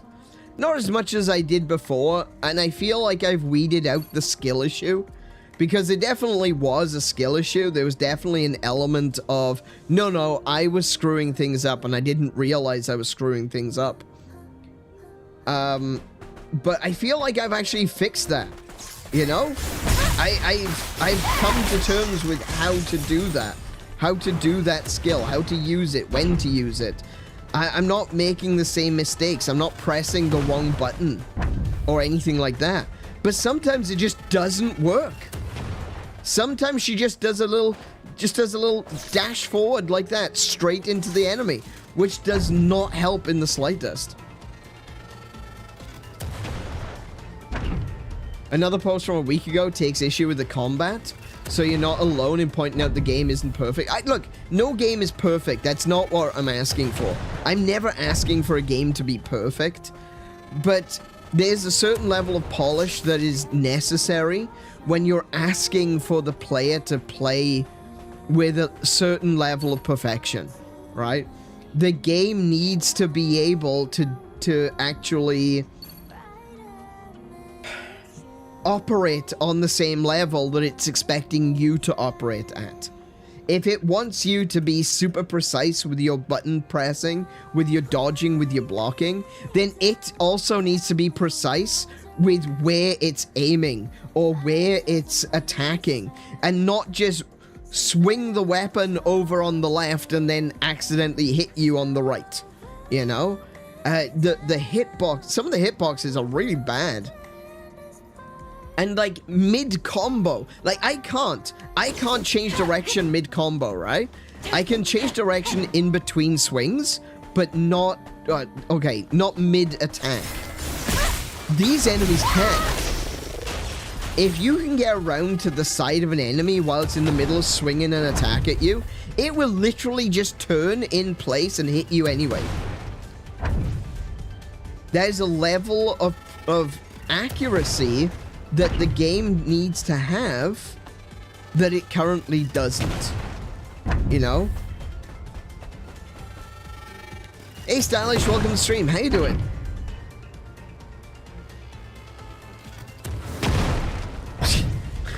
What the? Can we, for example,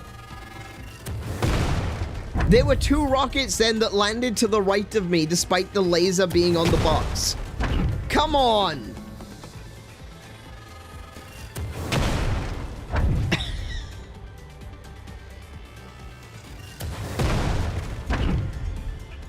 If the gun isn't shooting where the laser is, that's wrong.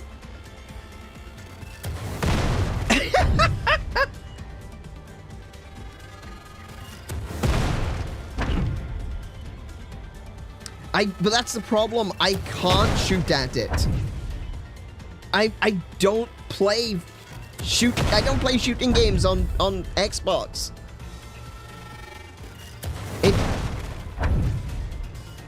It takes me too much time to shoot at it.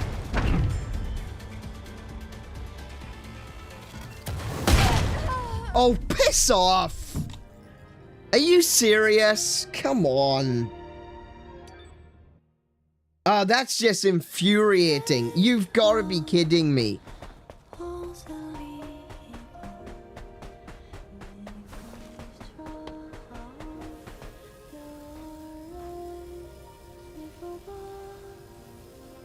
I think it's supposed to emulate near misses to make the player feel better about themselves.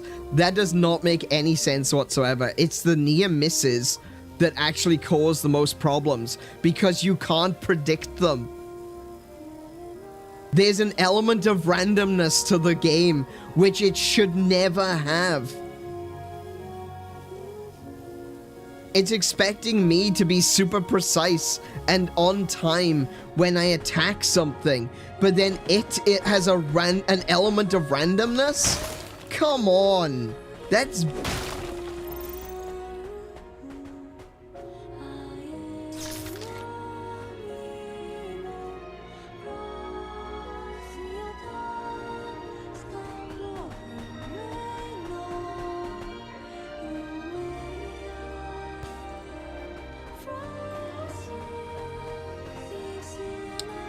Oh my goodness, the waiting. The waiting more than anything. Just standing here waiting for this enemy to get close.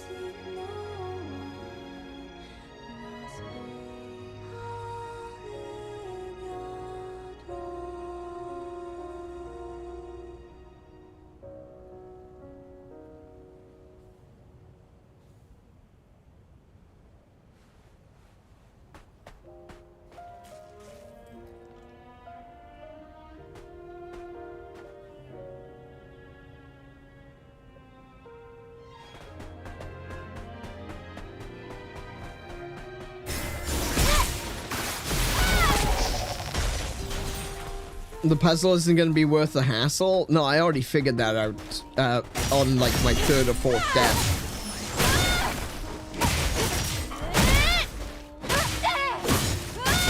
It's already, you know... They could give me a brand new skill. They could give me a brand new outfit. They could give me... I don't know. They could give me anything. At this point, I don't think it's going to be worth it, but I want to complete it because I want to complete the puzzles in this area. Oh my goodness, go away.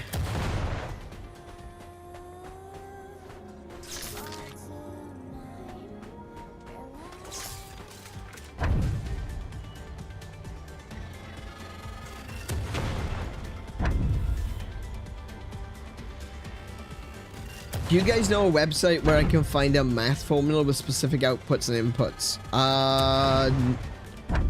Not off the top of my head. There was a... Oh, bugger off, you did not see me.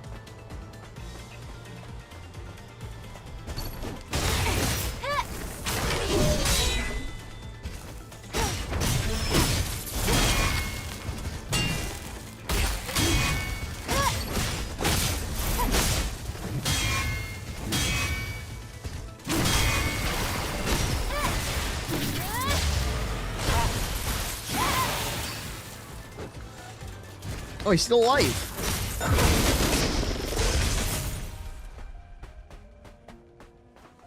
Yeah, I don't know. Lainey, that might be something that you're aware of. I don't know. I've used I've used a math website for calculating damage formulas for RPGs before, but I don't know of any off the top of my head, unfortunately, man.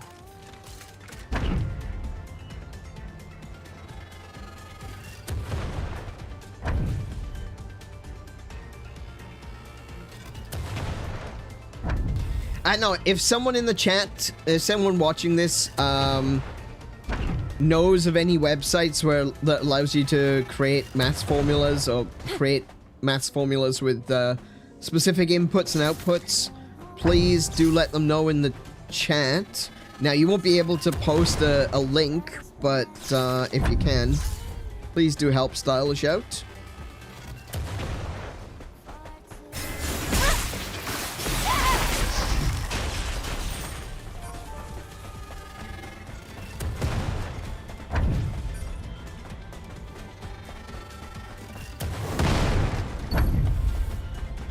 No.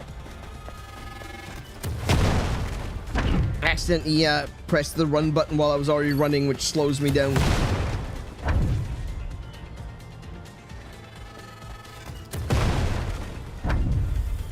Okay.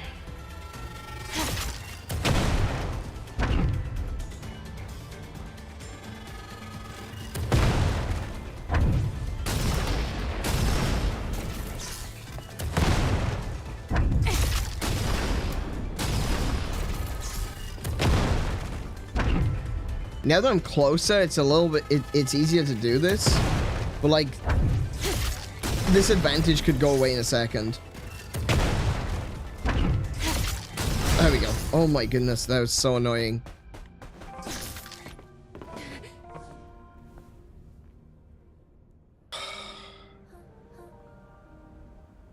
Done.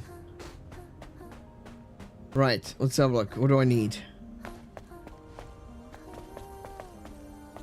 Let's see.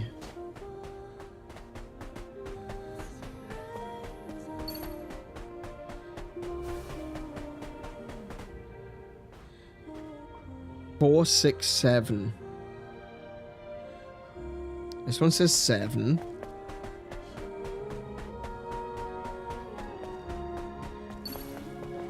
That one says 6. So this one must be 4.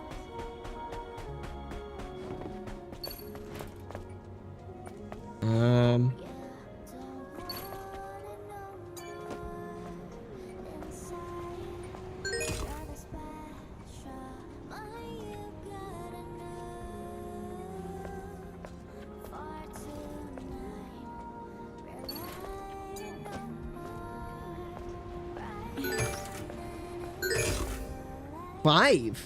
That went up. Hang on a minute. That one went up. 2.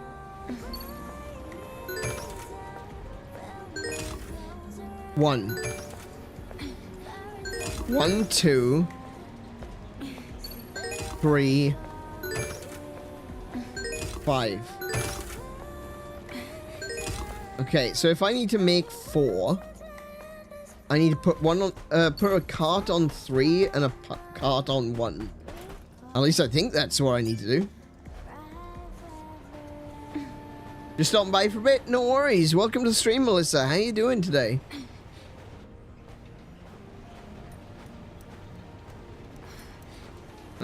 6, 7. I see.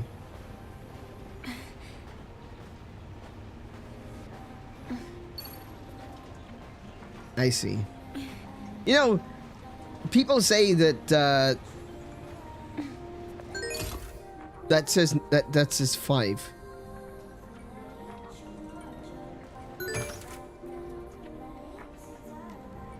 What? What?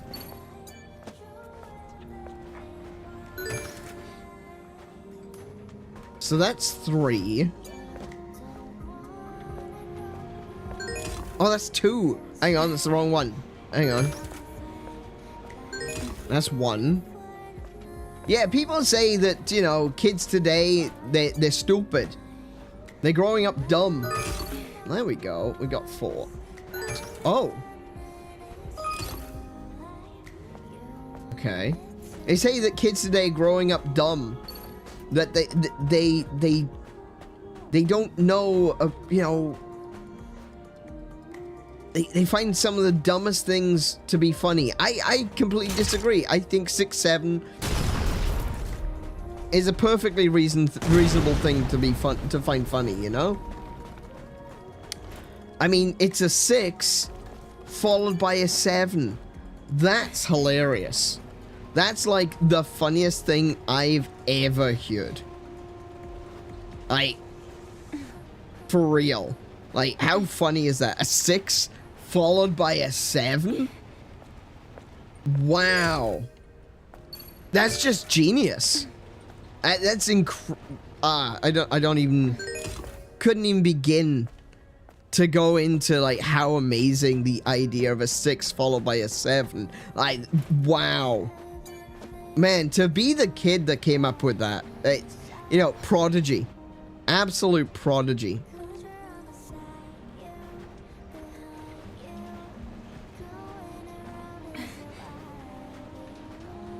And people say kids today are dumb. Nah. 6, 7. Come on.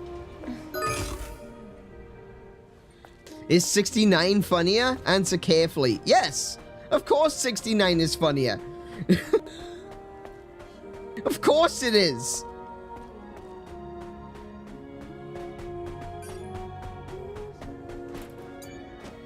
$69 is the funny sex number. Oh my goodness, why? Did you watch Choose or Die yet? I don't know what that is. But considering you brought it up in the topic of 6-7, I imagine it's a banger.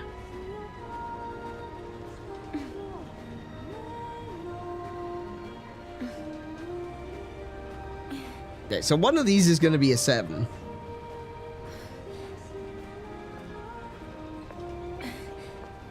Oh, it's a 3. Oh. Oh, wait. That means there's another trolley around here somewhere.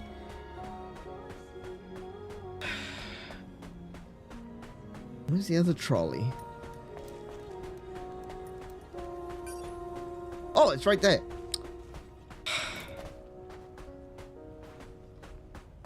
Do you know what, Lainey? You're absolutely right. This wasn't that interesting of a puzzle. It's kind of sad, actually. Yeah, this one's not great, is it? This puzzle's awful. It's, oh my goodness, it's just, oh no, okay. There's no, like, do things in the correct order. It's just put trolley on platform.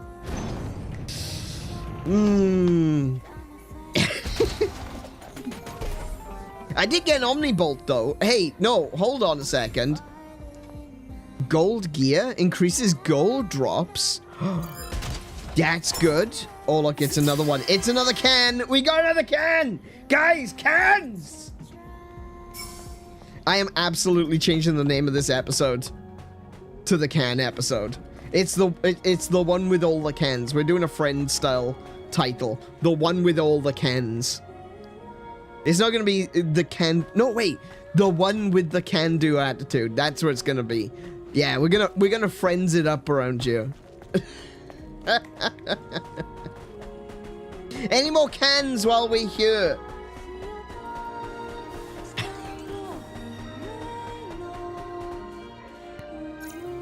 Oh my goodness. Okay. Let's have a look what we got. What have we got? What else can we do? What else is in this? There's an entrance way to get into a thing over here, which I'm assuming includes cans, because, you know, that's the only puzzle we have in this game. Oh, it's the only real reward to puzzles that we have in this game is the distribution of NFT cans.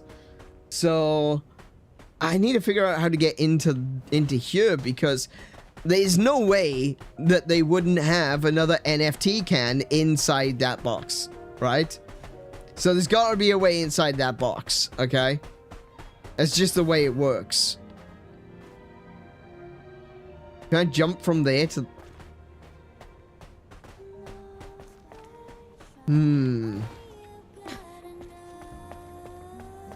I do up and over? Is that an option? Probably not. It was showing lasers, but I don't think...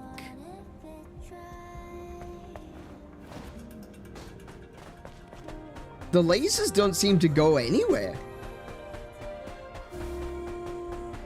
They go up there? No. And because look, if you look through here, there's lasers. There's a way blocking with lasers over there. But that doesn't appear to be a direction I can actually come in from.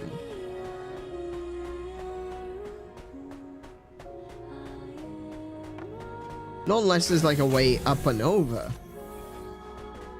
which I'm not seeing. You're getting in my way. Oh, what's... Oh no, I've already done that puzzle though. Maybe... Wait, hold on. Maybe from this end?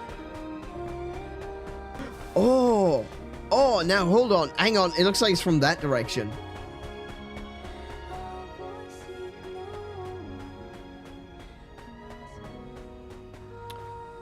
You could make a simple Polaroid photo frame in Photoshop, and you can actually do that in photo mode.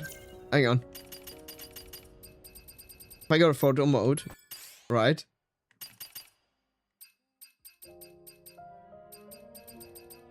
Frame. There we go. There you go. There's actually a Polaroid, a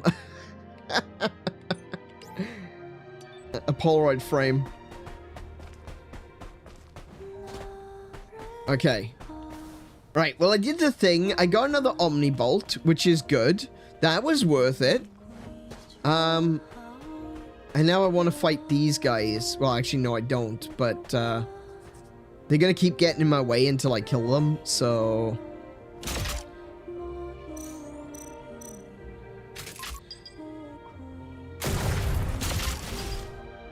That does not enough damage. Wait, hold on a second.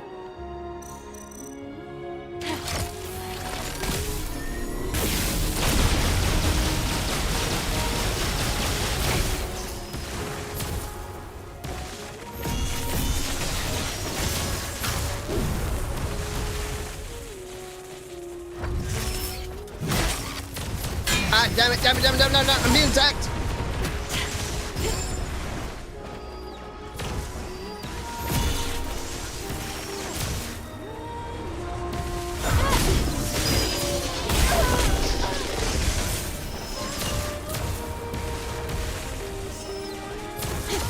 Ah, crap. Got him. Okay. They're dead.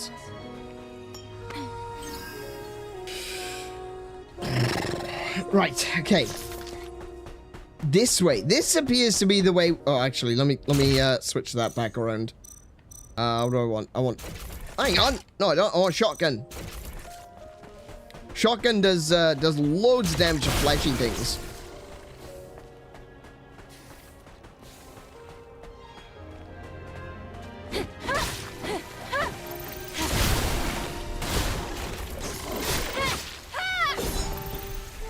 See, shotgun, great, great for fleshy things.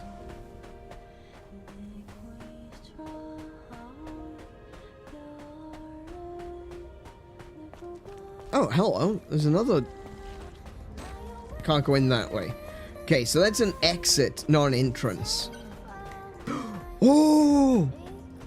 Oh, there's a camp here. Nice. Nice!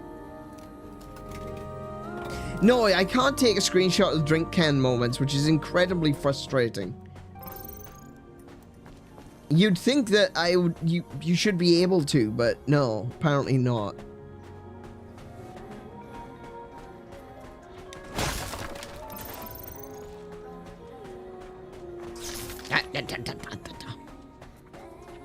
Okay. So I am inside. I'm inside that area. Hang on a minute. There's Naytibas up there. There's Naytibas up there. I saw them. I saw the flappy bastards. There they are.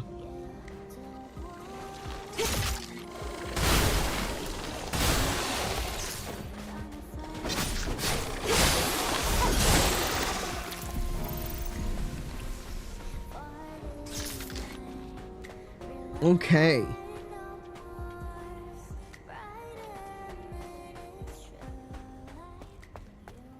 What is that? Oh, it's sand. No, nothing missed.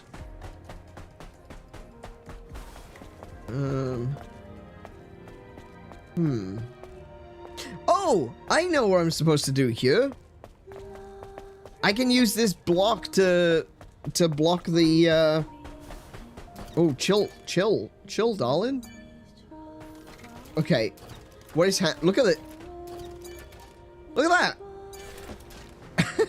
When I tried to grab it, I was falling through the floor. That's weird.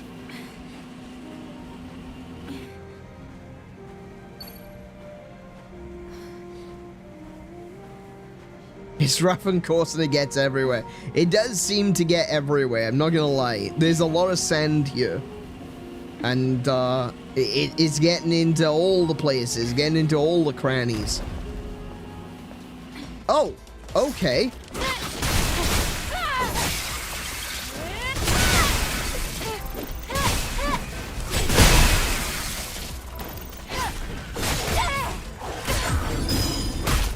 No! You bastard!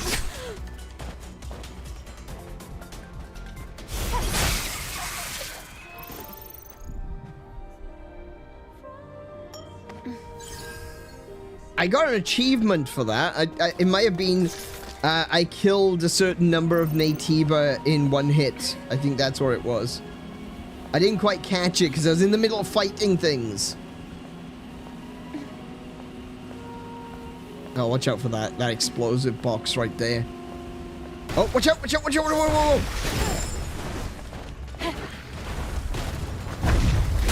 Oh, shit.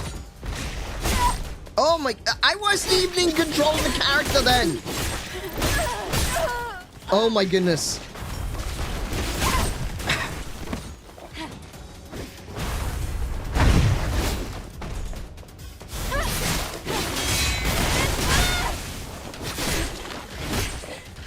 Oh my goodness, I can't dodge. I'm hitting the dodge button, but it's not doing anything.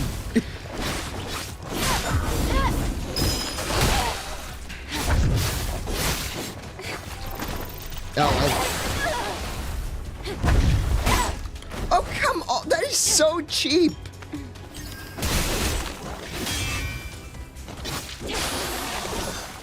That is so cheap. The fact that it can still hurt you when you're on the floor and you have no control over the character. That's so bad.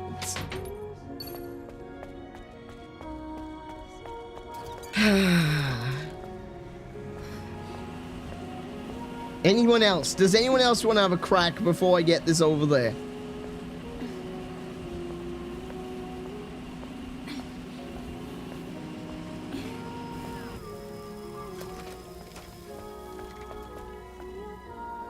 Cool.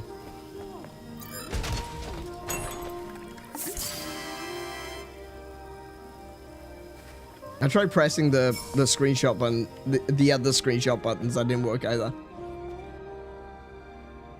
Did you know if you do the pop dance in Monster Hunter Wilds and then take a picture of your character doing the dance, a palico comes and seemingly paints the picture?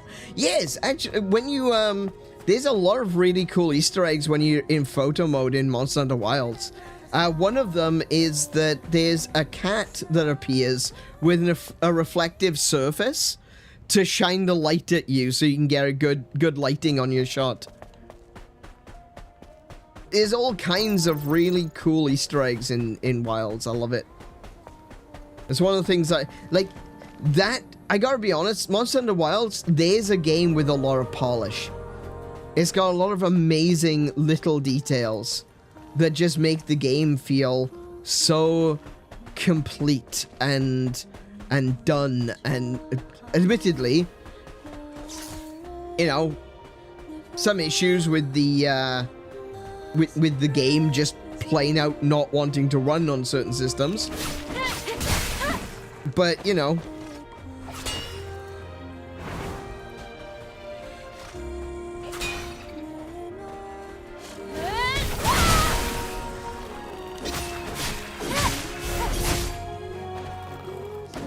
Oh no, I didn't mean to go out.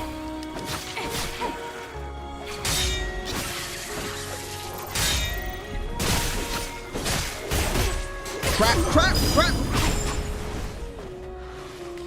Oh!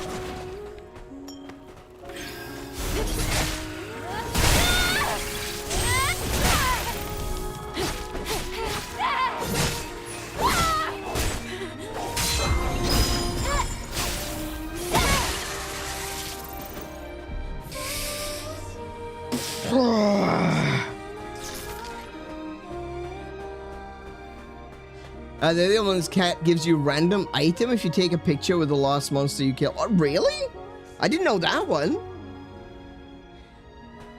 I didn't know that one. I've seen the cat with the lighting, and I've seen the cat coming and painting the picture, but I didn't know about the other one. Okay. Is that one just gonna go back and forth in the spot? Yes, he is. Okay, I can do a back attack. I can butt kill this one. Yeah, I'm gonna have to take a look at that next time. Next time we're playing Wilds.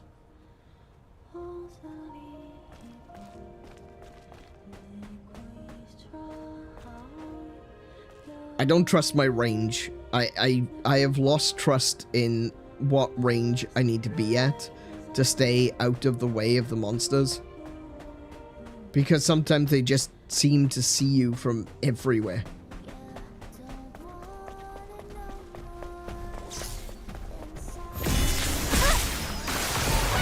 What's targeting me? Oh, that guy. Oh, I remember him. He's the guy that shot the roof.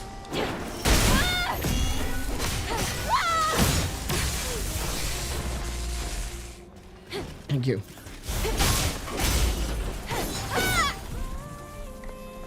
Oh, I know where I am now. Ah, I recognize. I've kind of synced up to my internal awareness of my surroundings. Yeah, there's nothing this way. How do I get in there? I really don't want to die or sit down at a save point right now because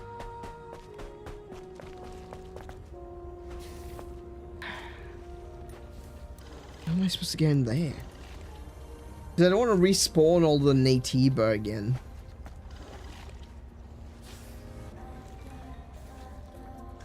I'm pretty sure I can get in there. Wait, can I grab that? No.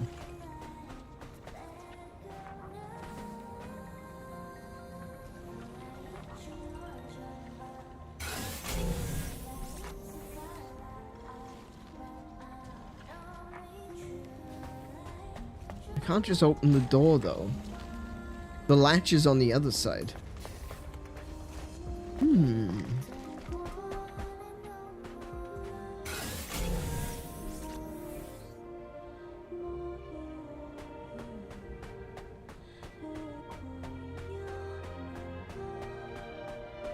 Don't forget to pose when you take the picture. I don't know if the kitty gives a different item. If the monster's gold crown, I'll have to check that later. I need more lizard tails in Wilds, but I don't want to go to the Woodwood campfire. Yeah, Woodwoods. What can I say? Woodwoods. We didn't need more annoying little, you know? Hang on a minute. Oh, I haven't gone that way yet.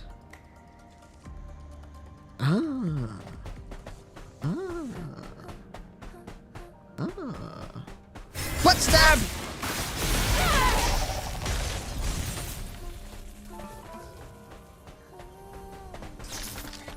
Okay, there's two robots here that I want to kill.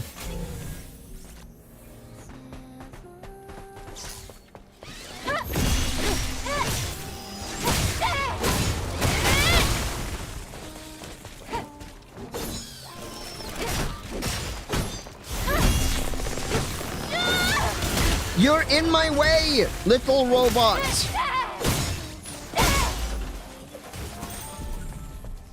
Drone upgrade modules. Okay, that's fine. I need one more, I think. I think that's two drone upgrade modules. Let's have a look. Oh, I can't see it from here, can I? No, I can't actually see it from you. Okay. Well, I think I need another one.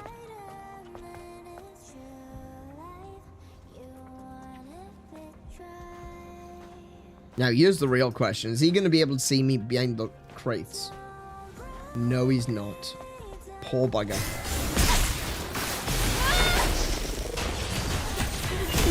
Oh, don't you dare!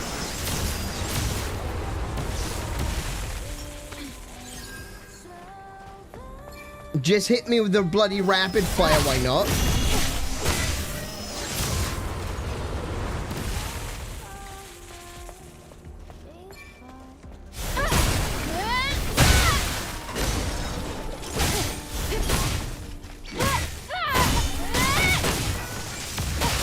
There we go.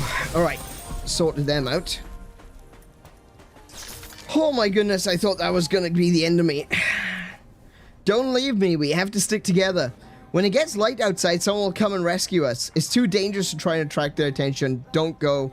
Don't go. Well, everyone died. That's unfortunate.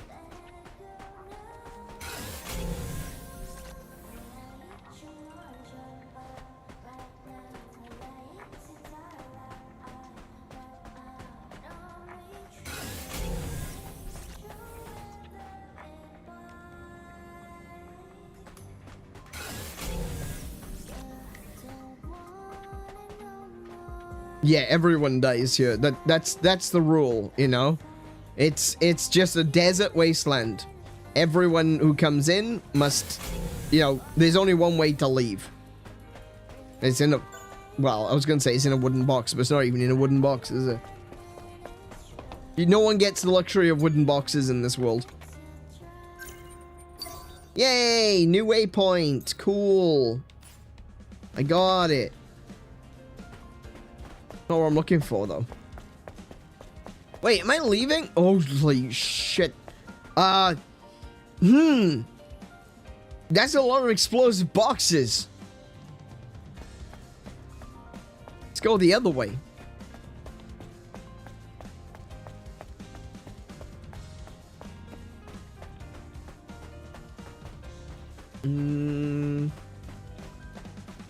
Okay, I don't know how to get back into where I'm trying to get into.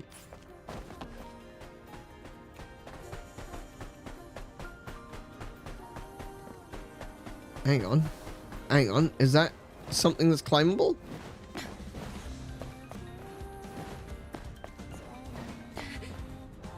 No. No, it's not.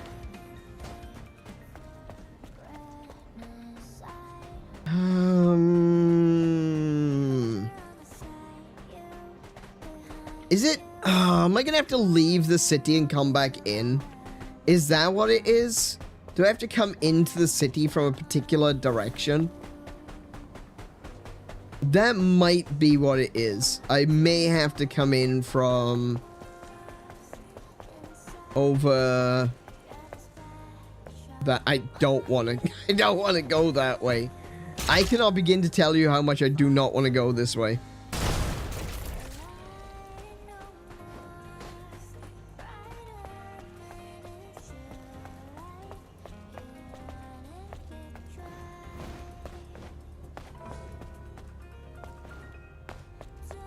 Okay, no, I did all right. I got out. Oh, hello. I can activate this at least.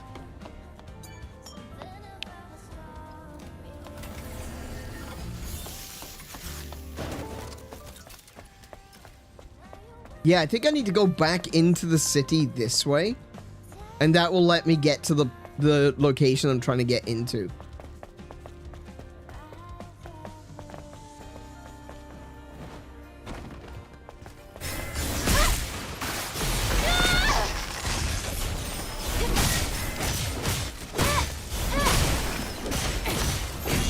Oh, there's another one.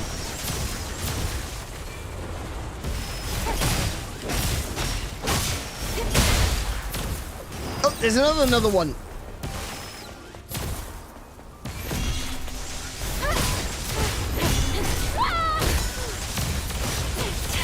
Oh shit, oh shit, oh shit.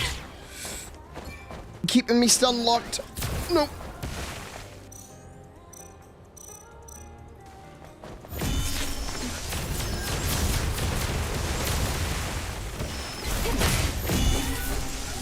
Oh no, I'm targeting the wrong one. Damn it, damn it, damn it, damn it. Okay. I'm good.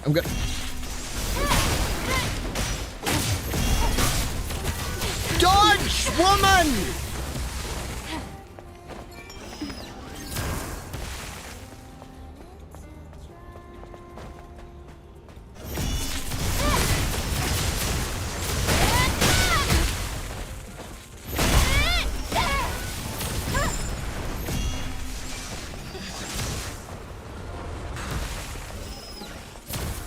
Oh, no.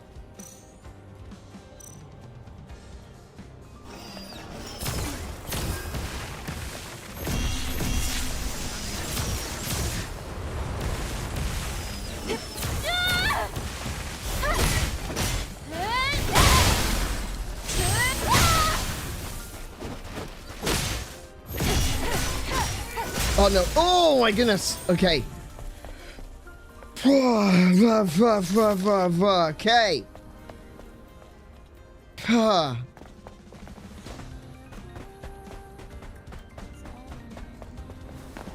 Something I need to learn. Pressing the dodge button harder doesn't improve my chances of actually dodging.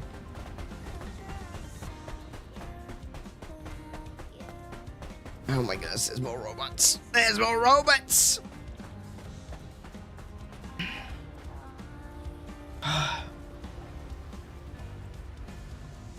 I wish she would dodge. I'm slamming my finger on the button, but this is one of the things that I've talked about way too much. You know, it's getting to, oh shit. It's getting to the point of where it's just getting to, you know, stupid degrees of discussing this particular issue. But the problem with fighting groups is that you can easily get stun locked. There is no skill that I've encountered so far that mitigates stun lock. And so if you get hit by the first attack in a combo, chances are you're going to get hit by every attack in the combo, right? And when you've got those turret robots, right?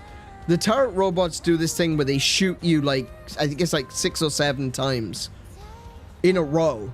So if you get hit by the first one, if you can't dodge it, you can't dodge the next one because you're stun locked. Right, are you gonna keep walking that way? Or are you gonna turn around? I don't trust going up to him. I think he's gonna turn around and go back the other way.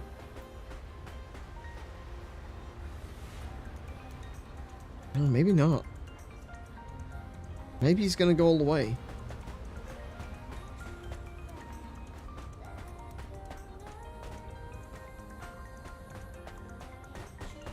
Get him, get him, get him, get him, get him, get him! Butt stab!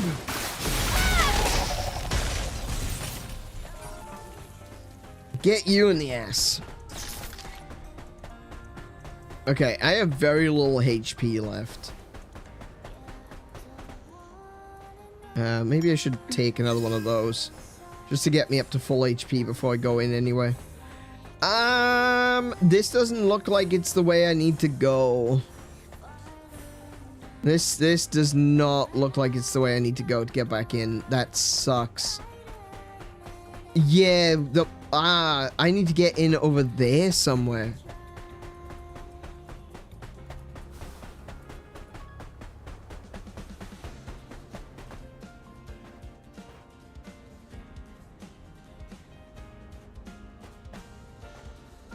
This isn't the right way. This isn't the way to go. Damn. And I can't get over the fence either. There's no way to get over that fence. That sucks. Okay. So it's nearly 11. I think what I'm gonna do is I'm gonna save. Actually, do you know what? It'll respawn all the robots in this area, but I'm just gonna sit down here at this camp. Dora the Exploder. Alright, let's have a look. Is there anything? It doesn't look like... No, I was... that's not the one I was standing next to. Goodness sake.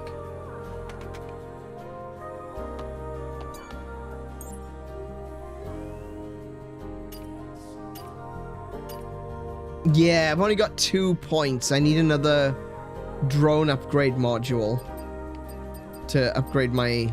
Yeah, okay. Cool. We got any points? I have 5 points. I can upgrade stuff. Let's see now.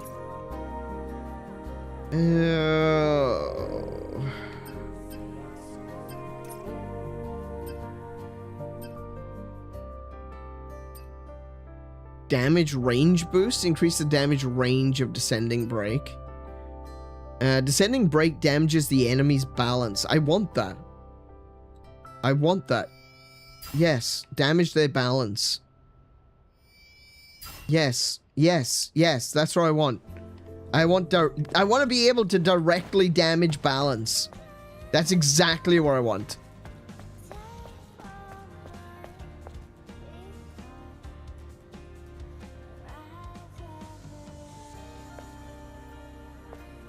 So there's something in there, right?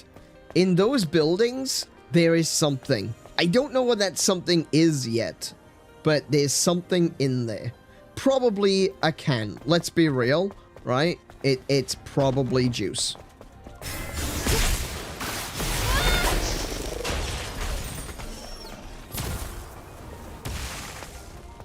Okay, so that's attracted the attention of those two. 3, in fact. So it always attracts the attention of all 3 of them. Right. That's a slight issue.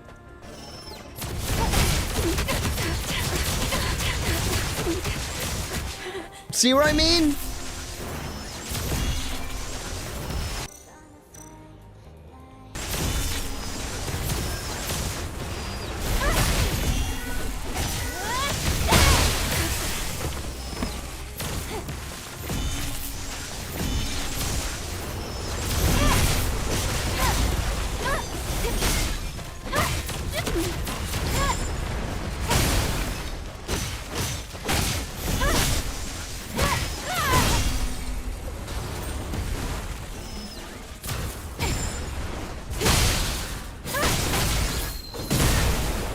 I forgot I had that skill.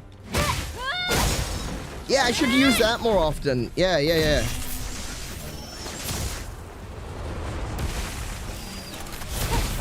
Ow.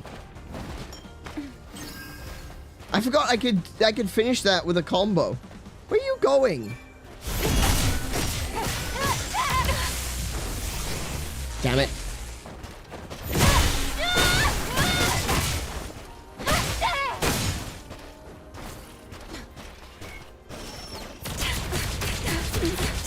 Literally impossible to block that if you get hit by one of them.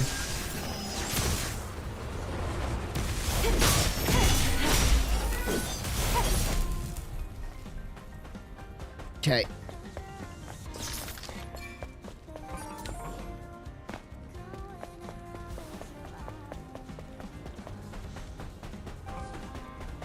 That's a very, very weird thing that you just said, Melissa. Not gonna lie, that one's weird. Oh, hi. Oh, there's 2 of them. Wonderful. The sheer level of stun lock in this game is actually amusing.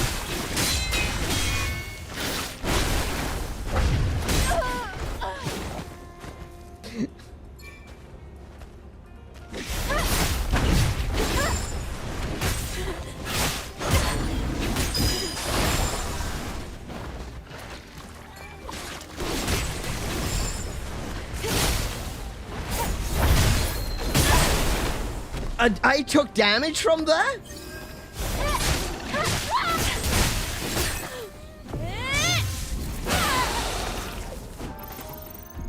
I actually took damage from that combo. And not because the other monster was swinging at me while the first one that was actually attacking. You would have thought that you know, when you're locked into a combo, that there'll be some level of vulnerability when it's like a big long animation, but apparently not. Apparently you can still get attacked while you're in the middle of big long animation attacks. Outstanding. That's something I've now learned. I don't like this. I'm stuck in the... Okay, watch out.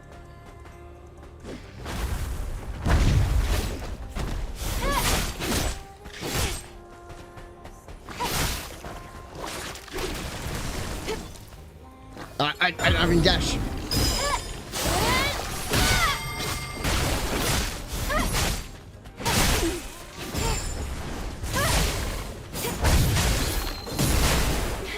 Oh my goodness! He could still grab me. Even though I was in the animation, he could still grab me. Oh, come on. Wow. Mid-execution, the enemies can still grab you.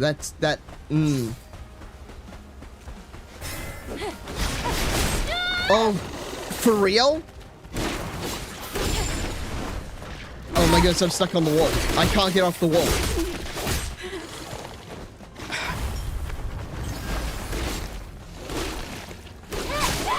I've seen sandpaper with better polish than this.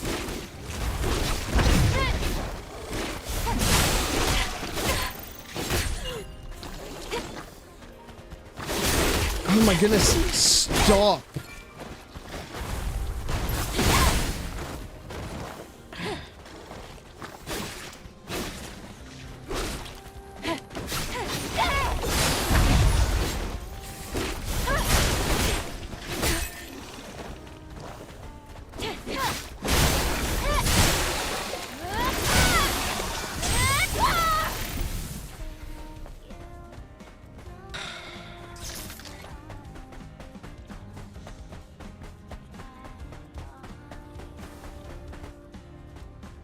Oh shit. Okay.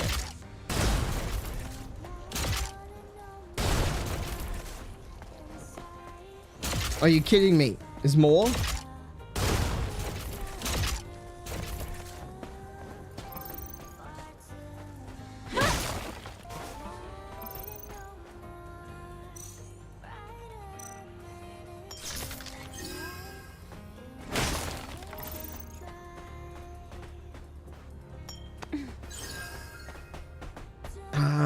Okay, there's nothing in here. Why was there so many enemies? There's nothing in there.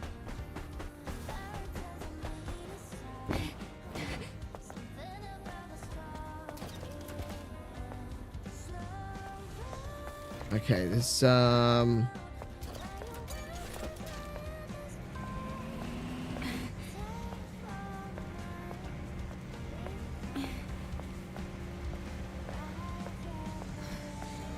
Can you craft more health potions? No.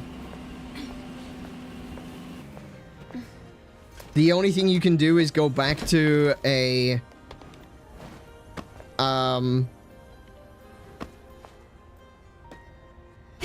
You gotta go back to one of the camp locations. And when you do that, it respawns all the enemies.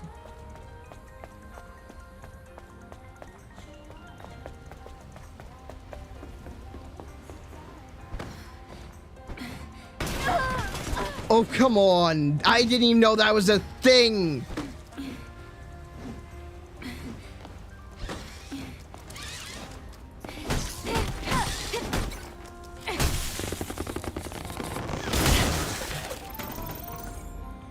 Tumblr expansion module. Oh, I'll take it.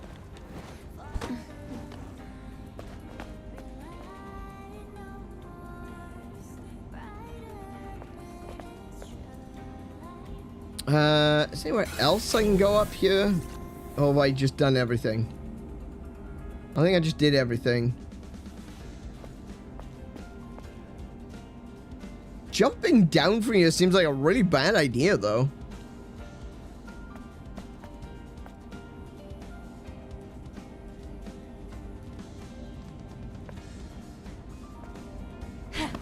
Oh, why? For goodness sake. Oh, no. Never mind. I'm down. It's fine. I'm down. It's alright. It's cool.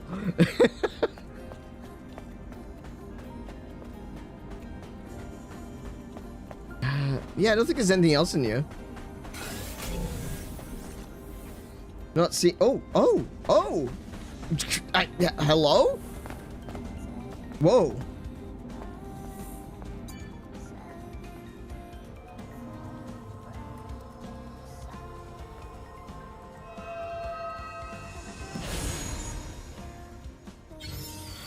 Oh, more HP. I'm gonna need that.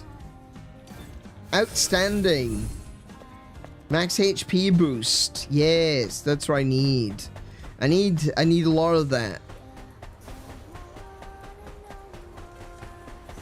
Oh, I knew I could hear another one. Shit.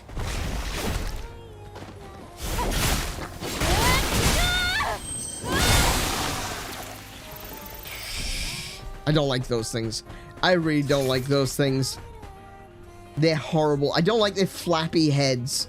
They're horrible, horrible flappy heads.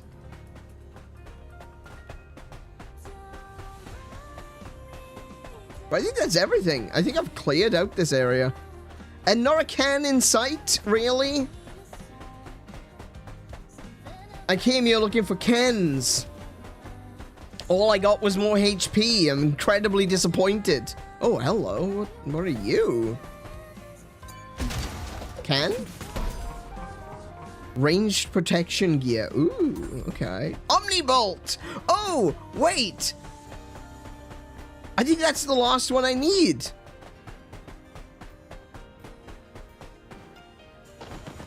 It's not that I keep getting hit, right? Let me be very clear about this, right? It's that I'm pressing the dodge button and it refuses to dodge.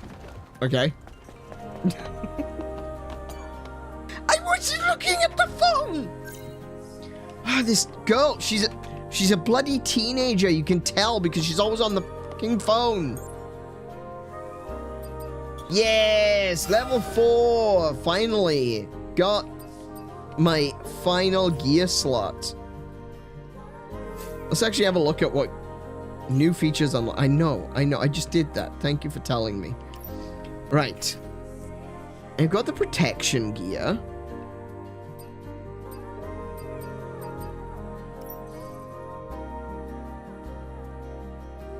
Oh! I didn't even know that was an option. Okay.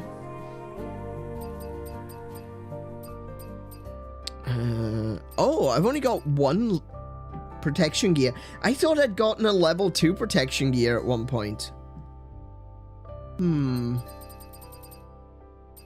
Apparently not. I got the level 2 ranged protection gear. That was the one I just accepted. Shield enhancement gear. Increases max shield capacity by 300.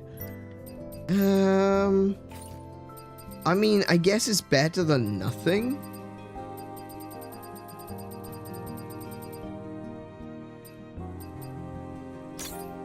We'll take that one. Melee protection gear. I don't think I have another melee protection gear. Yeah, I've only got level 1.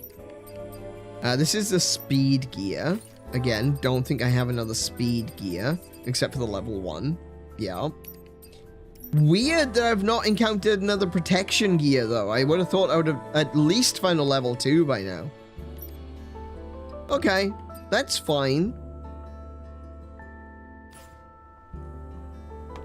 I've got all of my my gear slots unlocked, though, so that's good.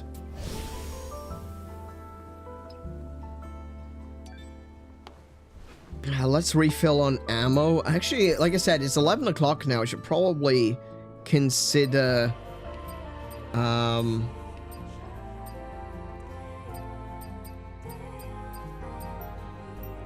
wait. There we go. Restock on ammo.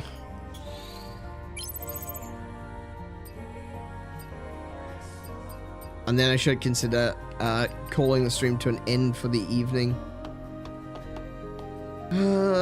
Yeah, I don't think there's anything else I can really do in this area. There's some really cool environmental storytelling here. All of these monsters, all of these Naytibas, they appear to be going in a particular direction. At first I thought they were all leaving town, but they're not. Because a lot of them are on this side of the town, on the highway as well. And look, they're going towards the town. Wait, these ones are going away. You know what? Screw you, dude. Okay, thank you. Appreciate that.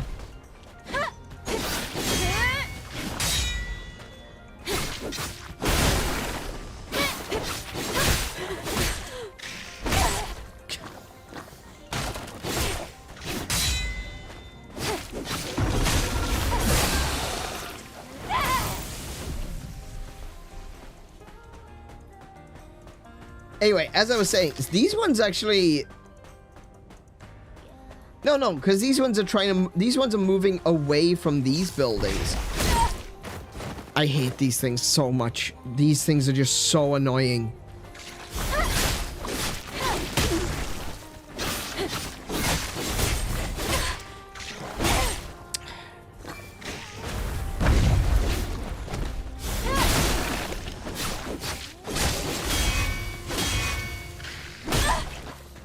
I don't think I can dodge that. I can block that last attack.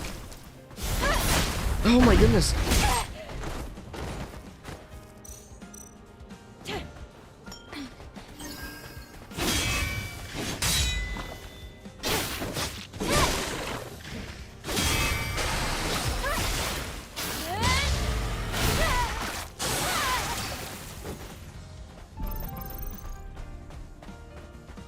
Anyway, as I was saying, yeah, a lot of really cool environmental storytelling here. Like, a lot of these Naytibas are leaving this area.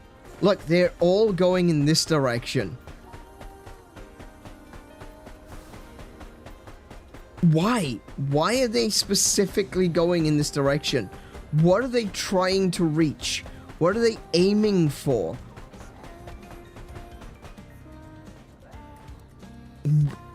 Whoa, what?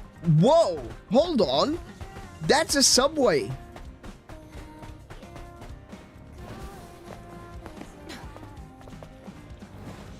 Can I cheese it? Can I cheese it? Can I go that way? No.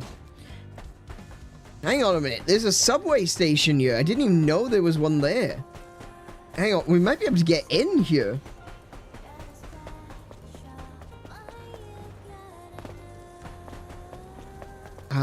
That door is locked. And this is where all the bloody explosives are.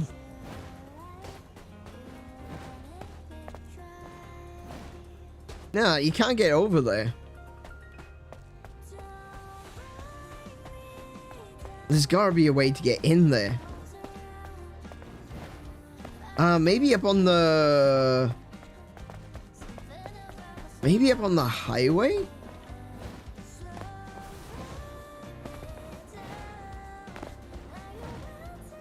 No, I can't climb up there either. Oh, maybe I can. No, I can't.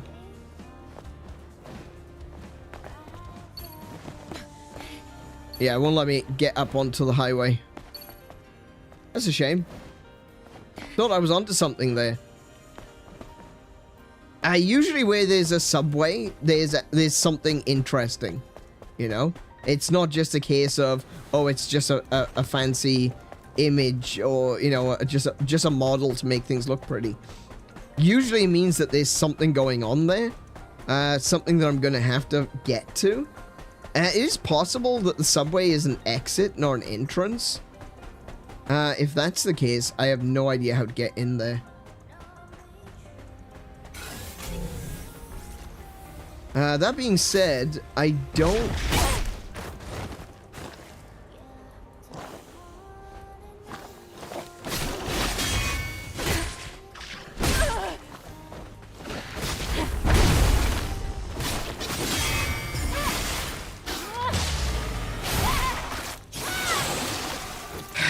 Those ones are just really, really starting to get on my tits now.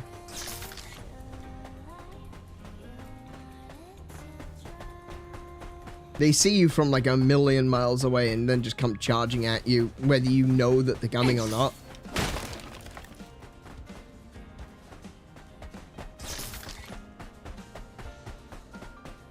Anyway, as I was trying to say, I'm not actually seeing anything over there. There's no interactions or anything that I can see. There's no boxes, no treasure, no upgrades, no bodies. There's nothing over there. So maybe that is just there for decoration.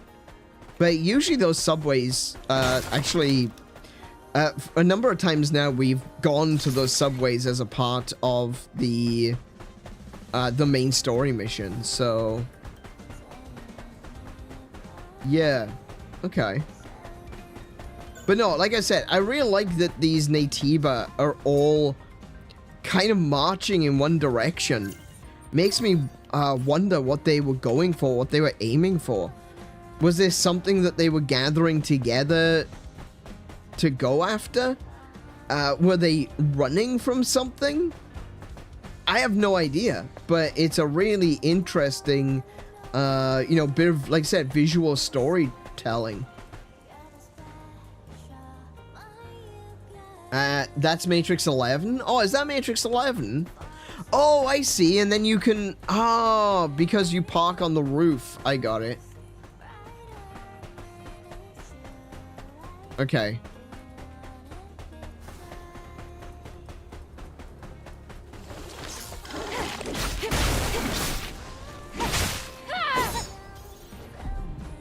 I just heard a rumbling.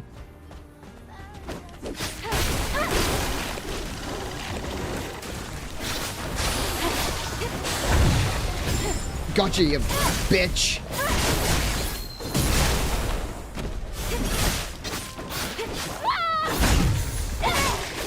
Ah, come on! That... The sodding death rattle. That's so annoying. I gotta be honest. There are positives to this game. I'm not pretending like there isn't, but my goodness, that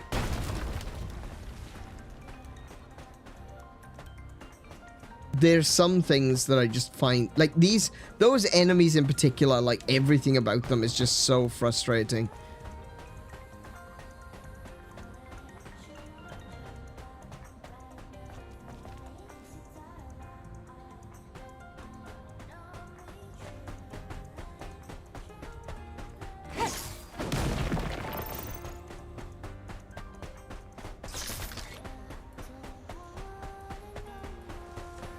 Yep, there's another one.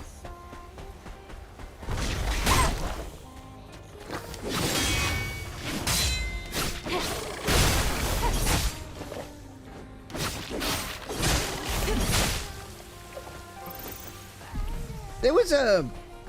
Oh, there it is. I was gonna say, there should be a rope around here somewhere. Where's the rope?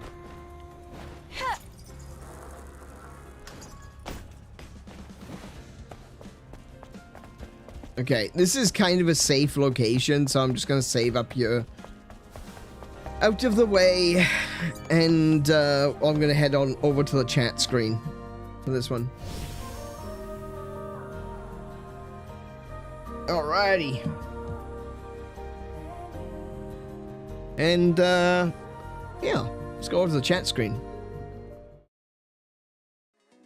Alrighty. So, I could really do with another drink. I gotta be honest. I've run out of Dr. Pepper way before my halfway mark, and now my throat is a little bit dry. Could definitely do with another Dr. Pepper. Yeah, look. There's been a lot of negativity in today's stream, and, you know, it happens from time to time. But I feel like this particular section really exemplifies all of the negatives of this game. There aren't many of them, and like I've said this before, let's go through the positives just to balance things out, okay? Right? The game is stunning, right? It is. The game is gorgeous, and I don't just mean the main character. She is, of course, absolute bombshell, right? But I'm not just talking about that. I mean, the game looks amazing. The world that they've built is fascinating. There's so much to enjoy about the world for the most part. There's some really cool environmental storytelling, which is what I was trying to talk about while I kept getting attacked.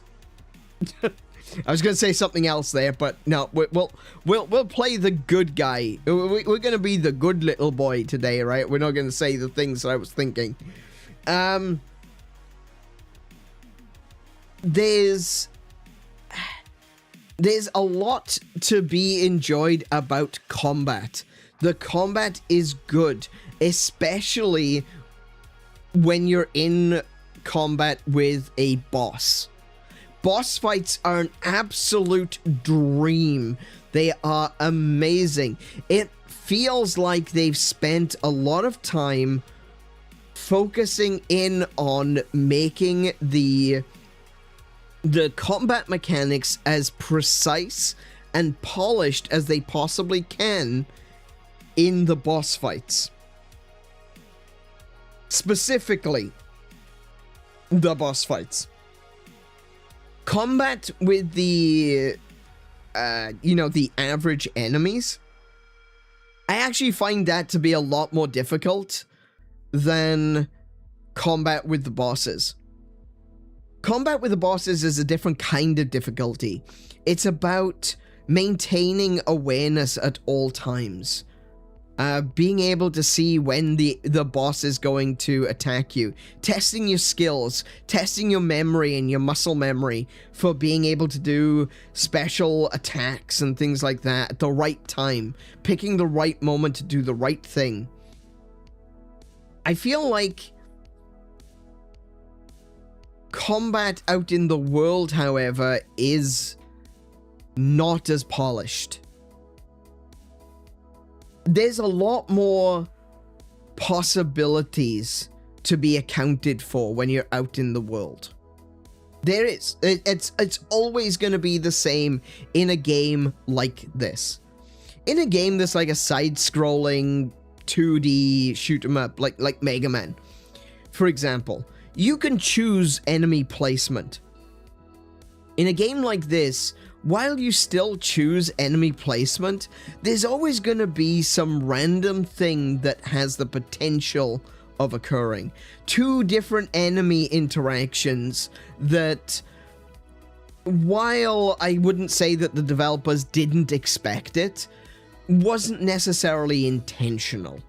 You know, you can have a group of enemies from a mile away because they don't stop chasing you, follow you all the way into a different area in an open area like this, and then you get some really bad interactions where an enemy whose main function seems to be to keep you stun locked comes in. You end up being in combat with that alongside an enemy that has a one-hit kill, for example, right?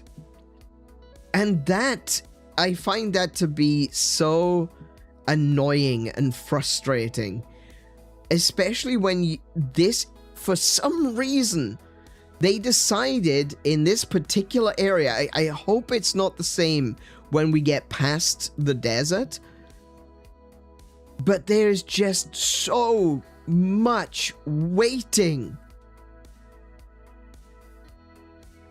And you have to go so far to do things. I thought this was going to be over as of the last episode, because of the traveling all the way across the map, traveling back to where I was, traveling across the map again, and then back to where I was again. Just walking. That's all it was walking for a good 20-30 minutes, possibly more. What with the enemies that I had to encounter and the boss I had to fight, without access to the camps, because that's what I was doing in the last episode. I was trying to restore power to be able to turn the camps on. So I had to do all of that without fast travel, without the possibility of going to the camps for as a checkpoint. It's so annoying, just walking long distances with nothing to do in between. Just waiting for enemies to go past, because they're in tightly knit groups that it's just not worth it to try to fight. This entire area feels so poorly balanced. Because you've got so many enemies that can stun lock you. You've got so many enemies that can interrupt your blocks. You've got so many enemies, and they're all jam-packed into one space. And it's so easy to just get completely overwhelmed, especially for me. Now, I'm not saying this this game is impossible to play. I've never said that. But for me, this is more difficult than it needs to be. I have a coordination issue. And being ganked from behind while I'm in the middle of targeting another group of enemies, especially when I thought it was me. I thought I was clicking to lock onto an enemy, but I realized that the camera is just doing that. I'm not sure why. I don't know why the camera is auto-locking onto certain enemies. I don't want it to do that. But it does. And that's a problem. When I'm trying to be aware of the entire area and I can't move the camera because the camera is locked onto an enemy, that's annoying. That's not fun.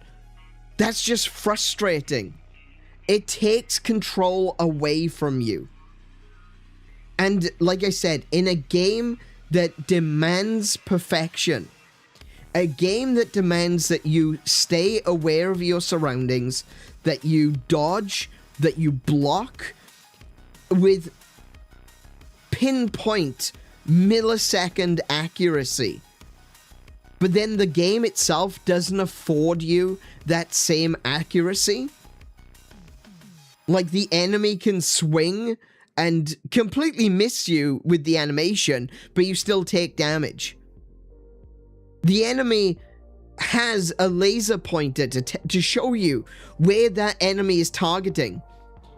But then, even when you dodge, the shot hits you anyway. Even when you're the other side of the, you're not being targeted by the laser. The laser is pointing over in one direction. You've gone around the enemy, and they can still hit you with the shot. That doesn't make any sense. The game is loose and not in any way accurate when it's attacking you, but it demands that you be accurate when attacking and defending against it. That's not fun. That's just frustrating. That's actually unfair. No, it's not lag. It's just go back and rewatch the stream, because it's just the way that this game is designed. It's not lag. I've got no lag on this PC. I can guarantee that.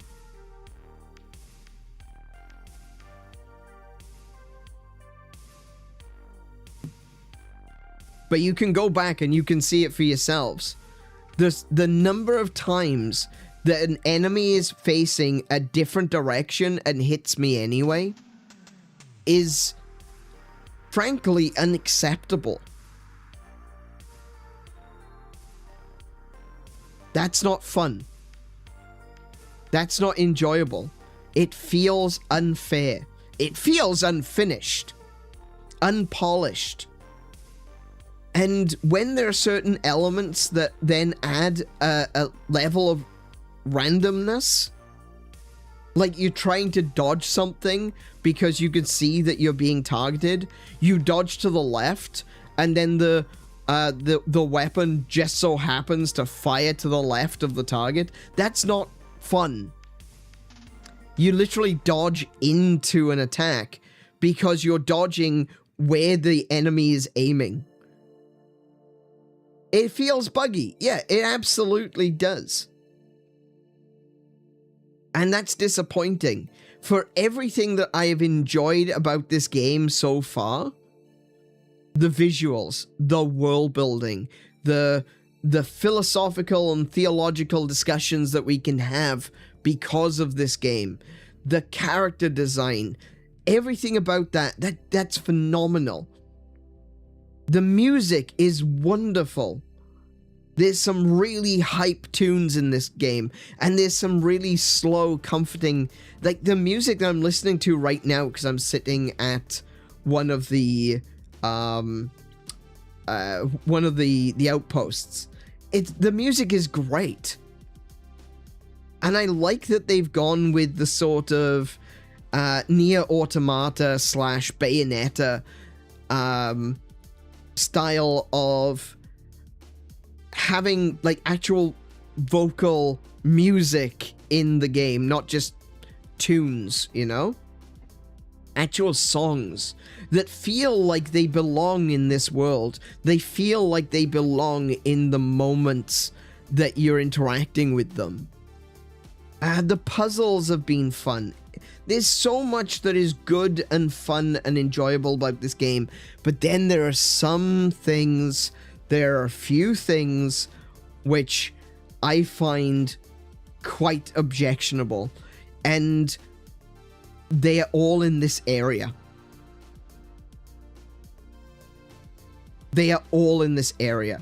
This area is too big and expects you to run back and forth. This area has got, yeah, enemy density, like Lainey mentioned. Enemy density is insane in this location. You could be in the middle of a fight and then get attacked by another 6 monsters. I had this issue with Xenoblade Chronicles. Xenoblade Chronicles was arguably a lot worse. But this one's definitely got that same thing, where you can just be overwhelmed in seconds with enemies that stun lock you. That's not fun. That's not fair. Yeah, this area is awful. It looks nice. I like the way it looks. I like the way it's designed. Well, I like the way it looks. Visually, I like the way it's designed. I don't like the way it's been put together. I don't like the way that you get funneled into a particular area and then monsters attack you from behind, and then you get swarmed by 6 or 7 of those annoying little scorpion bastards. It's not fun. No, we've barely started in this area. Today has just been side questing. I haven't actually done the main mission because I wanted to... At first, I wanted to get a grip of the controls because I've been very tired recently, and I'm not suggesting that that isn't contributing to my frustration. It absolutely is. But this area is an absolute nightmare.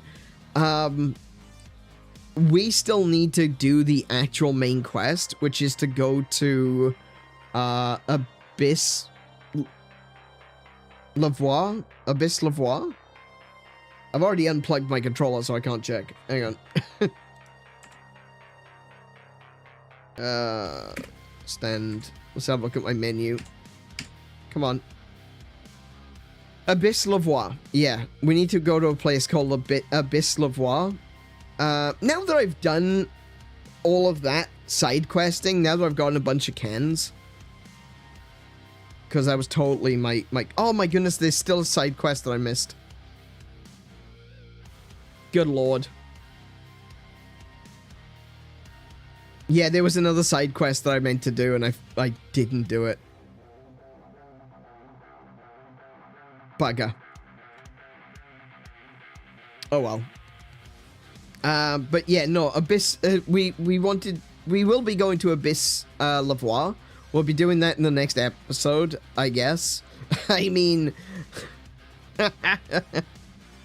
I guess I'm gonna be going back to have to do a little bit running around and get warmed up in the next episode as well before we go in, because it's gonna, otherwise we're gonna be starting on a boss fight, and that's gonna be a bit of a pain.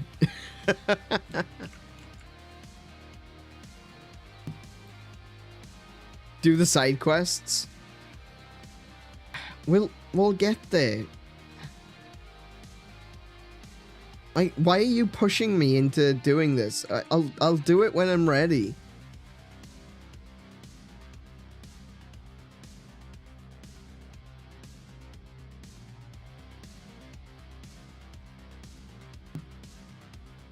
Yeah, look, I'm totally down for doing boss fights.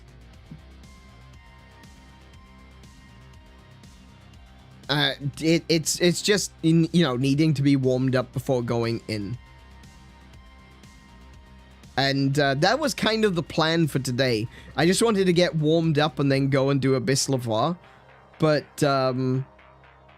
we ended up getting sidetracked and just looking for Kens. So we'll see. We'll see what we'll see what happens in the next episode. Oh yeah, that Abaddon fight was so cool. That's what I mean. Like I really love the boss fights, except for the Stalker. That boss was cancer. Both times. But no, that Abaddon fight was so good. Like, it felt more difficult without it, you know, pushing into the realms of being unfair. I'm just checking the databank now. Did that actually count as a separate boss? No, it didn't. So that was just an Abaddon, but it was like a stronger one.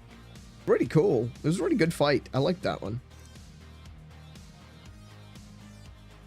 Yeah, it was. It was the Stalker. The Stalker's the one I can't stand. Yeah, that one's horrible.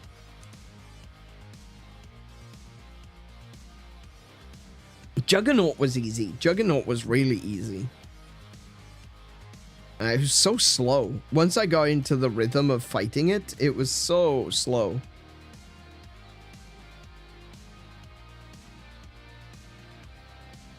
But yeah, anyway. Like I said, I don't want to make it sound like I'm just all doom and gloom and I hate this game or anything. It's not. It's just this particular area is just so not fun. I'm really not enjoying this particular zone. And that's a shame. That really is. I feel...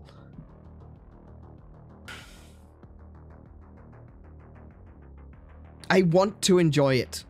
I think that's why I get frustrated when I do. It's like, I really want to enjoy it. But this particular area is making it difficult. We got fishing now? We do indeed. We'll do a fishing stream at some point in the future, I'm sure. Anywho. That is gonna be it from me for the hang on, I need to close the game actually. Just so I've got use of my mouse.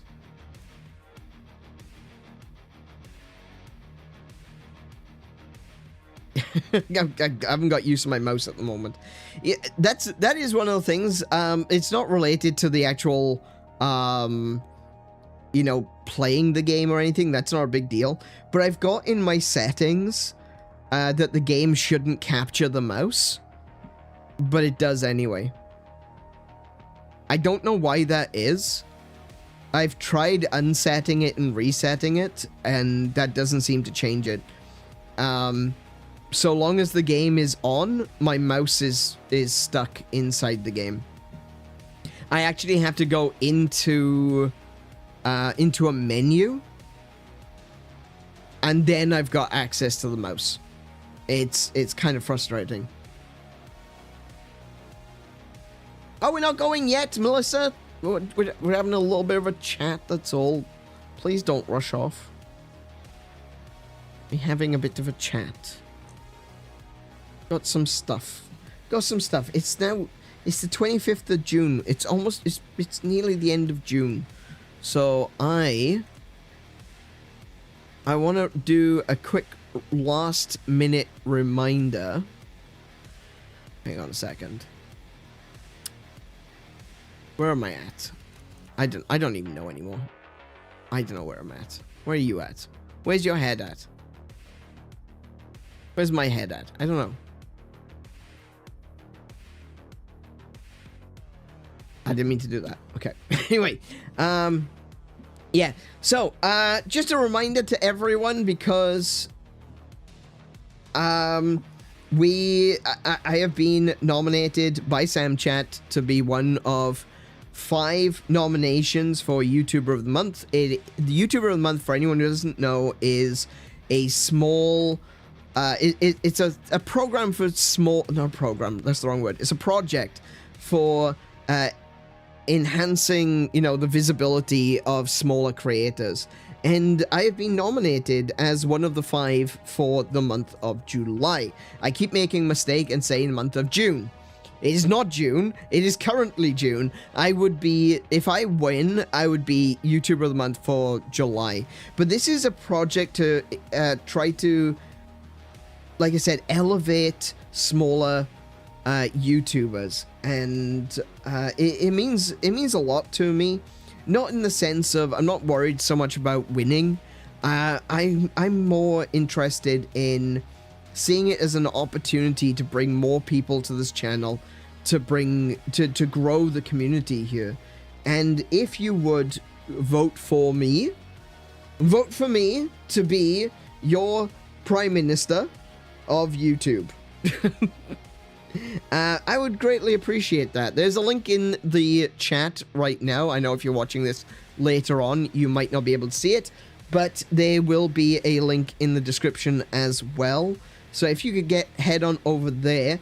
There's nothing that you have to sign up for. You don't have to like, you don't have to subscribe, you don't have to... All you have to do is leave a comment saying, I vote for AneurynPlays. That's it. Maybe tell them why you're voting for me. It really does help. Athero did basically wrote a paragraph as to why he likes watching my streams, and that was amazing. Like, I really do need to... Well, I'm gonna shout out everyone who voted for me once it's all over. Whether I win or lose, like I said, it doesn't matter. At the end of the day, the people who voted for me, I greatly appreciate that. It does mean a lot to see... You know, it's another way of showing support, you know, and that means a lot to me if you guys do vote. And Athero took the time to write a long, like I said, a paragraph just explaining why he thinks that I deserve to win. And I couldn't... It got me. It really did. So at some point in the future, once it's all over, once the winner's been chosen, whether it be me or not, like I said, that's not really relevant to me wanting to, you know, grow this community. I will shout out everyone who has voted for me. We'll go over it at the end of the month. But,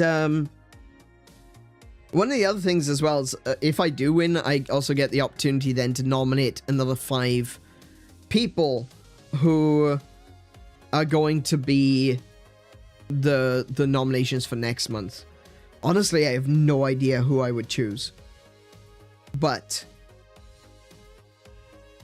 that gives me an opportunity to shout out some amazing people on this platform. And people who I feel deserve more attention, and yeah, the ability to give back in that way, that means a lot to me as well, because I don't see YouTube as being a competition. I know a lot of people treat YouTube and Twitch as a competition. The way they see it is, if someone's watching someone else, then they're not watching me. You know, I don't see it that way. I've never seen it that way. I think that we can all watch different YouTubers at different times. Obviously, not everyone can watch every YouTube channel. That's impossible. But at the same time, I don't really see it as a competition. Because if someone is watching... I don't know. If someone's watching programming tutorials, then I'm not losing that view. Because they're looking for programming tutorials. You know? That's not a lost view. That's... someone has gone looking for something else. I don't provide that. So it's not a loss to me. I don't see it that way. I don't see it as a competition. I see this as a group effort to provide entertainment. The, what do they call it? The decentralization, the democratization of entertainment. And if you guys are enjoying this, you know, that's a win enough for me. I know I bitch and I moan, and I hope that I don't put you off too much. But yeah. If someone has multiple monitors, they can watch multiple YouTubers. Exactly. Exactly. Do you know what? There's actually an app for that. So, oh, what was it called? Oh my goodness.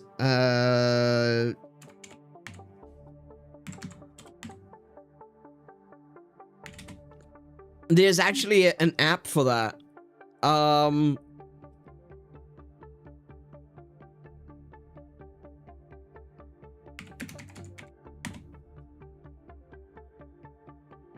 It's called Holodex, right? This one in particular only really works for HoloLive. I think. I don't think you can add your own custom.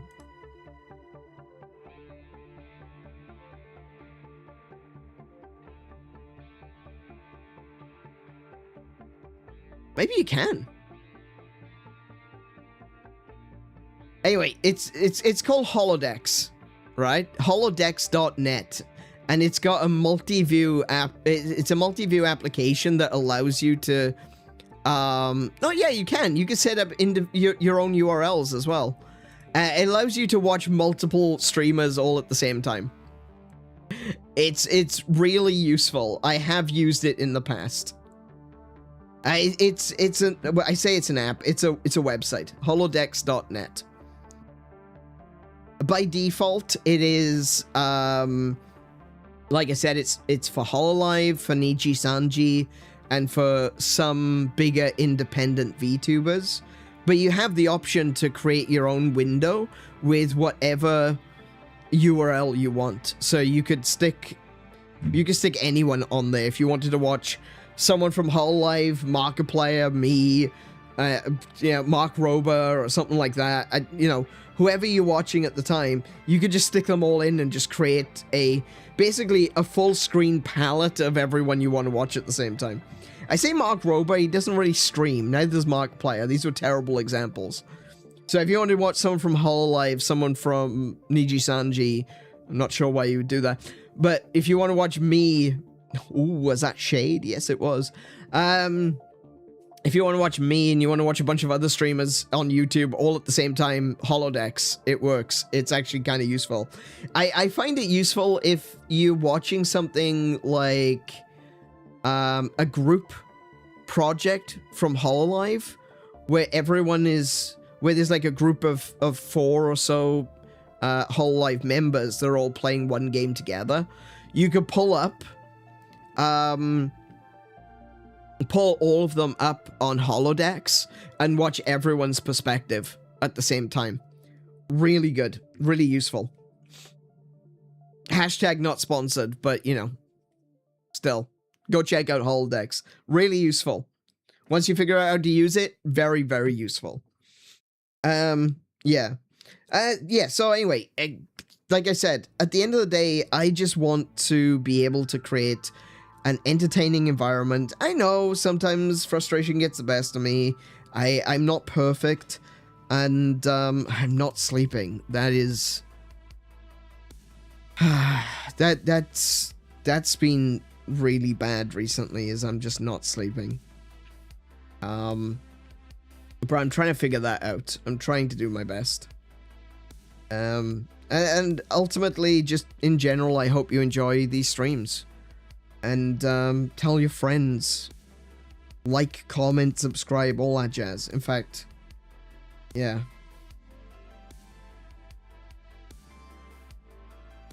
It's been a rough month. Month and a half nearly now. Goodness. Going back to the doctors again Monday. I was planning I was planning on starting to do potentially do a full week of streaming next week. Nah, I'm going to the doctor's again on Monday.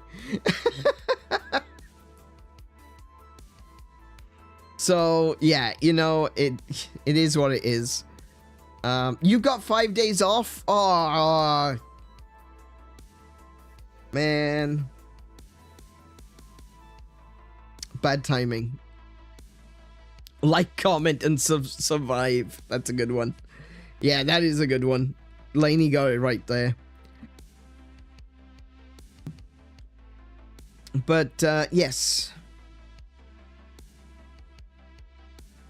Yeah, if you could vote for me, getting back to that, if you could vote for me, links in the description or link in the chat up above. Just like I said, go over there, say, hey, I vote for AneurynPlays.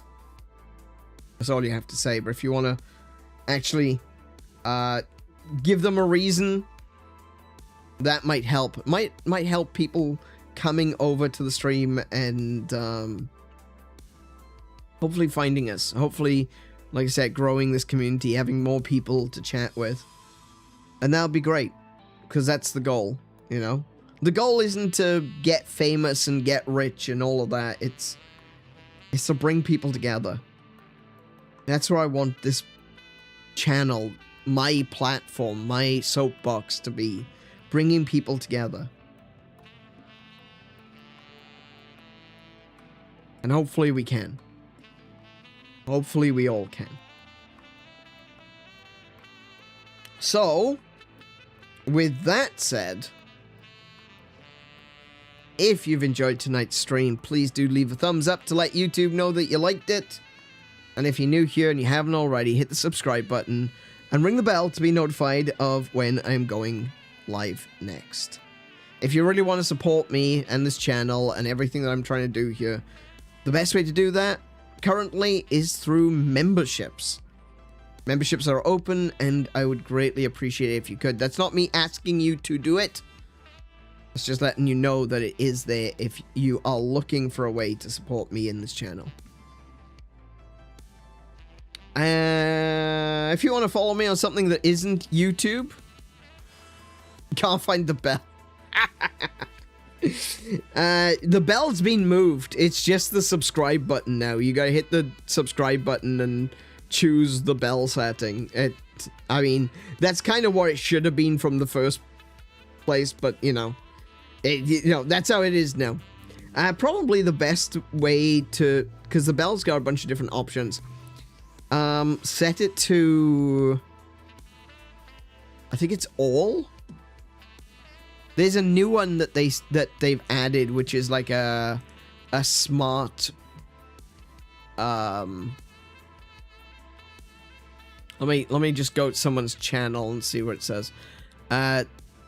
Yeah, so there's all, personalized, none, and unsubscribe. Select the all. Select all.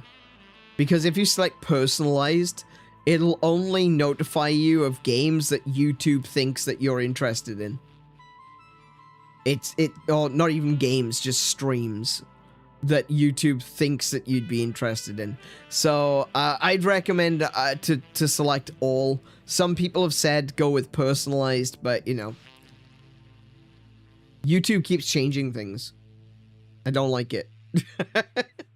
But yeah, if you want to follow me on something that isn't YouTube and get all your notifications that way, I've got an X, a Threads, and an Instagram, and I highly recommend that you follow me on at least 2, because X has been weird recently, and it might kick me out for using a bot to post my going live notifications. Who knows? Welcome to 2026, I guess, where everything is run by AI, and you'll get banned for using it. But that is going to be that is going to be it from me for this evening. So be good to yourselves and excellent to each other. Play more games. And until I see you, peace, love, and high scores. Good night, everyone.